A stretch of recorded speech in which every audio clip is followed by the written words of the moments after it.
Chapter 765. Two-thirds of the students in Yanhuang College came from outside Chang and city, so only a small number of students went home during the two-day holiday. Although the rest of the students could not go home, they were very happy that they did not have to go through military training. However, as the saying goes, fortune and misfortune depend on each other, and misfortune hide within each other. Sometimes, not being able to go home was actually a kind of luck. F***ck, I just came back and I want to poop. Jiang Wuyun, bring this young master some toilet paper. It didn't take long for Cheng Chumo to return to Chang. As soon as he entered the house, he suddenly felt that his chrysanthemum was tight and he wanted to poop. Cheng Chumo quickly went straight to the outhouse and ordered his errand boy. Jiang Wuyun, who was in the front yard, saw Cheng Chumo enter the courtyard. He wanted to greet him, but when he heard such a sentence, he was suddenly stunned. Hey, young master, what is toilet papers? Jiang Wuyun chased after Cheng Chumo and shouted loudly. Cheng Chumo, who had just walked to the front of the cottage, paused his steps, patted his head and said in annoyance, F***ck, I almost forgot, there is no toilet paper at home. Forget it, bring me some newspapers. Jiang Wuyun took the order and left. Cheng Chumo shook his head and went into the outhouse with an unhappy face. F***ck, why is it so smelly? Cheng Chumo, who was used to the outhouse of the academy, came back and saw his own outhouse and immediately began to dislike it. His outhouse not only did not have the white and smooth toilet of the academy, but also did not have a complete flushing system. It looked disgusting and smelled bad. No wonder this guy began to dislike it. Young master, our outhouse has always been like this? Jiang Wuyun, who had just brought a newspaper, stood outside the outhouse and said in amazement, Okay, I know you can go. Cheng Chumo stretched out his hand and took the newspaper into the outhouse and said helplessly. Cheng Chumo, who had just left Yanhuang College for less than an hour, had already begun to miss his life in Yanhuang College. When he was in the academy, he wanted to leave the academy. Now that he was out of the academy, he wanted to go back to the academy. Was this the legendary act of being cheap? In fact, Cheng Chumo was not the only student who was embarrassed. When the students returned home, they were not used to the sudden change in architectural style. Most of the buildings in Yanhuang College were foreign-style buildings made of cement bricks, while the students' homes were in the classical style with wooden doors and windows. It was hard to say which style was better or worse. It could only be said that the students were used to living in the classical style of wooden buildings and windows. When they first entered Yanhuang College, they felt that living in the style of Yanhuang College was more comfortable. In addition, similar to Cheng Chumo's situation, the students all discovered the superiority of the academy's toilets. The clean and hygienic toilets were incomparable to their own toilets. Housekeeper, go to Chitsu Pavilion and help me buy some toilet paper. In the Sun Mansion, Sun Zifan came out of the outhouse with a constipated expression on his face and said to the housekeeper in the courtyard. Looking at this guy's expression, God knows how much he suffered in the outhouse. Young master, what is toilet paper? The housekeeper looked at Sun Zifan with a puzzled face and asked. Sun Zifan frowned and impatiently waved his hand and said, it's very hygienic paper. Housekeeper, you can go to Chitsu Pavilion and ask. The people there will definitely know. The steward answered in a daze and went out. However, after a while, he turned back and said embarrassedly, Young master, now that the gate is about to close, there should be no one at Strange Interest Pavilion. Sun Zifan was speechless and said, Then let's go tomorrow morning. Most of the Yanhuang College students who returned to Chang and encountered the embarrassing situation of not having toilet paper in the outhouse. After leaving the academy, they felt uncomfortable everywhere. But there was one person who was luckier, and that was Li Tai. Hey, fortunately, royal sister has toilet paper, otherwise wouldn't this prince be slaughtered? Li Tai came out of the outhouse with a roll of toilet paper in his arms. He was very satisfied as he thought to himself. Now in the entire Tang dynasty, except for Li Zishuan's house and Yanhuang College, only Chang'e had toilet paper. Previously, when Chang'e followed Li Zishuan and Empress Zhangsun to tour Yanhuang College, Li Chengqian suddenly had a stomachache, and Chang'e inadvertently discovered the wonderful use of toilet paper. Then, the little girl took the initiative to ask Li Zishuan for a batch of toilet paper. Li Zishuan had always treated such an obedient and lovely little girl like Chang'e as his own sister. After hearing Chang'e's request, Li Zishuan naturally agreed. He arranged for a cart of toilet paper to be sent to the palace that day. Li Tai took advantage of this loophole and was able to obtain the precious toilet paper. Sigh. The only flaw is that the outhouse in the residence is not as comfortable as the one in the academy. I have to admire Xiaoshuan's design skills. He can even come up with new tricks in the outhouse. The outhouse in the Prince of Wei's residence was not dirty or smelly, but Li Tai still felt that the outhouse in the academy was more comfortable to squat in. Chief Gu, tomorrow, go and invite a group of craftsmen who participated in the construction of Yanhuang College to renovate the residence. Ask them to do as much as possible in the style of the academy. Li Tai found the chief of the residence and whispered to him. Yes, Your Highness. The so-called Elder Gu was a middle-aged scholar in his early 30s. He bowed and said, By the way, ask someone to buy some toilet paper from the Wonderful Taste Pavilion tomorrow. It's not good to keep borrowing toilet paper from Chang'e. Li Tai added after some thought. Chief Gu was speechless. What kind of borrowing is this? What's the difference between borrowing and not returning and stealing? Yes, Your Highness. To a certain extent, the Yanhuang College students who returned home during the holidays were like a batch of sparks that spread to the world and ignited a prairie fire. Through word of mouth, people gradually learned about toilet paper, water pipes, showers, and other novelties. After listening to the descriptions of the students from the academy, they felt that these things were quite useful. Especially toilet paper, this soft thing that could replace the hard-as-iron toilet paper was simply a blessing to everyone. As long as one was not short of money and valued quality of life, there was no one who did not yearn for toilet paper. But where should they buy it? Many people subconsciously thought of the Wonderful Taste Pavilion because toilet paper first appeared in Yanhuang College. Li Zishuan was the Yamacho of Yanhuang College and the big boss of the Wonderful Taste Pavilion. If toilet paper were to be sold to the public, it would definitely be at the Wonderful Taste Pavilion. Thus, early the next morning, the Wonderful Taste Pavilion welcomed a large group of customers. The line had already filled the entire street. Chapter 766. Whoa! Why are there so many people here today? As soon as Sun Huayuan opened the door of the Strange Interest Pavilion, he was shocked by the huge crowd outside. He rubbed his eyes and couldn't help but wonder, Strange Interest Pavilion hasn't launched any new products recently? Why are all these people here? Did Lord Zhu come up with some new information? Ever since the Divine Mirror and Azure Glaze Cup were launched a few days ago, Curious Pavilion's customer flow had been relatively stable. Today, however, there was a sudden surge in customer flow. Sun Huayuan, the shopkeeper of Curious Pavilion, couldn't understand it. Shopkeeper Sun, you've hidden it well. Curious Pavilion has such a good item like toilet paper, but you didn't sell it earlier. You're too mean. Chao Wendong, who was at the front of the line, laughed loudly when he saw Sun Huaiming. He was rich, so of course, he didn't need to line up every time. However, he wanted to build a good relationship with Li Zishuan and the people around Li Zishuan. Moreover, he valued Li Zishuan's business opportunity very much. Therefore, whenever Curious Pavilion launched a new product, Chao Wendong would always be in the line to buy it. That's right. Boss Sun, you're too mean. In the past, I, Li, have patronized every new item in Strange Interest Pavilions. That's right.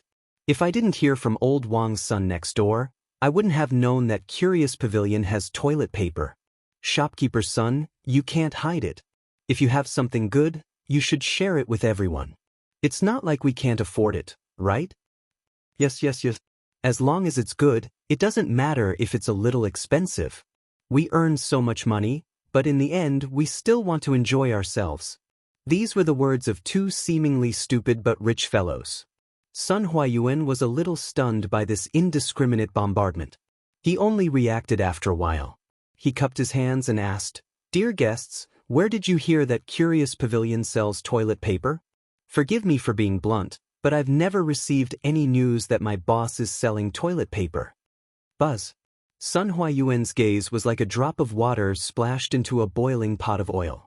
The people who had been lining up for a long time immediately exploded. What? Odd Interest Pavilion doesn't sell toilet papers? I've been waiting in line for almost half an hour. What are you doing? In order to buy toilet paper for my young master, I've been waiting here for an hour. In the end, I didn't manage to buy it. It's over now. I'm going to get scolded when I go back. Two young men wearing servant hats complained to each other after hearing Sun Huayuan's words. Damn it. Shopkeeper's son, you can't scare people like this. Who doesn't know that toilet paper was invented by the Yamacho? Who would believe you if you say that Strange Pavilion doesn't have it? In the crowd, Wang Meng rubbed his buttocks and shouted at the top of his voice. This guy had completely forgotten his own identity and was actually helping an outsider to harm his teacher. The main reason was that he was used to using toilet paper at Yanhuang College.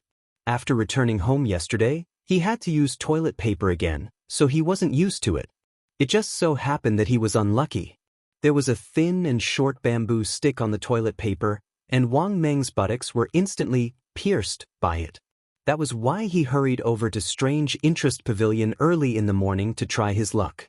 However, he didn't expect that there would be so many heroes who had the same idea as him.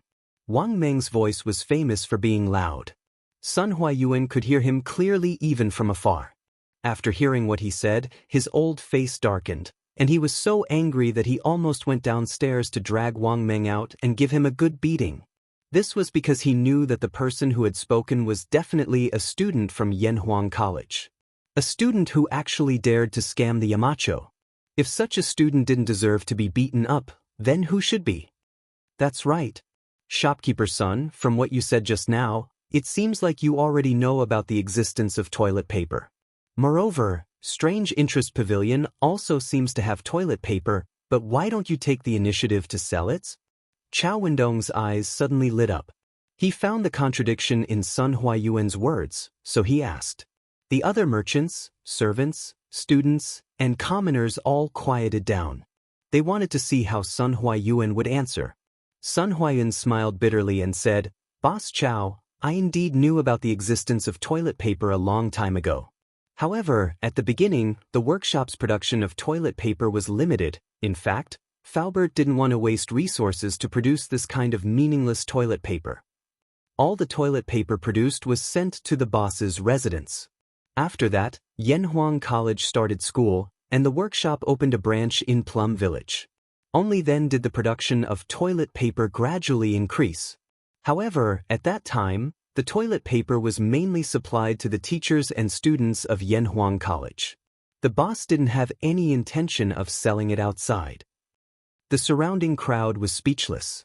What else could they say when they encountered a willful boss who didn't want to earn money even if he had it? They could only cry without tears. Boss son, if such a good thing can't be sold outside, it would be a pity.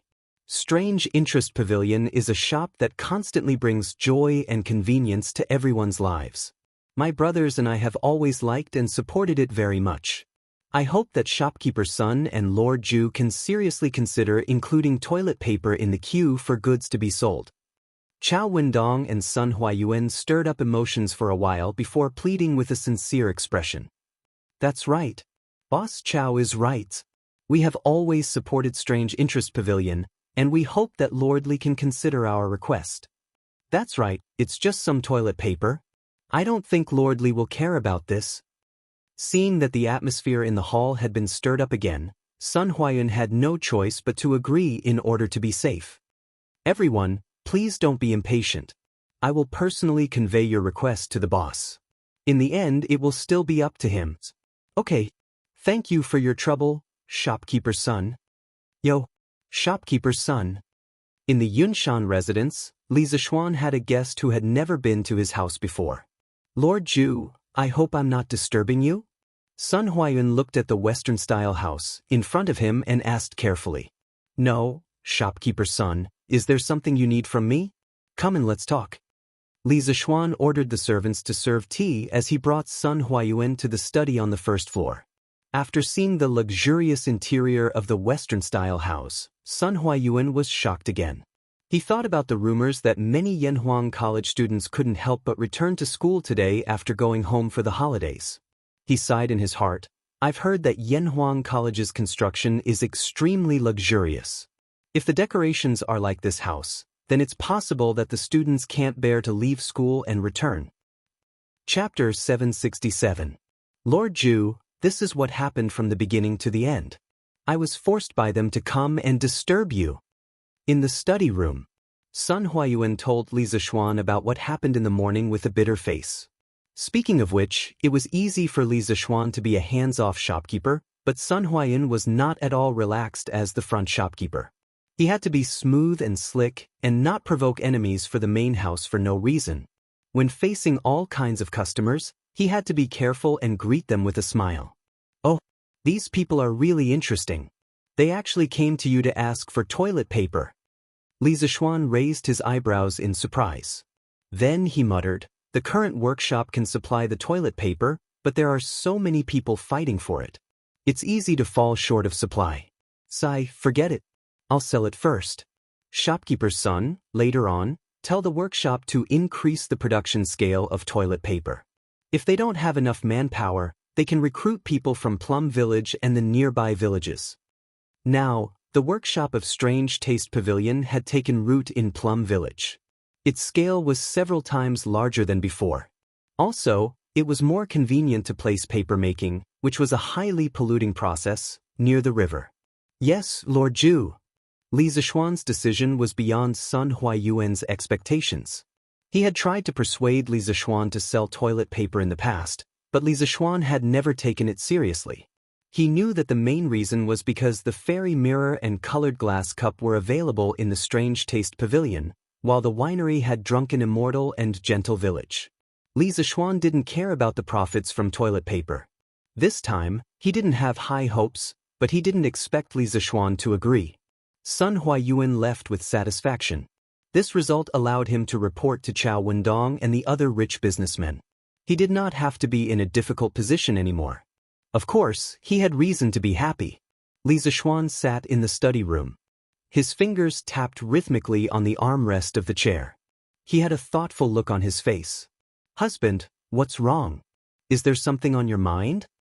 Han Yushi saw that Sun Huayuan had come out of the study room, but Li Zixuan did not come out. She could not help but come in to see what was going on. She saw Li Zixuan leaning on the armchair with an inexplicable expression. So, she walked up and asked softly, "Oh, wife, come, sit here." Li Zixuan came out of his thoughts. He moved a little to the right of the chair and pointed to the empty space on the left. He smiled at Han Yushi.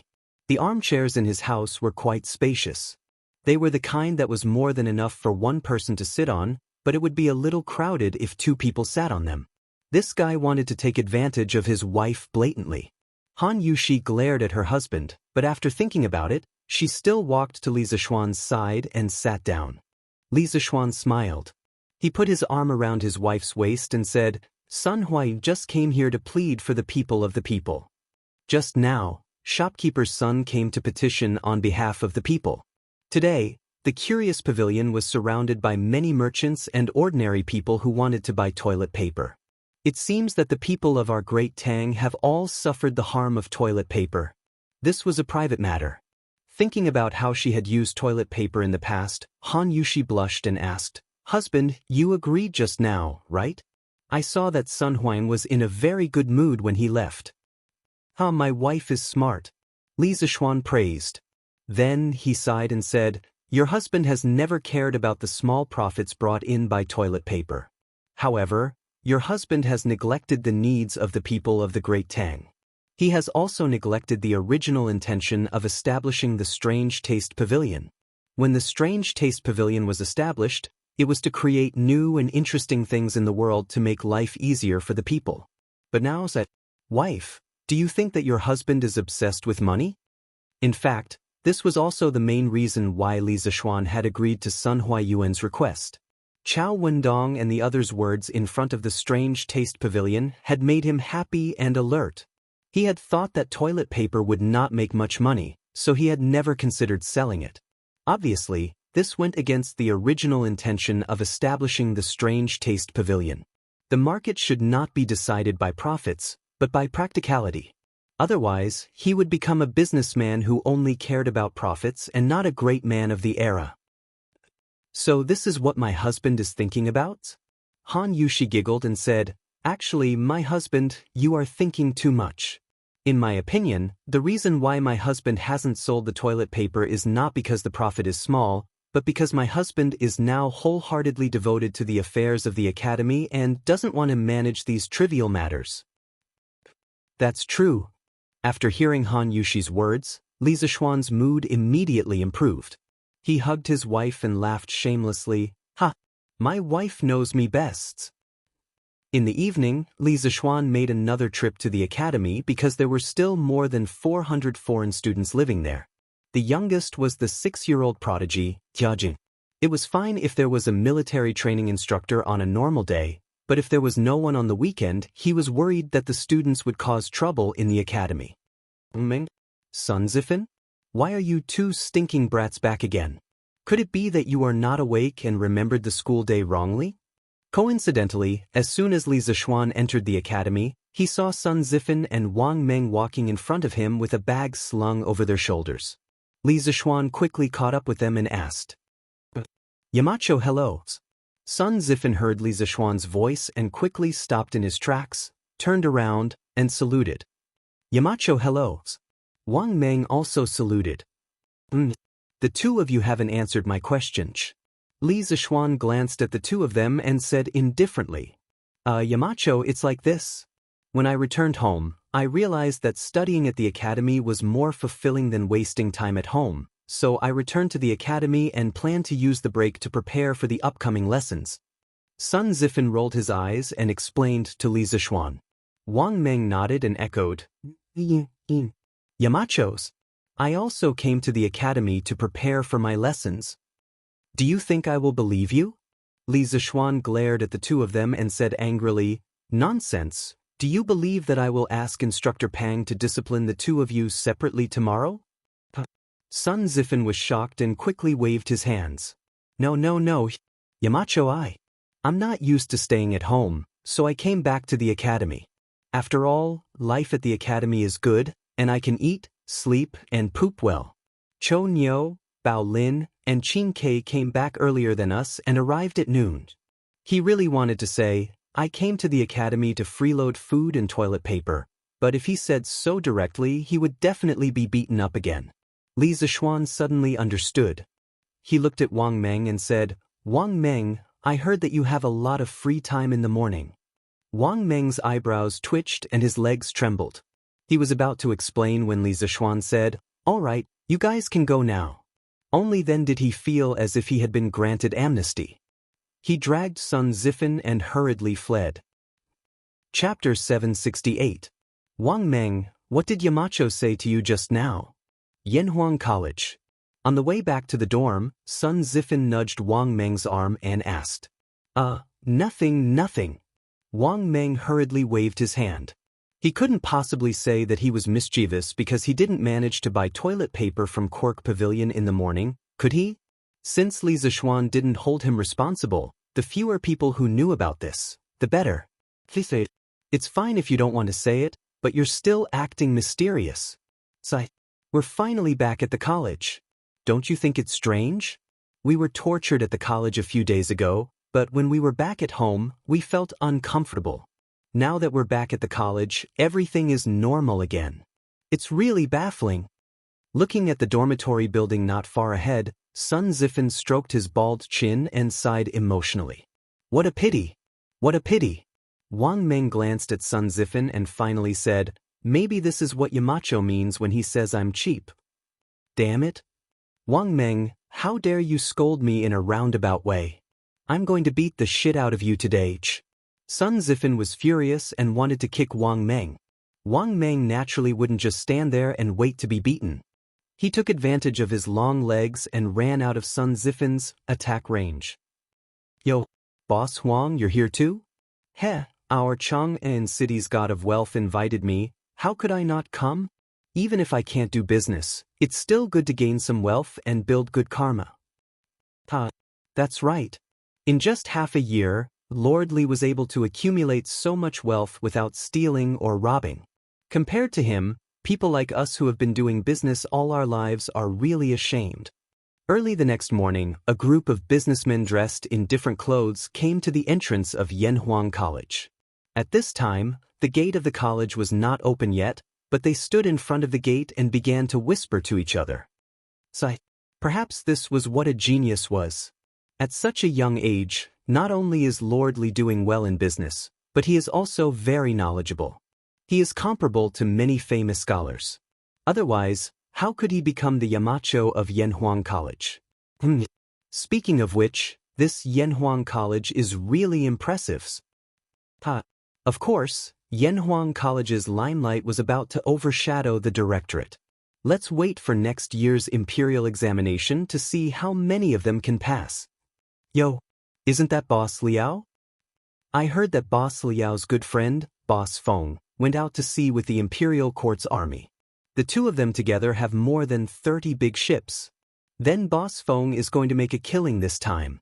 I heard from Lord Li that the wealth at sea is endless. Hey, Boss Chow is here. The noisy crowd suddenly quietened down, and the merchants consciously opened up a path for Chow Wendong. He was dressed in plain clothes, but his noble aura could not be concealed.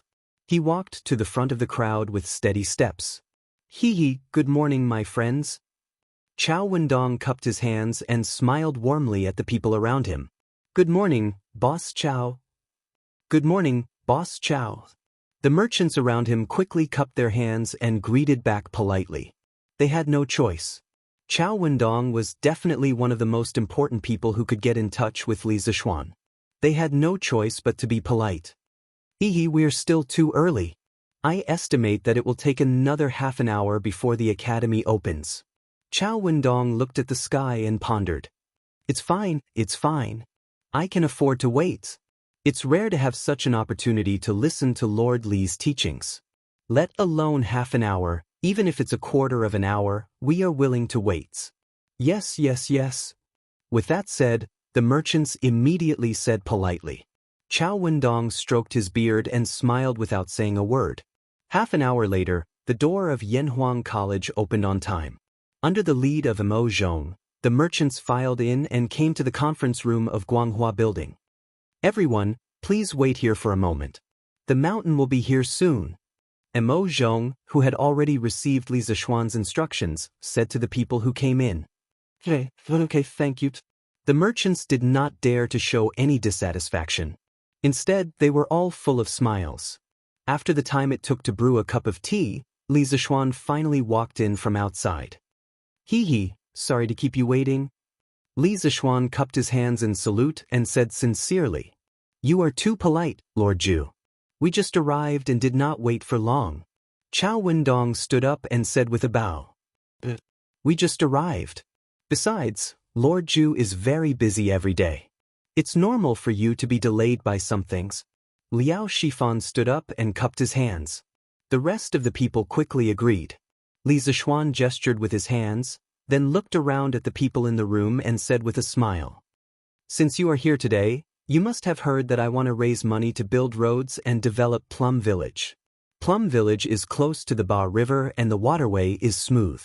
Moreover, the new workshop of Strange Interest Pavilion is also in Plum Village.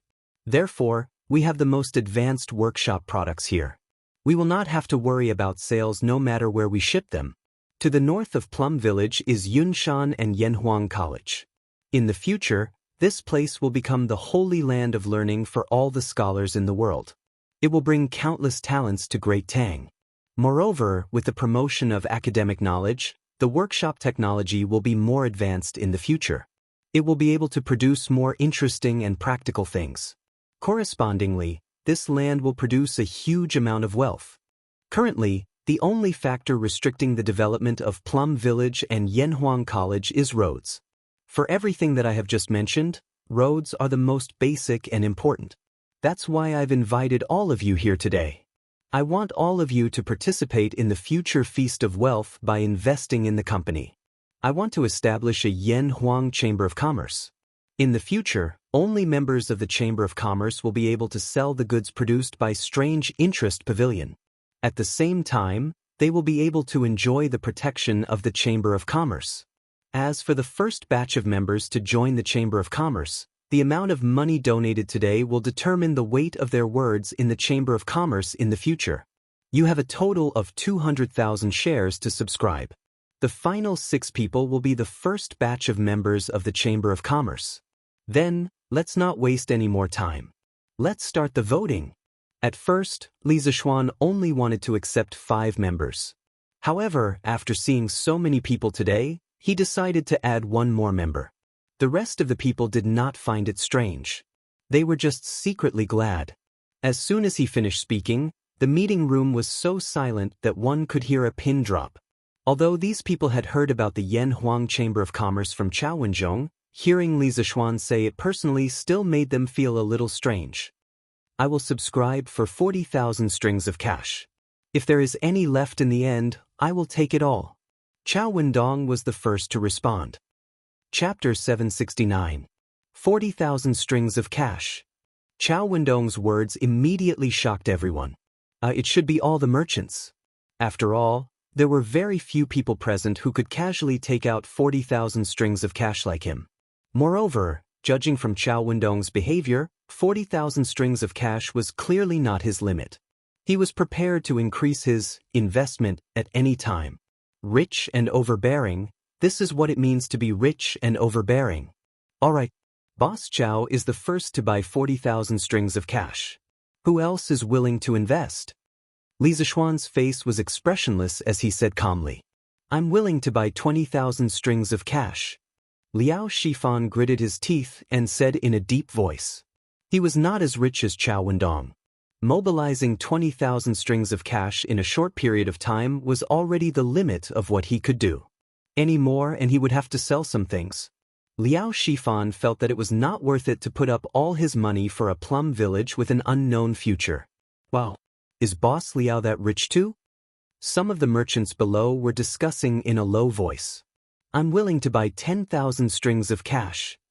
I'm also willing to buy 10,000 strings of cash. I'm willing to buy 8,000 strings of cash. Some people might have the same thoughts as Liao Shifan and felt that it was not worth it to put up all their money for a plum village with an unknown future. Some people did not have much money at all. Anyway, after Liao Shifan, all the bids hovered around 10,000 strings of cash. Li Zishuan, who was sitting at the head of the table, frowned and looked a little unhappy. Chao Wendong, on the other hand, was secretly delighted. The fewer people who bought, the more authority he would have in the Chamber of Commerce. Lord Li, His Highness the Crown Prince sent me to pass on a message. The East Palace is willing to buy 30,000 strings of cash. At this moment, a scholar came in and bowed to Li Zishuan. Everyone was shocked. No one suspected that the scholar was deliberately lying because his clothes had the East Palace logo. Moreover, given the relationship between Li Zishuan and Crown Prince Li Chengqian, it was very likely that this was true. This way, the situation was completely different. Lord Ju, I'm willing to add 20,000 strings of cash for a total of 40,000 strings of cash. Liao Shifan reacted immediately and shouted at the top of his lungs when he heard Eastern Palace advisor's words. Although his own funds were limited, if he added in his good friend Feng Jihua, he would be able to buy 40,000 strings of cash. Most importantly, the Crown Prince's sudden disruption made him feel optimistic about the future of Plum Village. If he didn't make the first move to gain the upper hand, he might not even be able to drink soup in the future. Lord Ju, my young master said that the Wang family of Taiyuan is willing to pay 100,000 strings of cash. Boom! Liao Shifan had suddenly increased the East Palace's 30,000 strings of cash to 40,000 strings of cash. Now, the Wang family of Taiyuan had directly offered 100,000 strings of cash. These offers made everyone's blood pressure soar. It was extremely exciting. Your young master is Wang Renbiao? Li Zishuan looked at the middle-aged man who said he would give 100,000 strings of silver and asked in a deep voice. The middle-aged man bowed and replied, Yes, Lord Ju. Li Zishuan raised his eyebrows. He didn't expect the Wang family to join in after hearing the news. He was about to say something when he heard a series of offers from below. Lord Zhu, I'll add 40,000 strings of cash for a total of 80,000 strings of cash. Chao Wendong smelled a hint of danger and immediately began to raise the price. Lord Zhu, I'm willing to pay 40,000 strings of cash. Lord Zhu, I'm willing to pay 45,000 strings of cash. Lord Zhu, a strange scene appeared. Following the final bid of 45,000 strings of cash, the conference room suddenly fell silent. The businessmen who didn't make it in time all swallowed the words that were about to come out of their mouths. They looked at each other in frustration, but no one dared to make a rash offer. It wasn't that they couldn't afford a higher price, but because Li Chengqian had offered 30,000 strings of cash. There were already 5 people who had offered more than 30,000 strings of cash. If the remaining people offered a price higher than 30,000 strings of cash, wouldn't they squeeze Crown Prince Li Chengqian out of the picture? They wouldn't dare even if they had 10 guts. People who had been in the business world for many years had to have this level of EQ and eyesight. Otherwise, they wouldn't have the qualifications to sit here and bid. What's wrong? No one's bidding anymore? Li Zishuan asked curiously. Previously it was still lively, but now, these people suddenly became silent. Hee, I'm not bidding anymore. I'm not bidding anymore. Most of the businessmen forced a smile on their faces as they chuckled. Chao Wendong stroked his beard and was very satisfied with the situation. The businessman surnamed Lin who made the final bid of 45,000 strings of cash had a flushed face. He couldn't hide his smug expression. All right. Since no one's bidding, I'll announce the results. Li Zishuan picked up the paper in front of him and said in a deep voice, the first batch of members of the Flaming Yellow Chamber of Commerce are Wang Renbiao, Chao Wendong, Lin Wenyuan, Liao Shifan, Zhang Jingyang, and His Highness the Crown Prince. The subscription limit is 100,000 strings of cash, 80,000 strings of cash, 45,000 strings of cash, 40,000 strings of cash, 30,000 strings of cash, for a total of 335,000 strings of cash, which exceeds the limit by 135,000 strings of cash. The excess will be temporarily used as backup funds for the construction of the roads. After the roads are repaired, the unused money will be returned to you according to the proportion of your subscription. Does anyone have any objections? If not, then today's auction is over. I have no objections. I have no objections either. I have no objections. Those who were on the list naturally didn't have any objections. Those who were not on the list, although unwilling, didn't dare to openly object. They could only blame themselves for being slow to react. Lord Zhu, I wonder if we'll have the chance to become a member of the Flaming Yellow Chamber of Commerce in the future? A greasy middle-aged man with a full beard stood up and cupped his hands towards Li Zishuan. The other businessmen immediately looked at Li Zishuan with hopeful eyes. Of course. But the members of the Flaming Yellow Chamber of Commerce are valued by quality, not quantity. It'll only get harder and harder to join in the future. Of course, friends who haven't joined the Flaming Yellow Chamber of Commerce can choose to work with members of the Flaming Yellow Chamber of Commerce. I believe it'll be very profitable. Li Zishuan said calmly. I understand now. The greasy middle-aged man bowed with a determined look. Good. Then that's all for today. Let's welcome the first batch of members of the Flaming Yellow Chamber of Commerce. Li Zishuan stood up and clapped his hands with a smile. Everyone knew that he was sending them off and hurriedly stood up. Li Zishuan continued seriously, but no one is to spread the news of what happened here just now, especially news related to the Crown Prince. If the news is leaked, I'll investigate one by one. If I find out who it is, don't even think about having a foothold in the Tang dynasty in the future. Do you all understand? Don't worry, Lord Zhu. We know the severity of the matter. Chao Wendong led the crowd in response. That's good. Meeting adjourned. Li Zishuan nodded and waved his hand. Chapter 770. Little Xian, come with me. The first batch of shares of the Yanhuang Chamber of Commerce had been oversubscribed. Li Zishuan was in a good mood. Of course, whether it was Li Qingxian's interference or Wang Renbiao's sudden involvement, they were all outside of his expectations. In the corridor outside the meeting room, Li Zixuan bumped into Li Gang. Just as he was about to greet him, he heard the old man say in a low voice, "Oh, good." Li Zixuan felt that the old man was in a bad mood. He was a little confused. The two of them came to Li Gang's office. Li Gang closed the door and looked at Li Zixuan. "Little Xian, you were the one who called those merchants over, right?" Li Zixuan seemed to understand something. He paused and nodded. "Yes." Li Gang pointed at Li Zixuan and said bitterly, "You're stupid, stupid. I know that you gathered them to discuss something. I don't have any prejudice against merchants, but Yanhuang College is an important place for learning. How can you let this place be tainted with the stench of money? This is an insult to the saints, an insult to the educated people." Li Zixuan said disapprovingly, Mister, you're wrong. First of all, today is the school's holiday. I gathered all the merchants here to discuss the future development of Plum Village. There's nothing wrong with that. Secondly, I founded Yanhuang College mainly to be practical, not to pretend to be virtuous. What do you mean by the stench of money? Mister, you're an enlightened person. Why are you associated with the commoners? If not for the stench of money that scholars talk about, how could Yanhuang College develop to such a scale in such a short time? How could Plum Village develop so quickly? Li Gang was so angry that his beard blew and his eyes widened. Are you saying that I'm vulgar?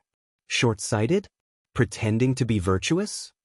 Li Zixuan quickly waved his hand and said, "Absolutely not. Sir, please don't misunderstand. I just want you to know that academics and money don't conflict in many cases. In fact, they even complement each other. For example, money can provide a good learning environment and promote the rapid development of academics. Academics can also promote technological innovation and earn more benefits. You also know that not all of the students trained by Yanhuang College will become officials in the future." Li Gang furrowed his brows and remained silent. He had taught and educated people all his life, and had written books to establish a theory. How could he be as sharp-tongued as Li Zixuan, who had lived 2 lives? Seeing this, Li Zixuan cupped his hands towards Li Gang and said, "Sir, if there is nothing else, then I will take my leave." Then, seeing that Li Gang was still deep in thought, he left. "Big brother, you're really fast, and you're really generous. I was still hesitating on whether to join, but you've already invested 30,000 strings of cash in it." In dorm 001, Li Tai saw that everyone else had left and whispered to Li Chengqian. Li Chengqian smiled and said, "Qinghe, what's there to hesitate about? In Cheng and City, in terms of earning money, if Shaoxian is ranked second, who dares to be ranked first? Whenever he needs help, it's our chance. Besides, this 30,000 strings of cash was earned for me by Shaoxian. Even if I lose everything, I have nothing to lose. Don't you think so?" Big brother is wise. When Li Tai heard this, he gave a thumbs up and praised. Then, the little fatty chuckled and said somewhat embarrassedly, "Big brother, I'm sure it will be difficult for you to take out so much money at once, right? It just so happens that I have some spare cash here. What do you think?" Li Chengqian found it funny and said, "I knew you would say that, Qing. Don't worry, you have a share. Not only you, but Changel also has a share. The 3 of us will each get 10,000 strings of cash." Li Tai was overjoyed and said, "Hee. Thank you, big brother." Azure Dragon District, Wang Family Residence. Young Master Butler Gong is back. He has done what you asked him to do. We already have 100,000 strings of cash in the flaming yellow Chamber of Commerce. In the backyard, Leng Yuyao leisurely walked over to Wang Renbiao's side and bowed slightly as she spoke. Wang Renbiao, who was sitting in the pavilion playing chess by himself, paused and said softly, I got it." Leng Yuyao was speechless. 100,000 strings of cash was definitely not a drop in the bucket for the Wang family. It was a considerable amount of wealth. But now, Wang Renbiao had given it away with just a few words, and all he got in return was those illusory shares and the unknown future of the Plum Village. She found it hard to understand what her young master was thinking. She also found it hard to understand why the elders and head of the family would agree to such a foolish transaction. "Yao Heir, what's wrong?" After a long while, Wang Renbiao saw that Ling Yuyao was still standing beside him with a conflicted expression on her face. He couldn't help but ask. Nothing. Ling Yuyao came back to her senses and quickly shook her head. Hee, Yao Air must be wondering why I would use 100,000 strings of cash in this flaming yellow chamber of commerce? Wang Renbiao stared at Ling Yuyao for a long while, then shook his head and laughed. Young master's every move must have a deeper meaning. Yuyao doesn't dare to make wild guesses. Ling Yuyao bowed. Wang Renbiao smiled, then stood up and took the initiative to explain. Actually, it's not for anything else. Just the golden signboard of Li Zishuan alone is worth a gamble. Otherwise, why would there be so many people rushing over to buy shares? Obviously, I'm not the only one who thinks highly of Li Zishuan. Besides, I'm also very optimistic about the future of Yanhuang College and the Plum Village. 100,000 strings of cash may be a lot, but the profits it will bring to the Wang family in the future will also be considerable. Ling Yuyao nodded thoughtfully, but didn't reply. Wang Renbiao suddenly asked, Yao Air, have the people that third uncle sent out to the sea to gather information returned? Ling Yuyao replied, Young master, third master has followed the orders of the head of the family and sent all the spare ships in the family to the Southeast Sea to gather information about the Imperial Court fleet. They will be back soon, but according to third master, there will definitely be news within these 2 days. Wang Renbiao nodded and said, Good, inform me immediately when there's news. Yes, young master. Yanhuang College. After raising more than 300,000 strings of cash, Li Zishuan could be said to be full of confidence. After he left Li Gang's place, he went straight to Yan Shaoning, the former chief engineer of the college. Speaking of which, Yan Shaoning was now hanging out with Mo Lingwei every day, researching astronomical telescopes. He was so busy that he didn't even have time to care about the remaining projects of the college. Many times, when the craftsmen had something to do, they would come to him personally. He just didn't know if this guy was doing it for official business, or to make it easier for him to pick up girls. Li Zishuan thought maliciously as he walked along the corridor. Chapter 771. Shaoning, how much longer do we need to finish the rest of the construction? Arriving at the 9th floor of Yanhuang College's Guanghua building, he found Yan Shaoning scribbling on a piece of paper. However, he didn't see Mo Lingwei. Li Zishuan didn't have the time to care about this and went straight to the point. Oh, little Xian, you're here. Yan Shaoning stopped what he was doing and stood up. He thought for a while and said, According to the original plan of the college, we still have about 3 buildings left. A total of more than 100 houses that haven't been completed yet. If the construction team goes all out, it'll take about half a month to finish. What's wrong? Little Xian? Why are you suddenly asking about this? Did something happen? Li Zishuan sat on the chair beside him and sighed. He replied, Something did happen. Shaoning, I'm planning to send some of the craftsmen to help me build the road. Yan Shaoning didn't know much about the Yanhuang Chamber of Commerce. He asked curiously, Build the road? Little Xian, what kind of road are you repairing now? The road from Plum Village to Chongqing. Now, the workshop and the academy are both in Plum Village. Have you forgotten how crowded the roads were when the academy started school and how difficult it was for carriages and horses to pass? Moreover, with the current road, it'll take at least 2 hours to get from the workshop to Chongqing. It's as slow as a turtle. If this road isn't built, Yanhuang College and Plum Village won't be able to develop much in the future. Li Zishuan explained seriously. Yan Shaoning was speechless. He felt that Li Zishuan was making a mountain out of a molehill. However, since Li Zishuan looked so confident, he must have come prepared. Yan Shaoning could only agree. Then tell me how you're going to build it. How many people do you need? Li Zishuan was prepared for this question. He replied, I'm planning to build a cement road. The width of the road should be more than 6 feet. I need at least 1/3 of the craftsmen. Damn, are you crazy? After Yan Shaoning heard this, he shouted, If you want to build a road, then build a road. Why do you have to build a cement road? Is the cement produced by the workshop enough for you to build such a long road? Also, if you ask for so many craftsmen, the progress of the academy's construction will definitely be greatly affected. Have you considered this? Li Zishuan answered his questions one by one. The cement output of the workshop has gradually caught up. Also, the students of Yanhuang College are now undergoing military training. It doesn't make any difference if the college is completed a few days earlier or later. In comparison, road repair is more important. Seeing Li Zishuan's attitude, Yan Shaoning knew that he had no choice but to fix this road. He spread his hands and said, "All right, you have the final say. I'll fix it if you say so. When do we start construction?" "Within 3 days.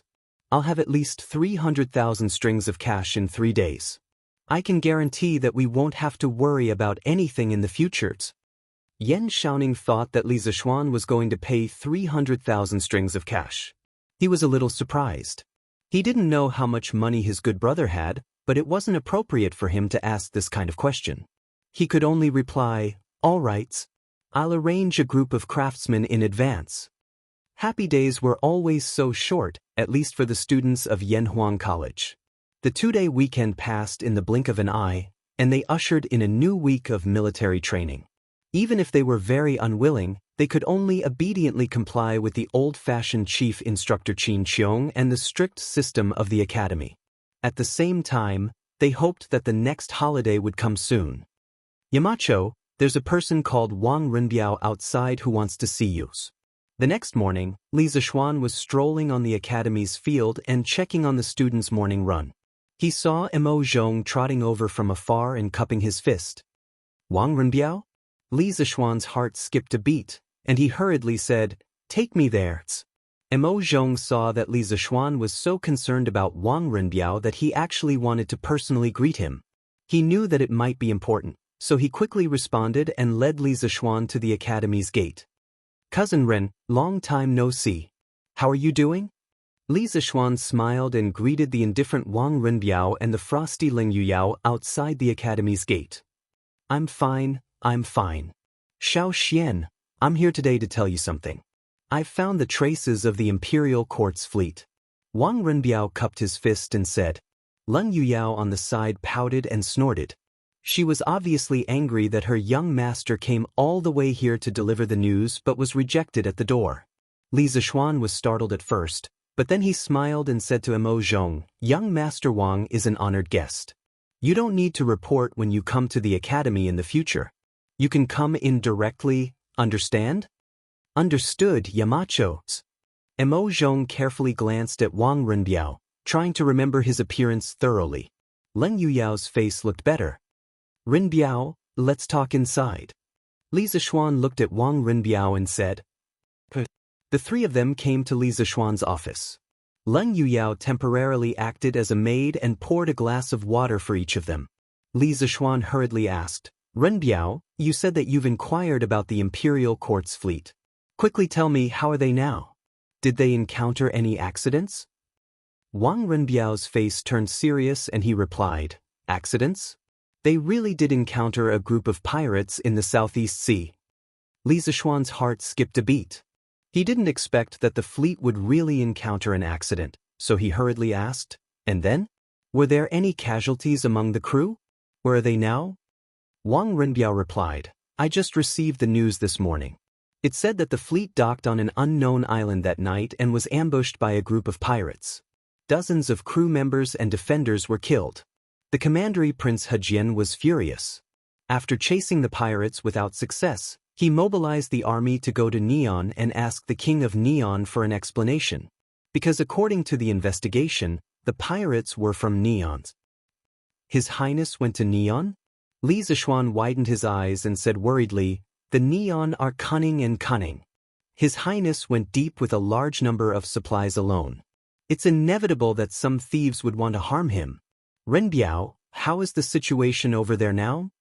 Wang Renbiao smiled and said, "Don't worry, Xiaoxian. The commandery Prince Hejian took the elite troops to sea this time. Even if the Neon people were audacious, they wouldn't be able to do anything. The ones who should be worried are not us, but the Neon peoples. According to the latest news, the commandery Prince Hejian has already stirred up half of the world over theirs." Chapter 772. According to Renbiao's words, you have more information about Neon. Tell me about it. In the headmaster's office, Li Zixuan saw Wang Runbiao's confident expression. He guessed that Wang Runbiao must have more information, so he asked. Wang Runbiao nodded and slowly said, "It's a long story. I'll pick out some important things to tell you first. I'm sure it won't be long before the imperial court receives more detailed information. At that time, you'll be able to understand the situation clearly." Seeing that Li Zixuan had no objection, Wang Runbiao began to tell. After the imperial court's army was ambushed that day, Commandery Prince Hejian failed to find the pirates. The next day, he led the army to Neon. Although there were defenders in Neon, they were weak compared with our Tang army. Commandery Prince Hejian left 8,000 soldiers to guard the ships. He led 12,000 soldiers and arrived at the capital of Neon at dusk that day. It was said that the imperial court of Neon was divided into two groups at that time. One was in favor of war, while the other was in favor of peace. The Queen of Neon finally decided to make peace with Commandery Prince Hejian. She sent a messenger out of the city to contact Commandery Prince Hejian and express her goodwill. She also invited Commandery Prince Hejian to the city as a guest. Commandery Prince Hejian was brave. He only took one master with him and entered the city alone. Before leaving, he told the generals in the army that if they didn't return before dawn, they would be ready to attack the city. Who would have thought that the two of them would be gone for a full 6 hours? It was only in the middle of the night that the two of them returned from the city. However, when they left, there were only 2 of them. When they returned, there were more than 10 of them. All of them were assassins. The army outside the city knew that Commandery Prince Hejian had been attacked by assassins in the city. They all shouted that they would kill their way into the city to avenge Commandery Prince Hejian. Commandery Prince Hejian didn't attack the city. He ordered people to interrogate the assassins and investigate their identities. By chance, a master assassin who was captured alive confessed that he was a hanger-on of the Suo family. Commandery Prince Hejian was furious. He sent people into the city to ask the king of Pushgu to give him an explanation. Otherwise, he would personally enter the city to kill the Suo family. The king of Tuigu Kingdom severely reprimanded the mastermind of the assassination, Suo Xia-yi, and went to see Hejian Commandery Prince in person, hoping that the Neon Kingdom could deal with the Suo family themselves. Hejian Commandery Prince didn't agree. He told the king that there were only 2 ways to go. Either the imperial court of the Wei nation exterminated the Suo family, or he personally led the army into the city and exterminated the Suo family. Seeing this, Commandery Prince Hejian immediately ordered the army to enter the city. Surprisingly, the queen didn't order the guards on the city wall to stop the army. The 12,000 soldiers entered the capital of Wei nation without any hindrance. A few hours later, the hundreds of people in the Suo family and the thousands of warriors they raised were all killed.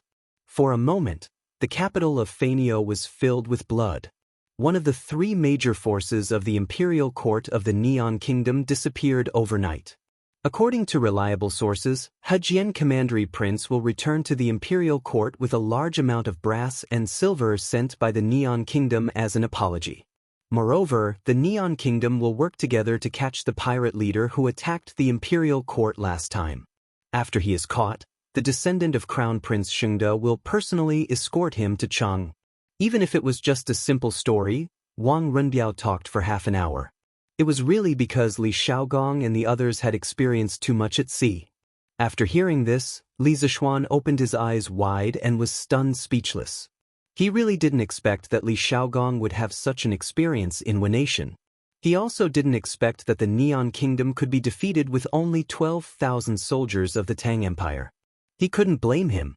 The earliest he knew about the Neon Kingdom was that they were pirates in the Middle and Late Ming Dynasty. At that time, several pirates could chase thousands of soldiers of the Ming Dynasty. He didn't expect that in the Tang Dynasty, the strength of China and the Neon Kingdom would be opposite. However, he was still very happy to see the Neon Kingdom was unlucky. In his last life, he was a genuine angry youth. This kind of national hatred was engraved in his bones and would not disappear because of time travel. Now, the Neon Kingdom was kneeling in front of the army of the Tang Empire. They not only lost their power but also paid compensation. It was so similar to the Braid dynasty thousands of years later. It was so satisfying to think about it. Good fight. The Neon Kingdom was so bold that they dared to assassinate the prince of the Tang Empire. If we don't teach them a lesson, they won't know what a great country is. Wang Renbiao's words contained a lot of information. Although Li Zixuan didn't know much about Empress Gu, Crown Prince Shengde, the Suo family, and the mountain-back elder brother and so on, he could roughly understand the story. He didn't want to know about the internal affairs of the Neon Kingdom. He only needed to know that Li Shaogong had pressed the Neon Kingdom to the ground and rubbed the Neon Kingdom's imperial court on the ground. This was a piece of good news that made people excited. So he couldn't help but laugh. Hearing this, Wang Renbiao shook his head and said, "Xiaoxian, Prince Hejian won the battle. Of course, it's worth being happy, but things are far from as simple as you think. After His Highness returns to the imperial court this time, I'm afraid that he will be impeached by many ministers." Li Zixuan felt strange and asked, "Why is that?" Wang Renbiao slowly opened his mouth and explained, "Although the general is away from the imperial court and does not obey the emperor's orders, His Highness started the war with the Neon Kingdom without the emperor's permission. This will definitely cause chaos and panic in other small countries around the country. It will also damage the image of the Tang Empire. Some ministers will impeach Prince Hejian because of this." Li Zixuan glared and said angrily, "I'll see who dares to do that. The Neon Kingdom disrespected Tang Empire. If we don't punish them, how will Tang Empire's reputation be? Prince Hejian showed our country's prestige in the Neon Kingdom, which is absolutely meritorious. When the time comes, I, Li Zixuan, will be the first to disagree with anyone who uses this fallacious argument to attack Prince Hejian." Wang Renbiao sighed and said, "Although this is the truth, there is no shortage of pedantic people everywhere. Xiaoxian, you'd better take it easy. Don't rashly make too many enemies. In fact, as long as His Majesty doesn't pursue this matter, His Highness will definitely be fine." He didn't want Li Zixuan to offend too many people because of his impulsive actions. Li Zixuan shook his head and didn't say anything. After a while, he was suddenly surprised and asked, "Renbiao, you said that the pirates suddenly attacked the fleet that night and killed dozens of civilians and soldiers. Do you know if Meng Yuliang was among those who died?" He was so focused on listening to Li Shaogong's killing that he almost forgot that his original intention of asking Wang Renbiao to help him investigate the fleet was to find out if Meng Yuliang's life was in danger under Meng Wenhao's request. Chapter 773. Wang Renbiao was greatly surprised to hear Li Zixuan specifically ask about the situation of a nobody. He thought for a moment and shook his head. "I don't know about that." Li Zixuan made an "oh" sound. Although he was somewhat disappointed, he also expressed his understanding. After all, there were over 1,000 ships accompanying the imperial army on their journey south, and over 10,000 commoners. It was truly difficult for Wang Renbiao to pay attention to an ordinary commoner whose name was unknown. "Young master, I heard from the people sent by Third Master that there was a merchant named Feng Jihua in the pirate attack on the imperial fleet. Almost all the crew members on his ship were killed, but one of the people was lucky enough to be saved by a master at the critical moment of life and death. This person seemed to be called Meng Yuliang, and that master was the one who accompanied Commander Prince Hejian into the capital of Neon." At this moment, Leng Yuyao, who was standing behind Wang Renbiao, suddenly said. Li Zixuan's eyes lit up. He suddenly stood up and said excitedly, "Miss Leng, is what you said true?" Leng Yuyao rolled her eyes and said angrily, "Why would I lie to you for no reason?" Li Zixuan just asked subconsciously. In fact, he didn't have any doubts. Seeing Leng Yuyao's expression, he touched his nose embarrassedly and didn't know what to say. Wang Renbiao hurriedly reprimanded in a low voice, "Yao, don't be rude." Leng Yuyao looked gloomy and didn't say anything. Li Zixuan waved his hand and said, It's okay as long as Meng Yuliang's life is not in danger." Li Zixuan had long been used to Leng Yuyao's indifferent temperament. Moreover, compared to before, Leng Yuyao's attitude towards him was much better. Wang Renbiao couldn't help but ask, "Xiaoxian, why are you so concerned about Meng Yuliang?" Li Zixuan said with a smile, "Meng Yuliang is the father of one of my students. My student is worried about his father's safety, so he specially asked me to help him inquire about the news." Oh, I see. Wang Renbiao came to a sudden realization. Leng Yuyao, who was at the side, also looked at Li Zixuan. She probably didn't expect that a busy person like Li Zixuan would go through so much trouble for an ordinary student. Wenhao, come with me for a moment. After sending Wang Renbiao off, Li Zixuan came to the field and found Meng Wenhao, who was training. Meng Wenhao was shocked and had a bad premonition in his heart. Yes, Yamacho. The two of them came to the shade of a tree beside the field. Li Zixuan looked at Meng Wenhao and went straight to the point. Wenhao, I've already heard news about your father. When Meng Wenhao heard this, his heart was in his throat. He took a few deep breaths and said, Yamacho, how is my father? Please tell me. This student is very grateful. Li Zixuan paused and said, I've received news that not long ago, the Imperial Court's fleet was attacked by pirates in the Southeast Sea area. Almost all the crew members on Fengjua's merchant ship were killed. When Meng Wenhao heard this, his small face suddenly turned pale. He staggered back 2 steps and murmured, What? Sir, are you saying that my father was killed by pirates? The reason why he said this was because he knew that his father's boss was Fengjihua. When Li Zixuan saw this, he said, I haven't finished yet. Why are you in such a hurry? Although almost all of Fengjihua's crew members were killed, your father was saved by an expert at the critical moment. Together with Fengjihua, they both survived. Although he was injured, his life is not in danger. Wenhao, you don't have to worry. Hearing this, Meng Wenhao's pale face gradually regained a trace of color. He was stunned for a long time before he solemnly bowed to Li Zixuan and said, Thank you, Yamacho, for taking care of this student's affairs. This student is very grateful. Li Zixuan waved his hand with a smile and said carelessly, Now that you know the news of your father's safety, you must not continue to let your imagination run wild and affect your mentality. You don't have to thank me. Studying in the academy is the best way to repay me. Go quickly and adjust your mentality as soon as possible. Meng Wenhao quickly responded, Yes, Yamacho. Wang Renbiao's guess was right. The next day, the Imperial Court had already received the news of Li Xiaogong's massacre in Neon. After receiving the report, Li Er raised his eyebrows and was shocked. Neon? One Piece? Assassination? This little Neon is really daring. It's getting more and more outrageous. I remember that in the previous dynasty, the Neon envoy actually called himself the Emperor in the letter of credence that he submitted to Emperor Yang. Now it seems that the Neon people are indeed beginning to be arrogant. They actually dare to provoke the tiger's whiskers of the Tang Empire. However, Xiaogong's actions will inevitably be criticized. Forget it, let's wait for him to come back. As the Emperor, Li Er, of course, knew that if this report was made public in the Imperial Court, it would definitely cause a great uproar. Therefore, he chose to keep the report and temporarily suppress the matter. When Li Xiaogong returned to the Imperial Court, he would solve it together. In fact, according to the original history of Neon, after the death of Emperor Kogo in 628, the second year of Xingguan, there was a struggle for the succession of the throne in the Neon Imperial Court.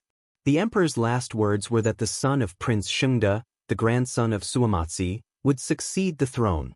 However, Suamatsi violated the last words and supported Prince Tamura, the grandson of Emperor Minda, the son of Emperor Yasaka's eldest brother, as the emperor, who later became Emperor Shuming. After Emperor Shuming ascended the throne, he sent the first envoy to the Tang Empire the next year. During his 12 years on the throne, the Suamatsi family's strength had developed greatly, and the Suamatsi family had reached its peak. But now, Li Xiaogong led troops to kill the entire Suamatsi family. The Suamatsi family, which controlled the political situation of the 6 emperors, suddenly disappeared. Therefore, the heir to the Neon imperial throne became undisputed. It was the son of Prince Shengde, the eldest brother of Brother Shengde. This man, who was originally the spare tire of the emperor in history, was really going to be the emperor now. Who should he thank the most? Li Xiaogong? That's not it. The person he should thank the most was Li Zixuan. If it weren't for Li Zixuan, the transmigrator, the Tang Empire wouldn't have sent such a large fleet to the south to trade in the first year of Xingguan, and it would be even more impossible for the Tang army to enter the Neon territory. The Suamatsi family, which was powerful in Neon, naturally wouldn't have been accidentally destroyed, and the eldest brother of Brother Shingda could only continue to be the spare tire. Li Zixuan never dreamed that he, an otaku who had transmigrated from the modern world, would actually change the Neon court in this way. He also never thought that the butterfly wings of his transmigrator had been flapped and gradually affected the world situation from here. This was the so-called butterfly effect. Chapter 774. 3 days later, the first batch of funds raised by the Yanhuang Chamber of Commerce, 335,000 strings of cash, was all in the account.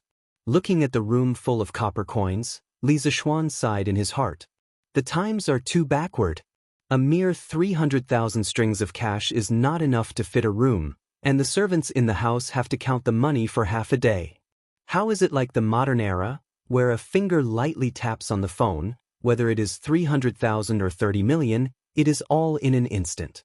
At the very least, the cash of the modern era is much easier to count than the copper coins of this era. 10,000 for a stack, 30 million for a box. Unlike now, 300,000 strings of cash is enough to fill an entire room. Li Zixuan had actually ridiculed the currency of this era many times in his heart. Think about it, if you want to buy a horse in Shi City, you have to count at least 10 strings of cash, right?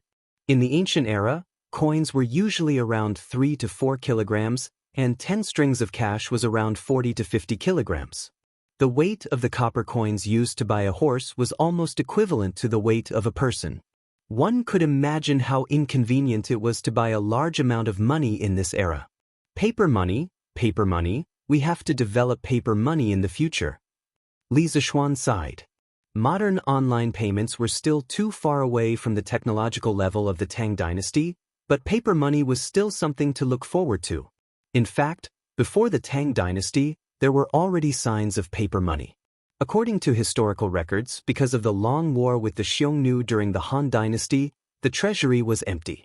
In order to solve the financial problem, while the 3 baht and platinum coins, alloy coins made of silver and tin, were minted, the white deerskin coins were also issued. The so-called white deerskin coins were made of white deerskin from the palace gardens. Each piece was a square foot long, and the edges were painted. Each piece was set at 400,000 strings of cash.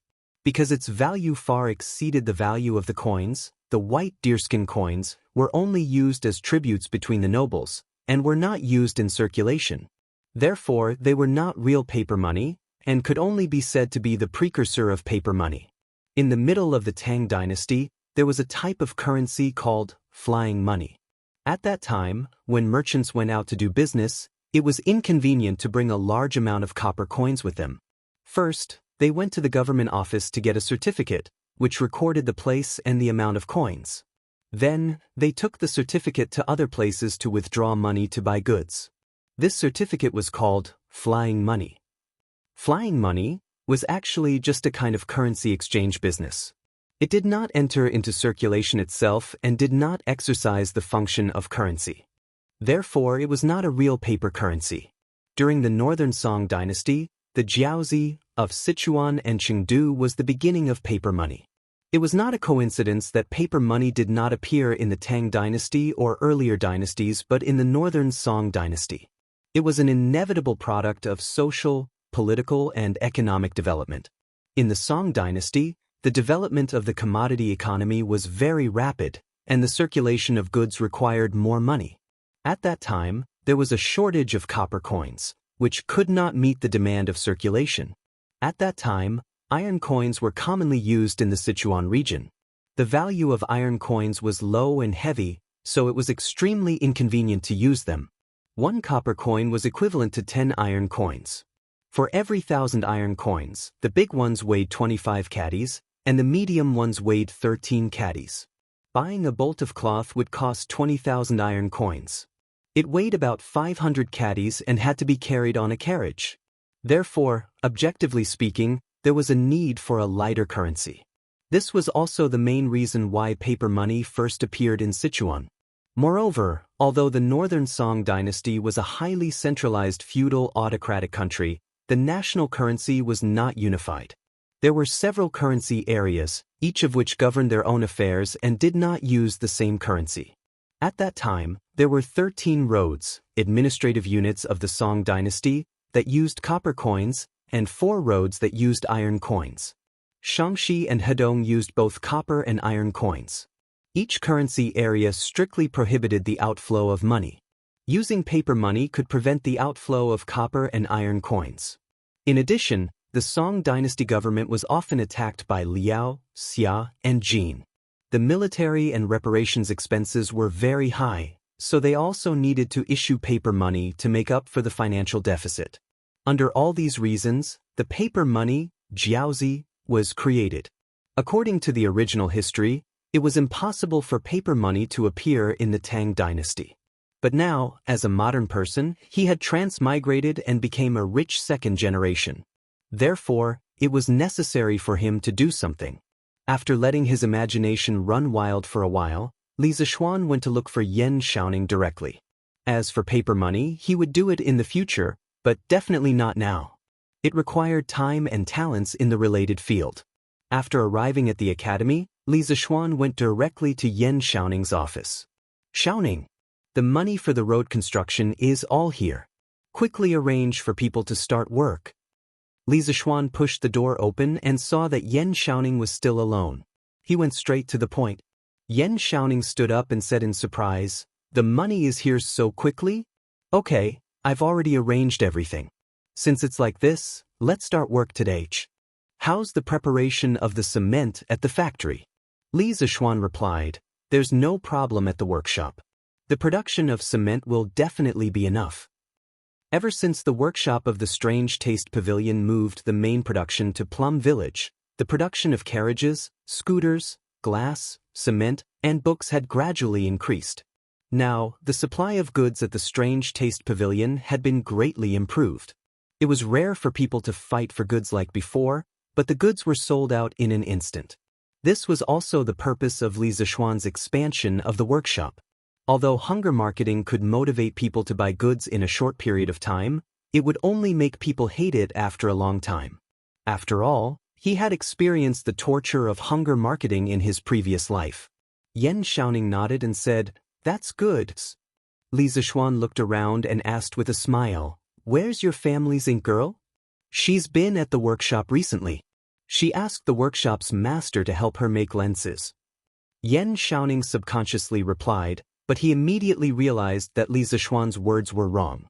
He hurriedly scolded, "F***CK, what do you mean by our family's ink girls?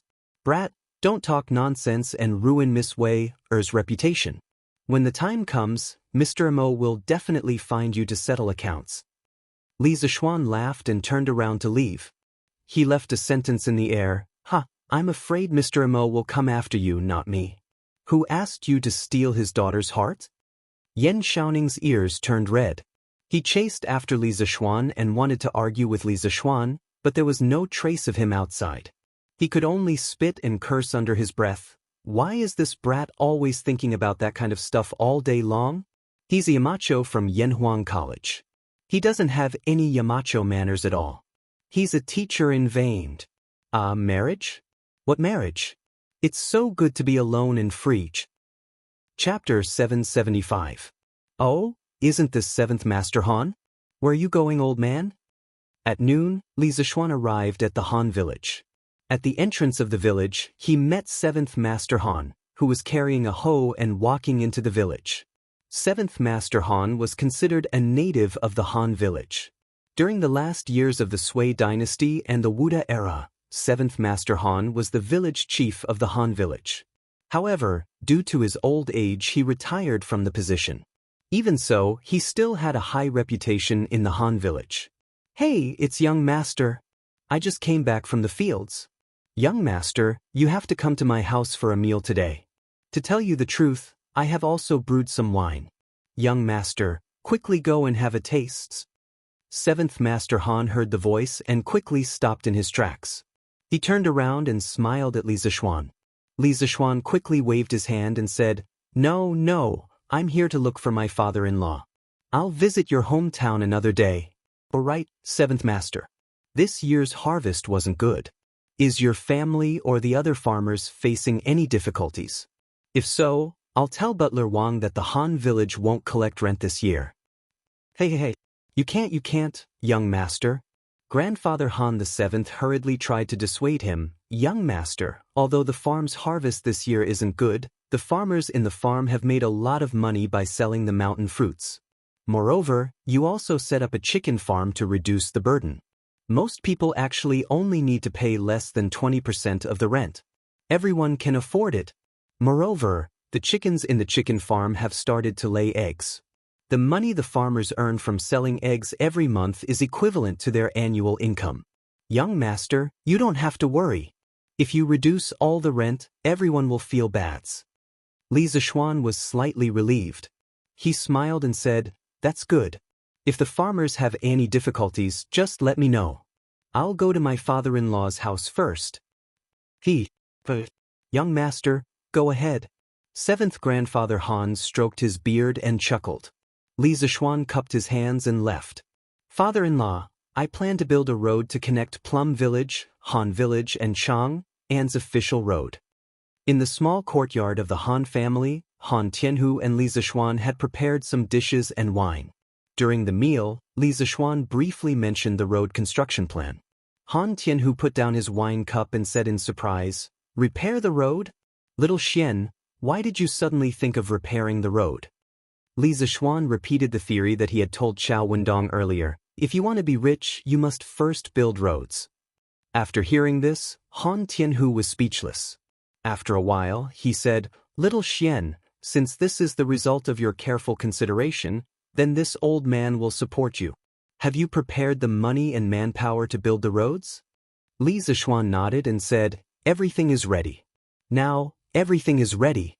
We're just waiting for the construction to start. However, the road construction process might take up a portion of the land. Of course, it won't take up the entire land. It will only take up a small portion of the land. Even so, it will affect the farmer's future harvest. That's why I'm here today to ask for your help in coordinating with the farmers. We'll see if we can reduce the rent or compensate the farmers who have their land occupied. In the past, the road between Han Village and Plum Village was too narrow. Now that the road was going to be repaired, the road had to be widened. If it was widened, it might take up the land by the roadside. Regarding the land occupied by the road construction, if this was the modern era, it would be called land expropriation compensation. However, the land in Han Village originally belonged to the Li family, so there was no need to talk about land expropriation compensation. At most, the land would be reduced according to the size of the land occupied by the farmers. Alternatively, it would be converted into copper coins and paid to the farmers in one lump sum. Han Tianhu thought seriously for a while before saying, "Yes, this is indeed a problem. After we finish eating, I'll gather the farmers to discuss this matter. I don't think there will be any problems. After all, repairing the road is a good thing for the farmers in the village."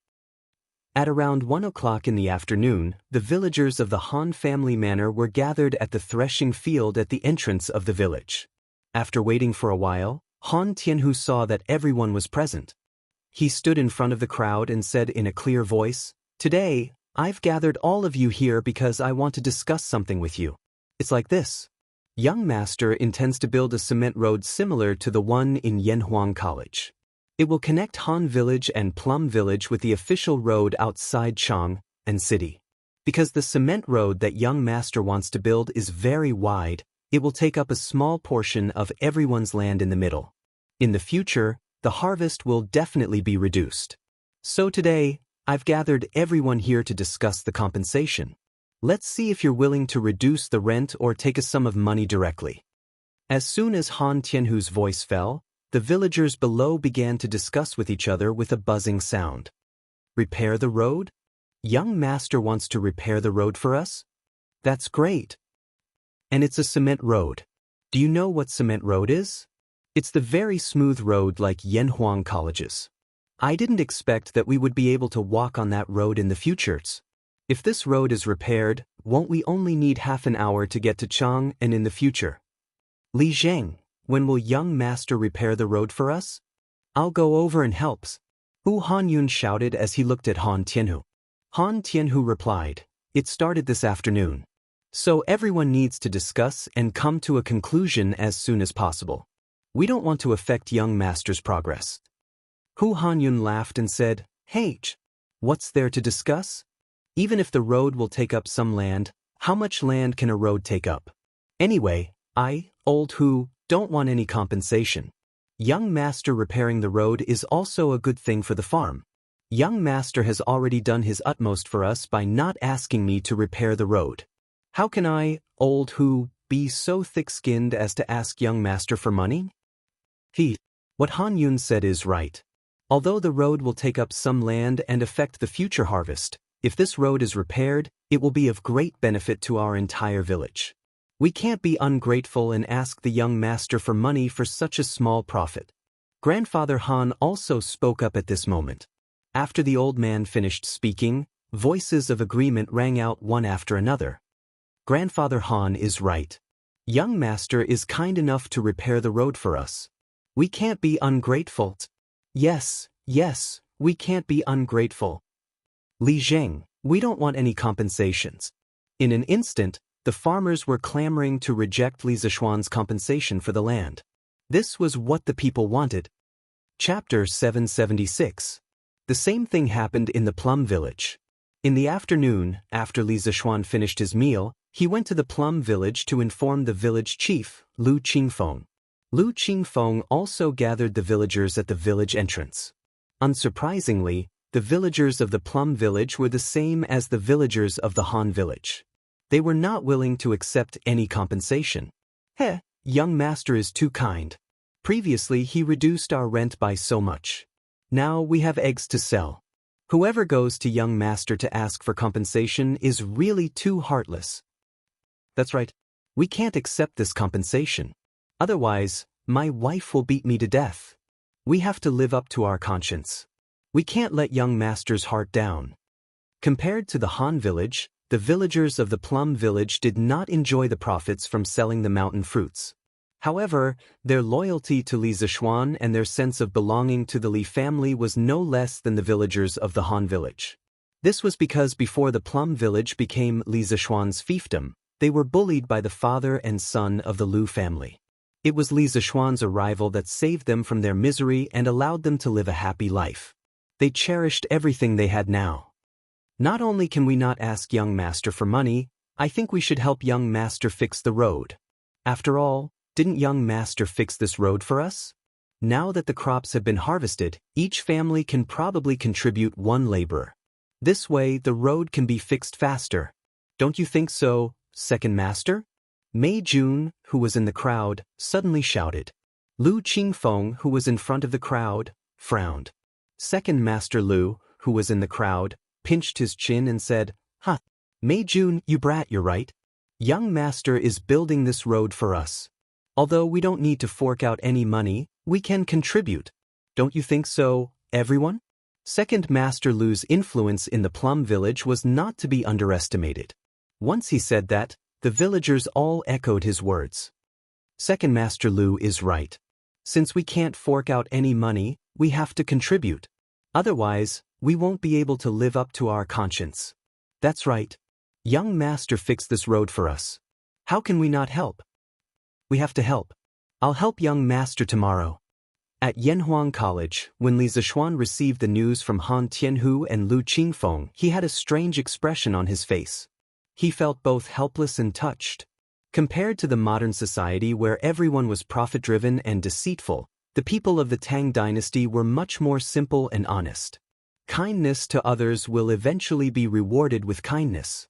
The villagers could see the little bit of good deeds that Li Zishuan usually did, and when it was within their power, they would not hesitate to contribute their own good deeds. Maybe this is what they mean by good will be rewarded with good. Li Zishuan murmured to himself, Fine. Since they have good intentions, I'll accept it.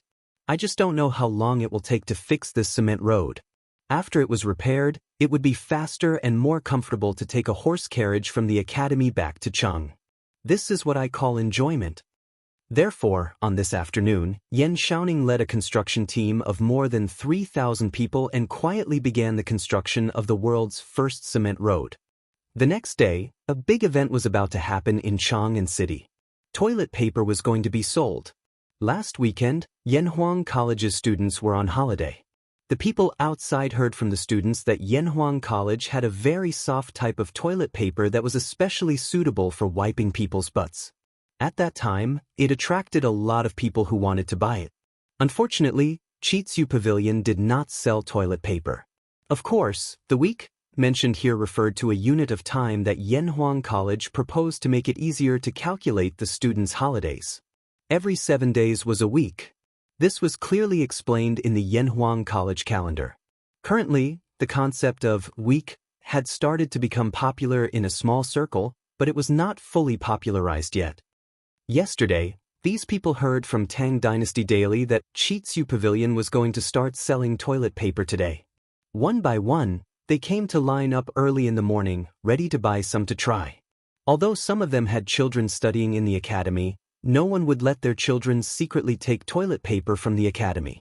Firstly, it would be embarrassing if they were found out. Secondly, it was not worth the risk for toilet paper at all. What if they were expelled? What would they do then? Hey, I can finally buy some toilet paper to try at home today. I don't know if this thing is as magical as the legend says. Of course it is. Anything from Chitsu Pavilion must be the best. That's right. But I don't know how much the Chitsu Pavilion prepared today. Don't sell it out before it's my turn. I don't think so. I heard that Chitsu Pavilion's workshop expanded in Plum Village. The number of craftsmen there is several times more than before. Didn't you see that there's no need to rush to buy the new carriages, glass cups, and glass lamps? This means that we don't have to worry about the Chitsu Pavilion's current production capacity. Hee, that's good, that's good. Hey, the door is open, the door is open. Shopkeeper's son and the others are coming out. At this moment, the door of Chitsu Pavilion opened. Sun Huayan walked out with a smile on his face flushed. Dear customers, don't worry, everyone has a share today. The workshop has prepared 3 days' worth of toilet paper to ensure that everyone can buy it. Don't push, don't cut in line, take your time. 1 roll of toilet paper is only 100 copper coins. Before anyone could say anything, Sun Huayan had already spoken first. The crowd immediately became restless. 100 copper coins for a roll of toilet paper was still a little expensive. If they bought it, they would have to use money to wipe their butts when they pooped. Of course, only a small number of people hesitated. Most people were not dissatisfied with the price. After all, in this era where paper was very expensive, strictly speaking, 100 copper coins for a roll of toilet paper was actually not expensive. After Sun Huayan finished speaking, he cupped his hands to the crowd and turned to enter Chitsu Pavilion. Most of the people who came to buy toilet paper were not shocked by the price of 100 copper coins per roll.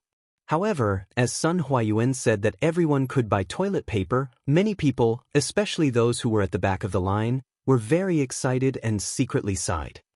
The Chitsu Pavilion finally doesn't have to miss out every time. This is great. At first glance, it was obvious that these people had been cheated by the Chitsu Pavilion's hunger marketing. Otherwise, they wouldn't have complained like this. Chapter 777. Wow, it's so white and soft. Inside the strange interest pavilion, a customer exclaimed. Don't misunderstand, he wasn't doing anything inappropriate.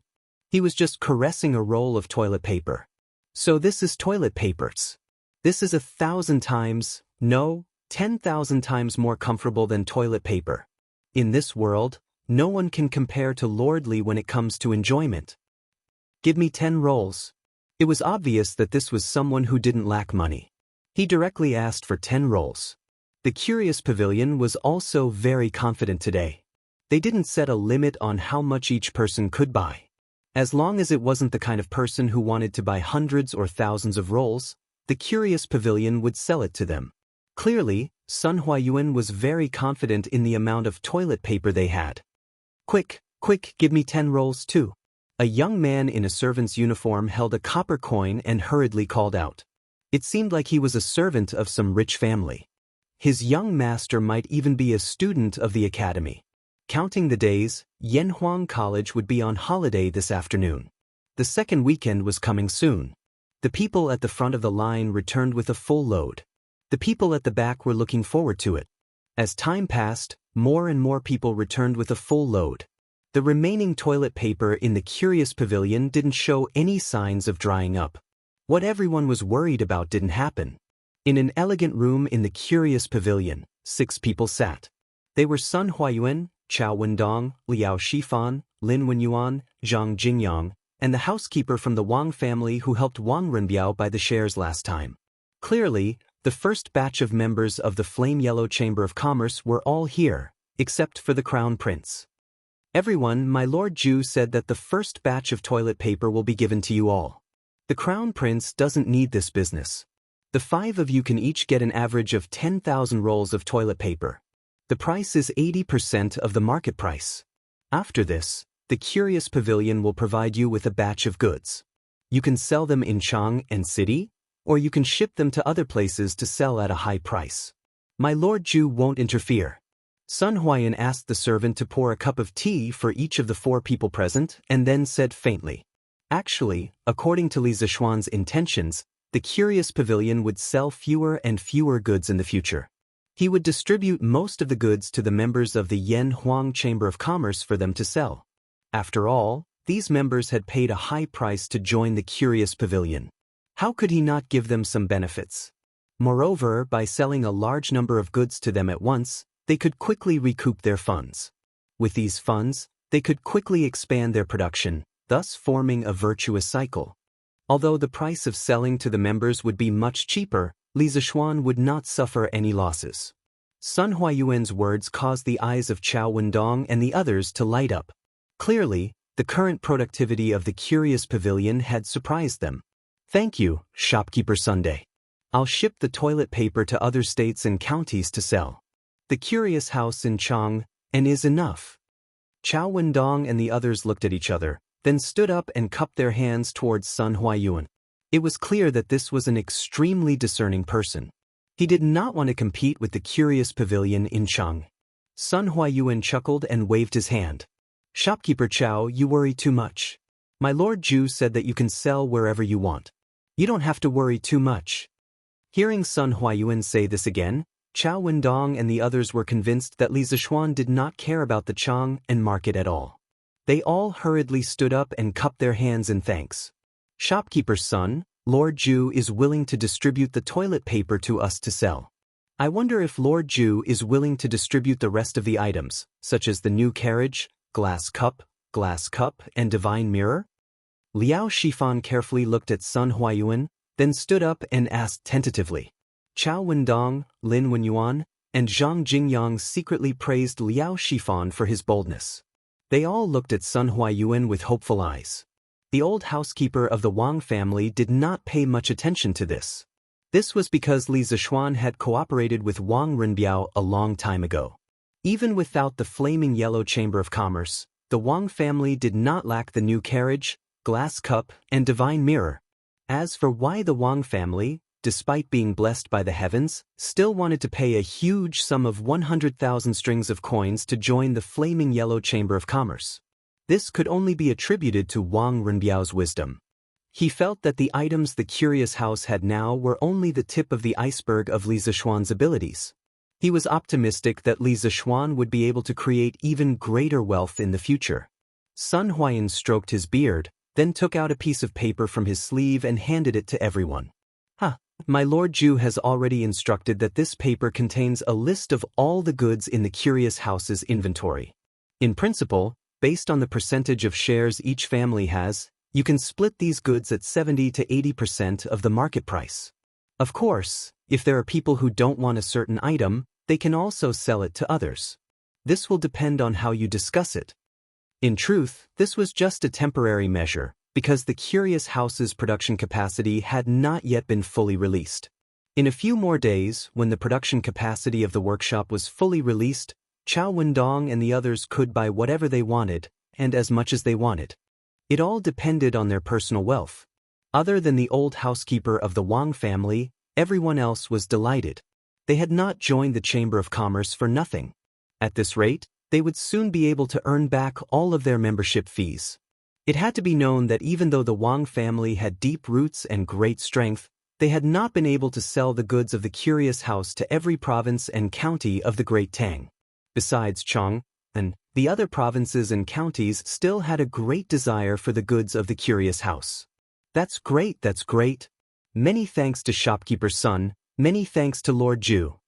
After looking through the list of goods, Chao Wendong said excitedly. It was true that he was the largest cloth merchant in Chong, but with his channels, it was very easy for him to sell the goods of the curious house to other places at a high price. Sun Huan waved his hand and said with a serious face, "Everyone, forgive this old man for speaking out of turn.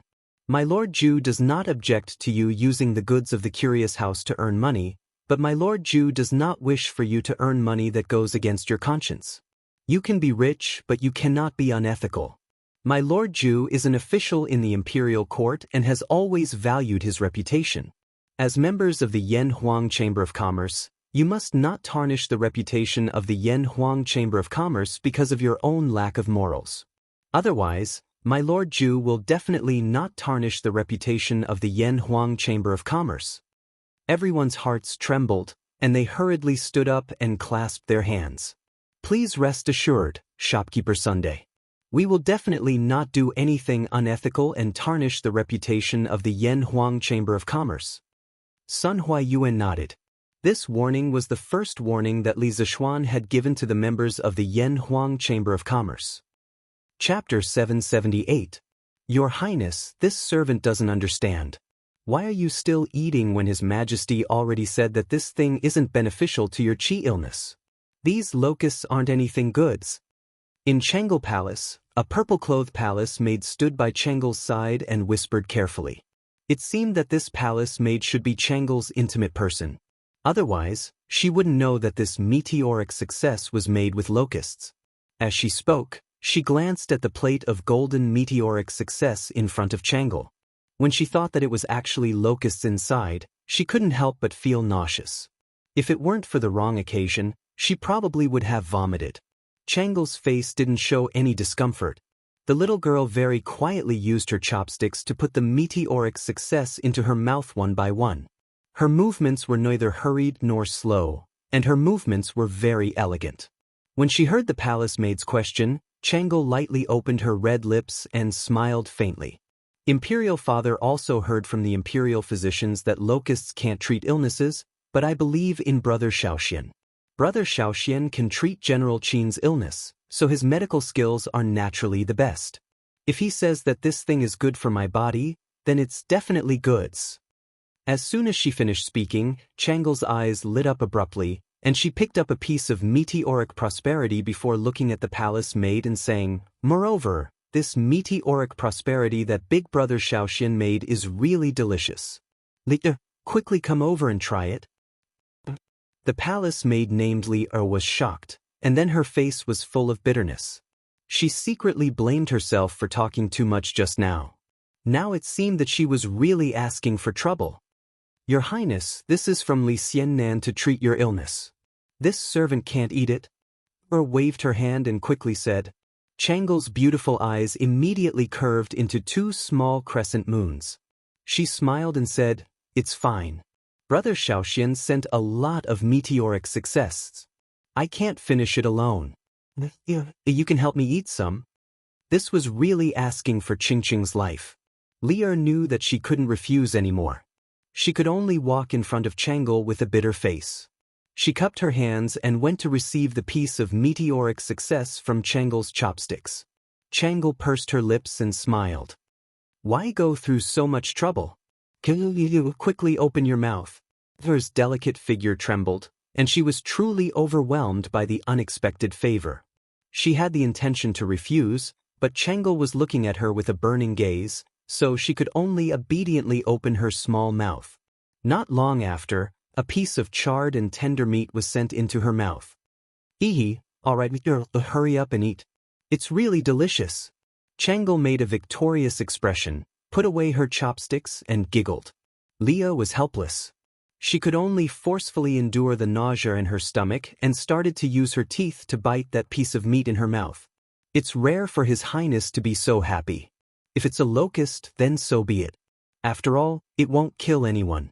At most, I'll just rinse my mouth a few more times after eating. Li-er thought in her heart. To her surprise, when she bit into the meat, there was no disgusting smell. Instead, there was a strong aroma of eggs and meat. She couldn't help but widen her eyes. Was this the meat of a locust? Why is it so delicious? How is it? Is it delicious? Changle looked at Li-er expectantly and asked. Oh, delicious. Your Highness, this meteoric is really delicious. Li County's men are really amazing. Even the meat of a locust can be so delicious. Li-er was a little embarrassed as she licked the minced meat at the corner of her mouth with the tip of her tongue and smiled excitedly at Changle. Hee hee, since you think it's delicious, then you can eat with me in the future. Anyway, I can't finish this amount by myself. Changle looked extremely happy. Of course, she also had a reason to be happy because there wouldn't be someone watching strangely from the side when she ate locusts in the future. Your Highness, this isn't too good, right? Li-er was a little hesitant. To be honest, the meteoric she ate just now was indeed very delicious. She liked to eat it very much, but if she ate it with Changle every day, it seemed a little out of line. What's wrong with this? I let you eat with me, so just eat.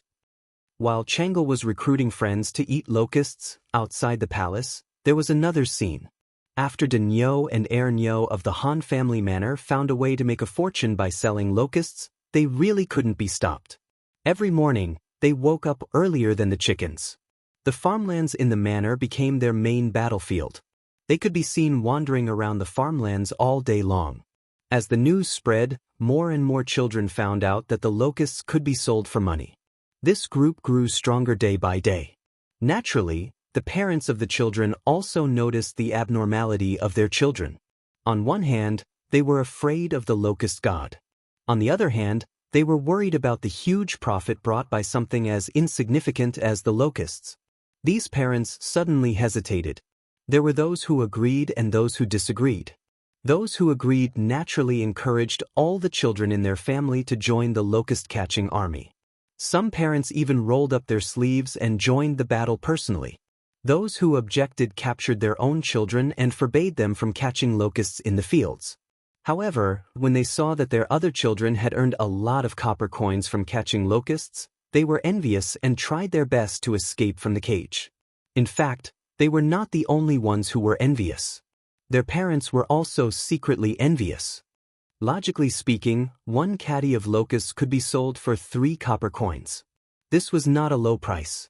If they did nothing but go to the farmlands to catch locusts, if they were lucky, the day's profit would be equal to the day's wages at the docks.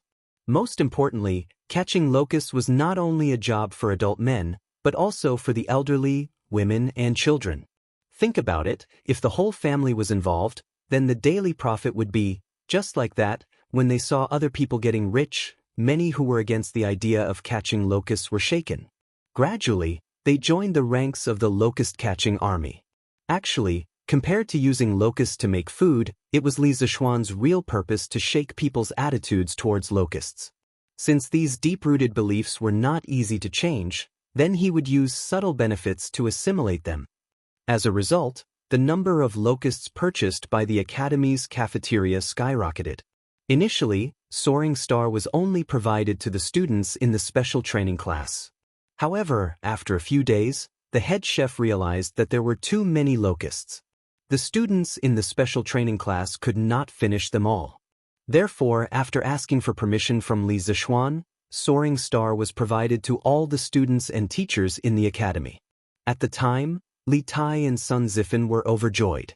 The delicacy of Soaring Star captured the taste buds of many students. What was the most popular dish at the academy now? It had to be none other than Soaring Star. Chapter 779. A few more days passed. Plum Village and the villages around the Han Village also knew that the Yanhuang College cafeteria was buying locusts. Moreover, it was 3 copper coins per caddy. Wasn't that picking up money? Therefore, the army of locusts increased several times. The number of locusts that the college cafeteria received was even more overwhelming. This time, even if all the teachers and students in the college ate to their heart's content, they wouldn't be able to finish it. However, Li Zishuan was already prepared for this situation. On this day, the Zuatian restaurant in Chang and city's West City quietly released a new dish called Meteoric Success. Oh, shopkeeper Lu, there's a new dish again. Meteoric Success, that's a good name. When it was close to noon, a customer came to the Immortal Indulgence Inn, and he inadvertently glanced at a new dish on the menu. When he focused his eyes and saw the words Meteoric Rise written on it, he couldn't help but laugh. Hey, isn't this old Master Wang? Long time no see. Shopkeeper Lu's face was full of wrinkles. He first greeted him, then replied, "This Meteoric Success is a new dish invented by my Lord Ju. It was originally only available in Yanhuang College, and the students were full of praise for it. My Lord Ju felt that this delicacy should be shared with everyone, so old Master Wang, you're lucky today." That diner was obviously shocked. Wow. It's actually a new dish invented by Lord Ju, and only the college could eat it before. I'm really lucky today. He saw that there were still empty seats in the restaurant. Therefore, he said to Shopkeeper Lu, "Shopkeeper Lu, give me a portion of gnawed chicken, a portion of dongpa meat, and a portion of Meteoric Success and a pot of Gentle Beauty." Obviously, this person was also a rich person. He didn't even ask for the price of Meteoric Success and directly asked for a portion. Shopkeeper Lu chuckled and replied, "All right, old Master Wang, please take a seat. The dishes will be served soon." A moment later, the dishes were served. The golden and tender Meteoric Success looked very appetizing just from its appearance. The moment it was served, it immediately attracted the attention of many people. That diner swallowed his saliva and picked up his chopsticks to eat the soaring star. As soon as the crispy and soft, soaring to heaven, entered his mouth was immediately filled with the aroma of eggs and meat.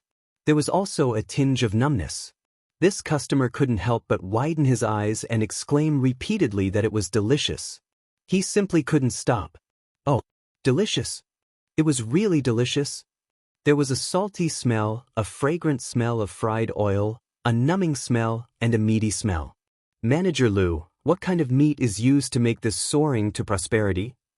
Why is it so fragrant?" After wolfing down a few pieces, the customer smacked his lips and yelled at Manager Lu. "Hey Manager Lu, you're so kind. This is our drunken immortal in secret recipe. Lord Ju has instructed us not to spread it out. Old Master Wang, please don't blame us." Shopkeeper Lu chuckled and replied. Although those who had eaten soaring to prosperity would inevitably know that it was made from locust meat, Li Zishuan wanted to hide it for as long as possible. When the day came when he couldn't hide it anymore, they would already be addicted to the delicacy of soaring to prosperity. They wouldn't be able to give up even if they wanted to. That was the result that Li Zishuan wanted. Hee, Manager Lu's words are too serious.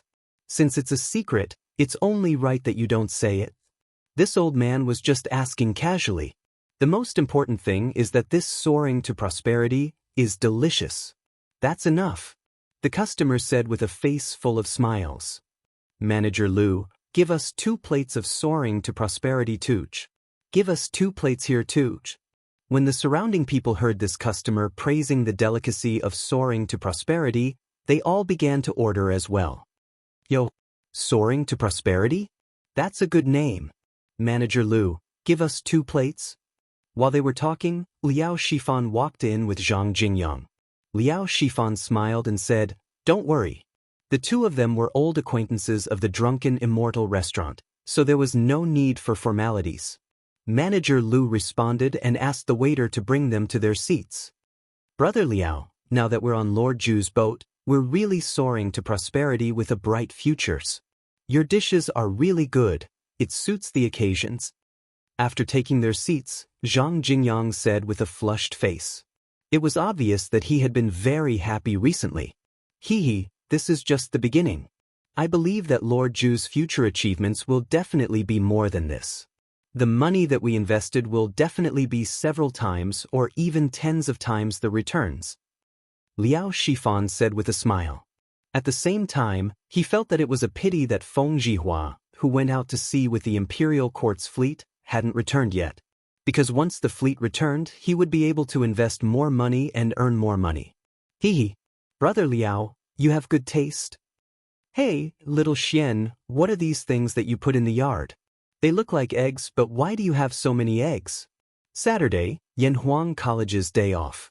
In the afternoon, Cheng Chumo went to Li Zishuan's courtyard in Yunshan and saw that the cement ground in the yard was filled with densely packed spherical things. They looked like eggs, but there was a layer of gray substance on top of them, which looked a little strange. Cheng Chumo squatted on the ground and touched it, then asked loudly. This guy didn't return to Chang, and during the holidays and just stayed in Yunshan. Although he could buy toilet paper now, Cheng Chumo still wasn't used to living in the old house in Chang. Old Cheng's family had a courtyard in Yunshan that was gifted by Li Zishuan. There was nothing in it before, but Cheng Chumo didn't get used to living at home last week. After returning to the academy, he began to order people to move furniture in. Now that it was habitable, this guy became Li Zishuan's neighbor and would visit from time to time. Put it down, don't touch it. This is an egg with lime. I took it out to dry today. Cho Nyo, don't mess around. Li Zishuan walked over and kicked Cheng Chumo's but in a bad mood as he said. To make century eggs, the fresh eggs were placed in a pot or basin filled with lime paste. After the eggs were dipped in lime, they were taken out and mixed with chaff or sawdust. Then they were placed in a jar and sealed. Generally speaking, it would take about 7 days in spring and autumn and 4 days in summer. When the time was up, they should be taken out to dry in the jar. This time, the century eggs that were being dried in the Li family's courtyard were the ones that had been rolled out last week. It's really an eggs. Oh my God. I didn't believe it when I heard that your family was buying eggs a while ago, but I didn't expect it to be true. Xiao Xian, why did you get so many eggs? You even added lime. Are you trying to hatch chicks? Cheng Chumo stood up, looked at Li Zishuan, and said stupidly. Li Zishuan's face was full of black lines. Hatch chicks? I'll hatch an MLGB. Where have you seen chicks hatched like this? Chapter 780. Hatching your sister's chickens. I say, can't your brain work a little better? What are you thinking about all day long? Li Zishuan slapped Cheng Chumo's head and said angrily. Cheng Chumo screamed in pain, then retreated far away and said, F***ck. A gentleman uses his mouth, not his fists. Xiao Xian, why are you so violent now? Besides, there are so many eggs. If you're not going to use them to hatch chickens, what are you going to use them for? Are you going to eat them? Li Zishuan said lightly, yes, you're right. These eggs are for eating. F***ck, who are you trying to fool? There are so many eggs. They'll spoil after a few days. How can you finish them with so few people in your family? Cheng Chumo said with a face of disbelief. This idiot. Li Zishuan shook his head and said, these eggs are not ordinary eggs. They can be stored for a long time. As he said that, he picked up a century egg covered with lime and sawdust and said, this egg is now 80% cooked. After a few days, you can peel the eggshell directly, add some vinegar and garlic, and eat it. It's simply a delicacy. Duck eggs were the majority of century eggs made with traditional methods. However, if you used duck eggs to make century eggs, because the eggshell of duck eggs was thicker, it generally took 30 to 40 days. The eggshell of duck eggs was thinner, and the pores on the surface were thicker. Generally, it would completely turn into century eggs in about 10 days. Of course, if you wanted it to taste good, it would need to be stored for a few more days. Therefore, it wouldn't be long before Li Zishuan's century eggs in the courtyard could be eaten. After listening to Li Zishuan's description, Cheng Chumo couldn't help but lick his lips, but he still didn't believe it. Cooked? Did you cook the eggs? Even so, the eggs can't be stored for long. What a country bumpkin, Li Zishuan thought unhappily in his heart. I didn't say that the eggs were cooked. You're the one who misunderstood. Forget it, I'm too lazy to argue with you. You should be able to taste this delicacy next week. Hee, that's great. Next time, I'll definitely come on time. Hearing this, Cheng Chumo didn't care about how these eggs were cooked. Obviously, the food was more important. Xiao Xian, the villagers from Plum Village and Han Village have been clamoring to help with the road repairs these few days. We can't even stop them. I don't know what to do either. If we give them a salary, I'm afraid that the other members of the construction team won't agree because these farmers are definitely not as professional as them. If we don't give them a salary, we'll be letting down the villagers' good intentions. When the time comes, people will definitely say that we're stingy. When evening approached, Yan Xiaoning came over. He found Li Zishuan and said with a conflicted expression, "There's such a thing?" Li Zishuan raised his eyebrows in surprise. After thinking for a while, he said, "Xiaoning, your concerns are very reasonable. How about this? The farmers' daily wages will be half of the workers' wages in the construction team. What do you think?" Li Zishuan had just established the Yanhuang Chamber of Commerce and raised more than 300,000 strings of coins. Therefore, logically speaking, Li Zishuan wasn't lacking in money. Since his farmers were so supportive, he couldn't let them work for nothing, right? Yan Xiaoning rolled his eyes and said, "What do I think? What can I think? This money is yours. You can spend it however you want." Suddenly, he seemed to have thought of something. He glanced at Li Zishuan and said in a strange tone, "Oh, right, Xiao Xian. I say you're really bad. You actually bought so many locusts from Plum Village and Han Village and made them into meteoric success for the students and the diners in Chang and to eats. You're too mean." Li Zishuan was stunned and asked curiously, "Xiaoning, how did you know that meteoric success was made from locusts?" Yan Xiaoning curled his lips and said in disdain, "I'm not stupid. Today, I saw a lot of children catching locusts in the fields by the roadside. I randomly grabbed one of them and asked. Only then did I know that the locusts they caught were all sent to Yanhuang College's cafeteria. Then I thought about the meteoric success that you introduced before. I roughly guessed that it was locust meat. I really didn't expect that you would do such a wicked thing. Damn it, I was still eating meteoric success a few days ago." At the end of his speech, Yan Xiaoning gnashed his teeth in hatred. If he could beat Li Zishuan, he would probably beat him up right now. After all, no one would be in a good mood if they found out that the delicacy they had been eating was made of locust meat. Li Zishuan touched his nose awkwardly. However, after a moment, he realized why he was embarrassed. Wasn't it just locust meat? The living conditions of people in the 21st century were so good. Didn't many people like to eat it? I spent so much effort to promote locusts just so that fewer people would starve to death next year. Hee. Then, Xiaoning, tell me honestly, is meteoric success delicious? Will you still eat it in the future?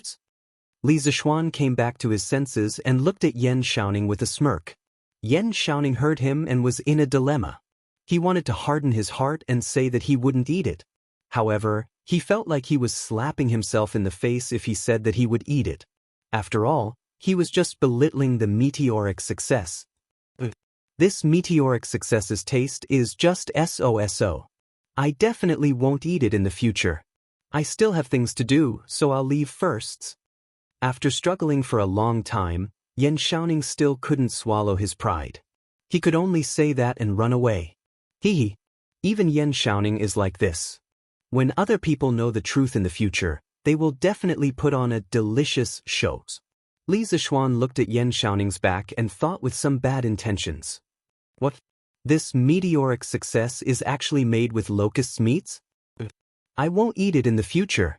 Yes. Even if I starve to death, I won't eat meteoric success again. This drunken immortal restaurant is too immoral. They actually gave us locust meat. I won't eat here in the future. Yes. If I eat meteoric success again, I'll be a dog. This conversation should be the first reaction of most people when they found out that meteoric success was made with locust meat. However, it wouldn't be long before they would be like this. Shopkeeper Lu, give me a plate of red braised pork. Again, another plate of meteoric success. Hey, Brother Zhang, didn't you say a few days ago that you won't eat meteoric success anymore? Who said that? Did I say that? I definitely didn't say that. You must have heard wrongly. It's delicious. I miss it. The truth was just as Li Zishuan expected. At night, in a corner of the academy's cafeteria, Yan Xiaoning was eating the meteoric success on the table with relish. He sighed softly and said, It's so delicious. Chapter 781. Sure enough, where are you going? The next morning, Lu saw her son holding a small bamboo basket and was about to go out. She quickly stopped him and asked, "Mom, I'm going to catch locusts with Iron Egg and the others." Hu turned around and smiled at his mother. He was on vacation this time. Seeing that his friends in the village were catching locusts all over the place, and hearing that the locusts could be sold for money at the Yanhuang Academy, he could not sit still after finishing his homework at home. Sure enough, stop. Lu heard that her son was going to catch locusts and quickly stopped him. She walked over and said, "Sure enough, you're a student of Yanhuang College now. How can you go to the fields to catch locusts? Aren't you embarrassing your husband by doing this? Besides, we don't lack money now. You'd better not go. Rest well at home or prepare for your future homework." The silly child from before had now become the envy of the entire Han village. It was all because Hu was admitted to Yanhuang College. Lu treasured her son very much. Hu opened his mouth and said, "Mom, Iron Egg is also in Yanhuang College. Why can he catch locusts but I can't?" Lu was speechless. "Sure enough, are you done? We should go." At this moment, Iron Egg's voice came from outside. Hu quickly stretched his neck and said loudly, "Coming, Iron Egg bro, I'm coming." He then looked at Lu and said, "Mom, I'm leaving with Iron Egg bro now. I'll be back by noon." He didn't wait for Lu's permission and ran out like a wisp of smoke. Lu could only stare at her son's back. "Hey, you silly woman, your son didn't dare to go out and hid at home every day. You secretly cried every day. Now that your son is willing to go out and play with others, you don't want to. You're really..." Hu Hanyun, who was fetching water from the well in the east corner of the courtyard, said to his wife angrily. Lu glared and retorted, "How can it be the same? Our son is a student of Yanhuang College now, a scholar. How can it be the same as before? He has to maintain the dignity of a scholar." When Hu Hanyun heard this, although he was happy in his heart, his mouth said carelessly, "Hey, young master didn't say anything, but you silly womans. Tai Dan is young master's personal disciple. If he can catch locusts, how can our son be more precious than him?" Lu Yue was a little flustered and exasperated. She snorted and said, "I don't care. Anyway, my son is definitely the best. I can't be bothered with you, old thing. I'm going to the chicken farm on the mountain to pick up eggs. It would be even better if I could pick up money." Hu Hanyun was speechless. A few days ago, in Plum Village, Second Master Lu's chicken farm, 7 chickens had gone missing, but there were 3 strings of money on the ground. Once the news spread, it attracted the envy of many farmers. Everyone said that Second Master Lu's family had encountered a group of righteous thieves who stole things and left money behind. 7 chickens, 3 strings of money. No matter how you looked at it, Second Master Lu made a profit, so many people hoped that they could meet such thieves. "Come back quickly, don't forget to come back at noon to cook." Hu Hanyun shouted at the top of his voice. Hey, got it? Lu promised without turning her head. "Sigh, I don't know when this child will come back. He said he would come back last month, but he didn't. I don't know if this child is doing well outside." It was said that mothers were closer to their sons, and fathers were closer to their daughters. This saying seemed to be true. Hu Hanyun looked at the empty courtyard and muttered to himself. "Sigh. Iron Egg bro, why do you think Yamacho collected so many grasshoppers? Don't tell me Yamacho also likes to fight grasshoppers?" In the fields of the Han village, Hu Shur was looking for locusts on the ground while casually chatting with Iron Egg next to him. The small bamboo basket on his body was already filled with locusts. It seemed that he had a good harvest this morning. Hearing Hu Shur's stupid cute words, Iron Egg couldn't help but laugh. "Sure enough, you are thinking too much. How could Master like to fight grasshoppers?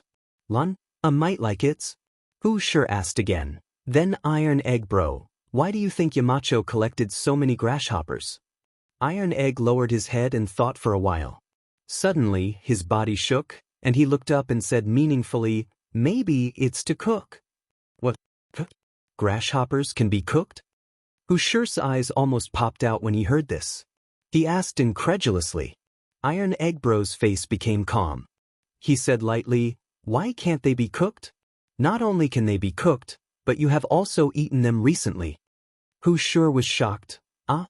I have eaten them recently? Iron Egg Bro, are you saying that I have eaten grasshopper meat recently? Wretch, where did I eat it?" Iron Egg Bro sighed and shook his head. "Sigh, not only did you eat it, but I also ate it. The meteoric rise in the academy was made with these grasshoppers." He just realized it, but what could he do even if he did? He had already eaten what he wanted to eat, and Li Zishuan was his master. He couldn't say anything and could only swallow his bitterness. "No way? Meteoric rise is made of grasshoppers? Wretch, but it doesn't look like it at all." Hu Shi's face turned pale. He felt nauseous and said in disbelief, "Oh, that only means that my master's technique is brilliant. Meteoric rise is definitely made of grasshoppers. You don't have to doubt it. Otherwise, it would be hard to explain where all the grasshoppers went." Iron Egg Bro straightened his back, but he didn't feel nauseous. His face was calm. "Then what should I do? Recently, I am addicted to eating meteoric rise. Iron Egg Bro, you are telling me that this thing is made of grasshoppers. Should I continue to eat it in the future?" Who sure enough, he was in a dilemma. A few days later, the weather was cloudy. The military training had been going on for more than half a month. Everything was going according to the established procedures. The students were becoming more and more disciplined, and so were the instructors. Therefore, Li Zishuan rarely paid attention to the academy. Naturally, he couldn't get up in the morning and began to sleep in. Lord Ju, the Imperial Court's fleet is back. They are almost at the pier by the murky river. Chapter 782. What? The fleet is back? Li Zishuan woke up late in the morning. He was washing his face in the yard when he heard Pang Feiji's shout from the front of the yard. He was stunned at first, but then he was overjoyed. Quick, prepare a horse for me. Let's go to the dock now." Li Zishuan excitedly wiped his face and roared at Pang Feiji who was outside. "Yes, Lord Ju. Brother, isn't there a show to watch? Mom wants to go too." Lon, who was playing in the backyard, shouted happily at this moment. The little girl was at the age where she was playing around and didn't sleep much. She woke up much earlier than Li Zishuan. When she heard that there was a big ship to watch, she immediately became interested. Since you want to see it, I'll take you to see it." Li Zishuan's laughter came from the backyard. After a while, the two of them rode out of the Yunshan courtyard. Lon naturally rode with Li Zishuan. The little girl giggled along the way. Ever since Yanhuang College started, Li Zishuan, as her brother, hadn't accompanied her to play for a long time. Today was a rare opportunity for them to go out and watch the show together. Ba River was one of the 8 rivers of Chang. It originated in Lantian County and was located to the east of Chang and City. On both sides of the Ba Bridge, 5 miles of embankments were built. Thousands of willows were planted, and tourists walked shoulder to shoulder. It was a spectacular sight in Chang. Every time spring was in full swing and the spring wind blew, the willow catkins would dance in the air and fog would become a major sight on Ba Bridge in Chang. Ba River had a dock and a relay station. It was called Ba Pavilion. Many people would come here to welcome guests and bid them farewell. They would also break off willow branches as gifts. Ba River flowed through May Village. There was a relatively large dock in the southeast of May Village. Many merchant ships came here to load and unload their goods. The previous expedition ceremony of the Imperial Court fleet was held at this dock. After about half an hour, Li Zishuan and the rest arrived at the Ba River dock. At this time, the dock was already crowded. "Why are there so many people?" Li Zishuan couldn't help but ask when he saw the huge crowd surrounding the pier. Pang Feiji wiped the sweat off his forehead and hesitated for a moment before saying, "This? I don't know who leaked the news, but these commoners most likely have relatives in the fleet. They should be here to welcome their family." "Maybe." Li Zishuan shook his head. He didn't want to delve deeper into it. He urged his horse to gallop into the crowd. "Mother, why haven't I seen Father yet? Didn't you say that Daddy is coming back today?" At the edge of the pier, A little girl raised her head to look at the middle-aged woman who was holding her little hand and asked in a crisp voice. The middle-aged woman gently stroked the little girl's ponytail and said softly, "Come back soon, come back soon." Although her voice was calm, her trembling hands showed that her heart was surging with emotions. She was not calm at all. She was just forcefully controlling her emotions to avoid losing her composure in front of her daughter. "Oh, Mother, do you think Father has lost weight or gained weight? I haven't seen Father for a long time. Yaya misses Father so much." That's right, this mother and daughter were Meng Wenhao's biological mother and sister.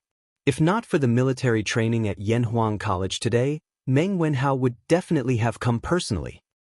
"Your father should have lost weight, right?" Meng Wenhao's mother said hesitantly. Meng Wenhao had already heard about Meng Youyang's recent situation from Li Zixuan. However, in order to prevent his family from worrying, he didn't tell them the truth. Therefore, Meng Wenhao's mother didn't know anything about her husband's experience at sea. "Yaya, be good. Your father must have missed you a lot too." Hearing the latter half of her daughter's sentence, Meng Wenhao's mother's eyes stung and she almost cried. Everyone in the world liked to be reunited, but the sadness and joy of separation were the helplessness of the poor. If they wanted to survive, their family had to accept separation. If they were unlucky, this separation would become eternal. But what could they do? Yes. Mother, after Father comes back this time, let's not let Father leave us again, okay? Yaya can also help the family earn money. Recently, Yaya has made a lot of money from catching locusts, so we can buy a lot of buns. However, Yaya was still young and couldn't understand the sadness behind this family. The little girl blinked her clear eyes and innocently begged. Meng Wenhao's mother felt bad when she heard her daughter's naive words. She hugged her daughter's head to her waist and said softly, "Okay, Mother promises Yaya. After your father comes back this time, he will never leave us again." In fact, Yaya's wish was also Meng Wenhao's mother's wish. In the past few months when the fleet went out to sea, she didn't have a good night's sleep. She had never believed in gods and Buddhas, but she even went to Chang and city's Daxing Shan temple to pray to Bodhisattva several times and donated dozens of copper coins for incense and oil. Dozens of copper coins were nothing to a rich family, but for the current Meng family, dozens of copper coins were not a small amount. They could buy hundreds of pounds of rice. However, in order to pray to the gods and Buddhas to protect her husband's safety, Meng Wenhao's mother felt that it was worth it. "How long will it take for the fleet to come back?" Li Zixuan held Lan's small hand and squeezed forward as he asked. Now that he was a Wu Dao master, he could naturally release his inner strength. Although the dock was crowded with people and it was very crowded, with his strong inner strength, no matter where he went, the people around him would quietly bounce back a little. Therefore, he didn't have to worry about Lan being squeezed. "Sir, it should be soon. When I reported to you this morning, the fleet was only about 10 miles away. Now, it should be about 6 or 7 miles away." Opening the way in front should have been Pang Feiji's job as a guard. However, Li Zixuan, who spoiled his sister, was afraid that the crowd would squeeze and hurt Lan, so he personally opened the way. Therefore, Pang Feiji, the guard, actually hid behind Li Zixuan and enjoyed the treatment of a superior. 6 or 7 miles, based on the speed of the ship on the water, would only take about half an hour. Li Zixuan nodded and continued to pull Lan to the front of the crowd. The people of Chang and city all knew that the fleet was coming back today. As the emperor, Li could not know. However, he certainly couldn't be like the people and wait there for a long time. Halfway through the morning court, a small eunuch quietly walked to Li's side and whispered a few words. Then, Li directly stood up and said to the officials in the court with a smile on his face, "The morning court will end today. Everyone, follow me to Murky Island to welcome the triumphant return of the fleet to the south." Chapter 783. "Hey, Renbiao, you're here too?" With their powerful internal force, Li Zixuan and the other two finally came to the front of the crowd. However, they met an old acquaintance. Who else could it be but Wang Renbiao? It's Xiaoxian. I just received the news this morning. Fortunately, I had nothing to do, so I came to take a look. Wang Renbiao chuckled and looked at Li Zixuan. Oh, right, Renbiao, I forgot to ask you before. Did the fleet find the rubber I told you about in Nanyang? A few days ago, he asked Wang Renbiao to help him inquire about the news. He only cared about Meng Youyang's situation and forgot about his own business. When Wang Renbiao heard this, he was stunned. He then shook his head and said, I don't know about this yet. I only asked people to help inquire about the fleet. I didn't ask about the harvest of my fleet. Li Zishuan was speechless. He thought to himself, this Wang Renbiao's heart is really big. He doesn't even care about his own family's business. His attitude of treating money like dirt is comparable to mine. Well, then we can only wait for the fleet to come back in a while. Li Zishuan said helplessly. Oh, look, the fleet is here. The fleet is here. At this moment, a mast finally appeared on the surface of the Ba River. Then, the figure of a huge turreted ship slowly emerged from the water and was exposed to everyone's vision. It was unknown who discovered this phenomenon, but someone shouted loudly, and the crowd on the pier immediately boiled up. They're finally here. They're finally here. After going out to sea for almost 5 months, the fleet is finally back. God bless, the child's father must be fine. When the people saw more and more ships appear on the Ba River, they began to excitedly talk to each other. Most of them were praying for the safety of their family members. 5 months. This time, some families are happy and some are sad. At this moment, Li Zishuan was holding Lan Er's hand and standing at the front of the crowd. He looked at the densely packed boats on the river and sighed with mixed feelings. Although Wang Renbiao did not mention the details of the ambush on the fleet, Li Zishuan had obtained more detailed information from Li Chengqian. Of course, the source of the information was definitely related to Li Er. Therefore, he was very clear that the fleet's journey south this time was not without casualties. Not to mention the storms and diseases that took away the crew members on the sea route to the Nanyang countries, just the sneak attack of the pirates that night caused the fleet to lose 28 soldiers and 12 civilians. This meant that a small-scale battle had caused 40 Tang soldiers to be buried in the sea, with no complete corpses left. 40 originally happy and blissful families were torn apart in an instant. At that time, who knew how many tears would be shed? Boo-hoo! As time passed, the 1,500-some merchant ships that had come south to trade 5 months ago appeared before everyone's eyes. The mournful sound of a bugle horn came from the ship in the center of the fleet, and then all the other ships began to drop their anchors, lower their sails, and slowly approach the shore. We're home! We're finally home! On a merchant ship, Meng Youyang stood on the deck and leaned against the railing. As he looked at the sea of people on the shore, he couldn't help but sigh. On this voyage, he had almost been separated from his family forever. He was far from alone in his thoughts. Whether it was the civilian workers on the merchant ships or the Navy soldiers on the official ships, all of them couldn't suppress the joy in their hearts as they looked at the dock. Homesickness, homesickness, what could be more important than the fact that they would be home soon? Your Highness, we can go ashore. The main ship had already reached the dock, and people had already laid down the planks. Wu Di walked up to Li Shaogong and clasped his fist. This prince will come right away. A few moments later, Li Shaogong disembarked from the main ship with his guards. Li Zishuan walked up and cupped his hands in greeting. Congratulations on your Highness's triumphant return. Long time no see. Your Highness, how have you been? Li Shaogong gave a hearty laugh and patted Li Zishuan on the shoulder. This prince is in good health. Looking at the days, the Imperial College should have started school by now. How come you still have time to come here? Before leaving, he had entrusted his son to Li Zishuan. At the time, Li Zishuan was still an official at the Imperial College and had yet to fall out with Kong Yingda. Thus, Li Xiaogong's memories were still stuck at the time when Li Zishuan was still teaching at the Imperial College. He had no idea what was going on at Yanhuang College. Your Highness, this child is no longer at the Imperial College.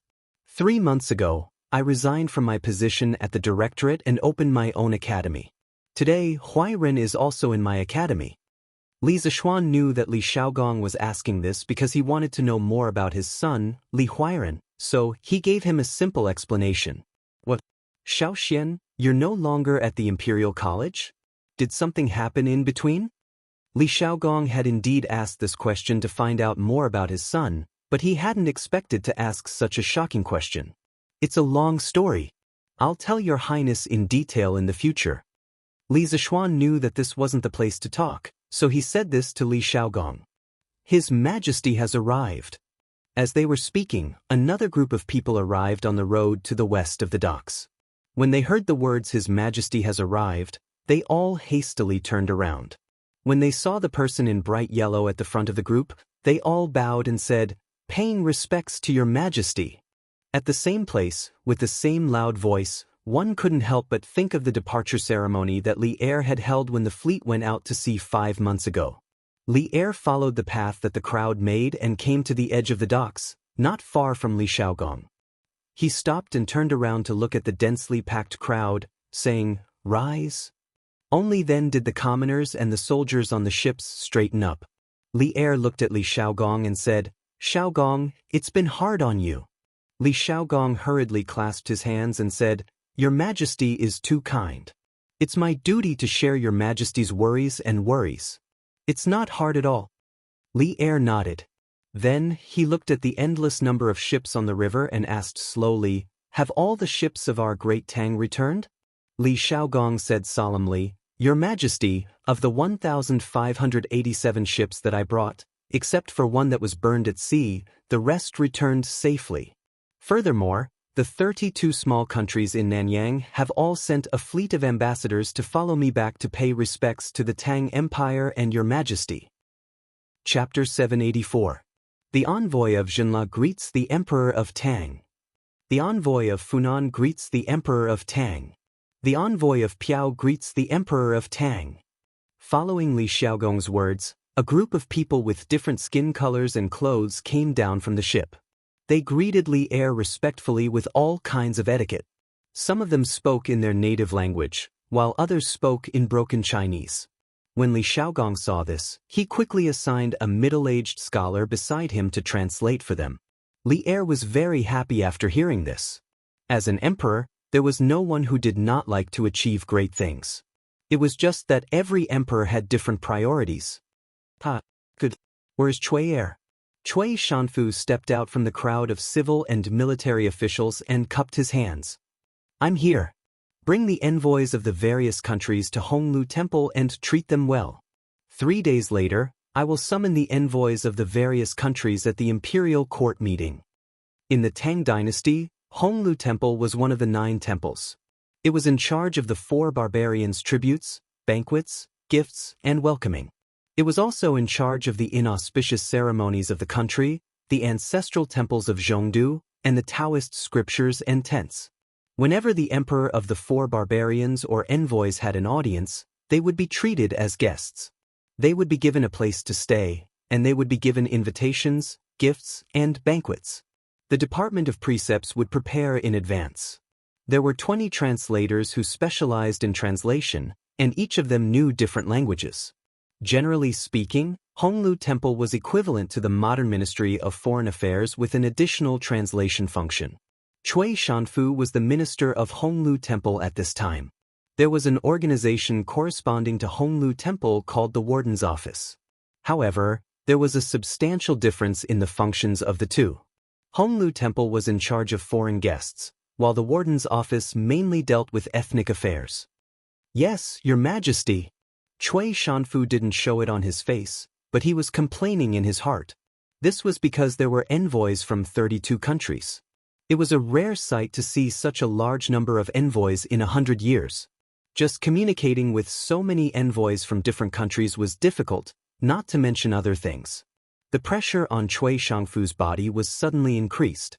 After the envoys of various countries left the dock with Cui Shanfu and headed for Chang, Li Er looked at the endless boats on the river and turned around to give an order. "Beloved official Xiao, beloved official Yen, the 2 of you will be in charge of the transportation of goods. The grain and goods on the imperial court's ships will be directly transported to Taikan. As for the goods on the civilian merchant ships, you will order people to calculate the income of each family."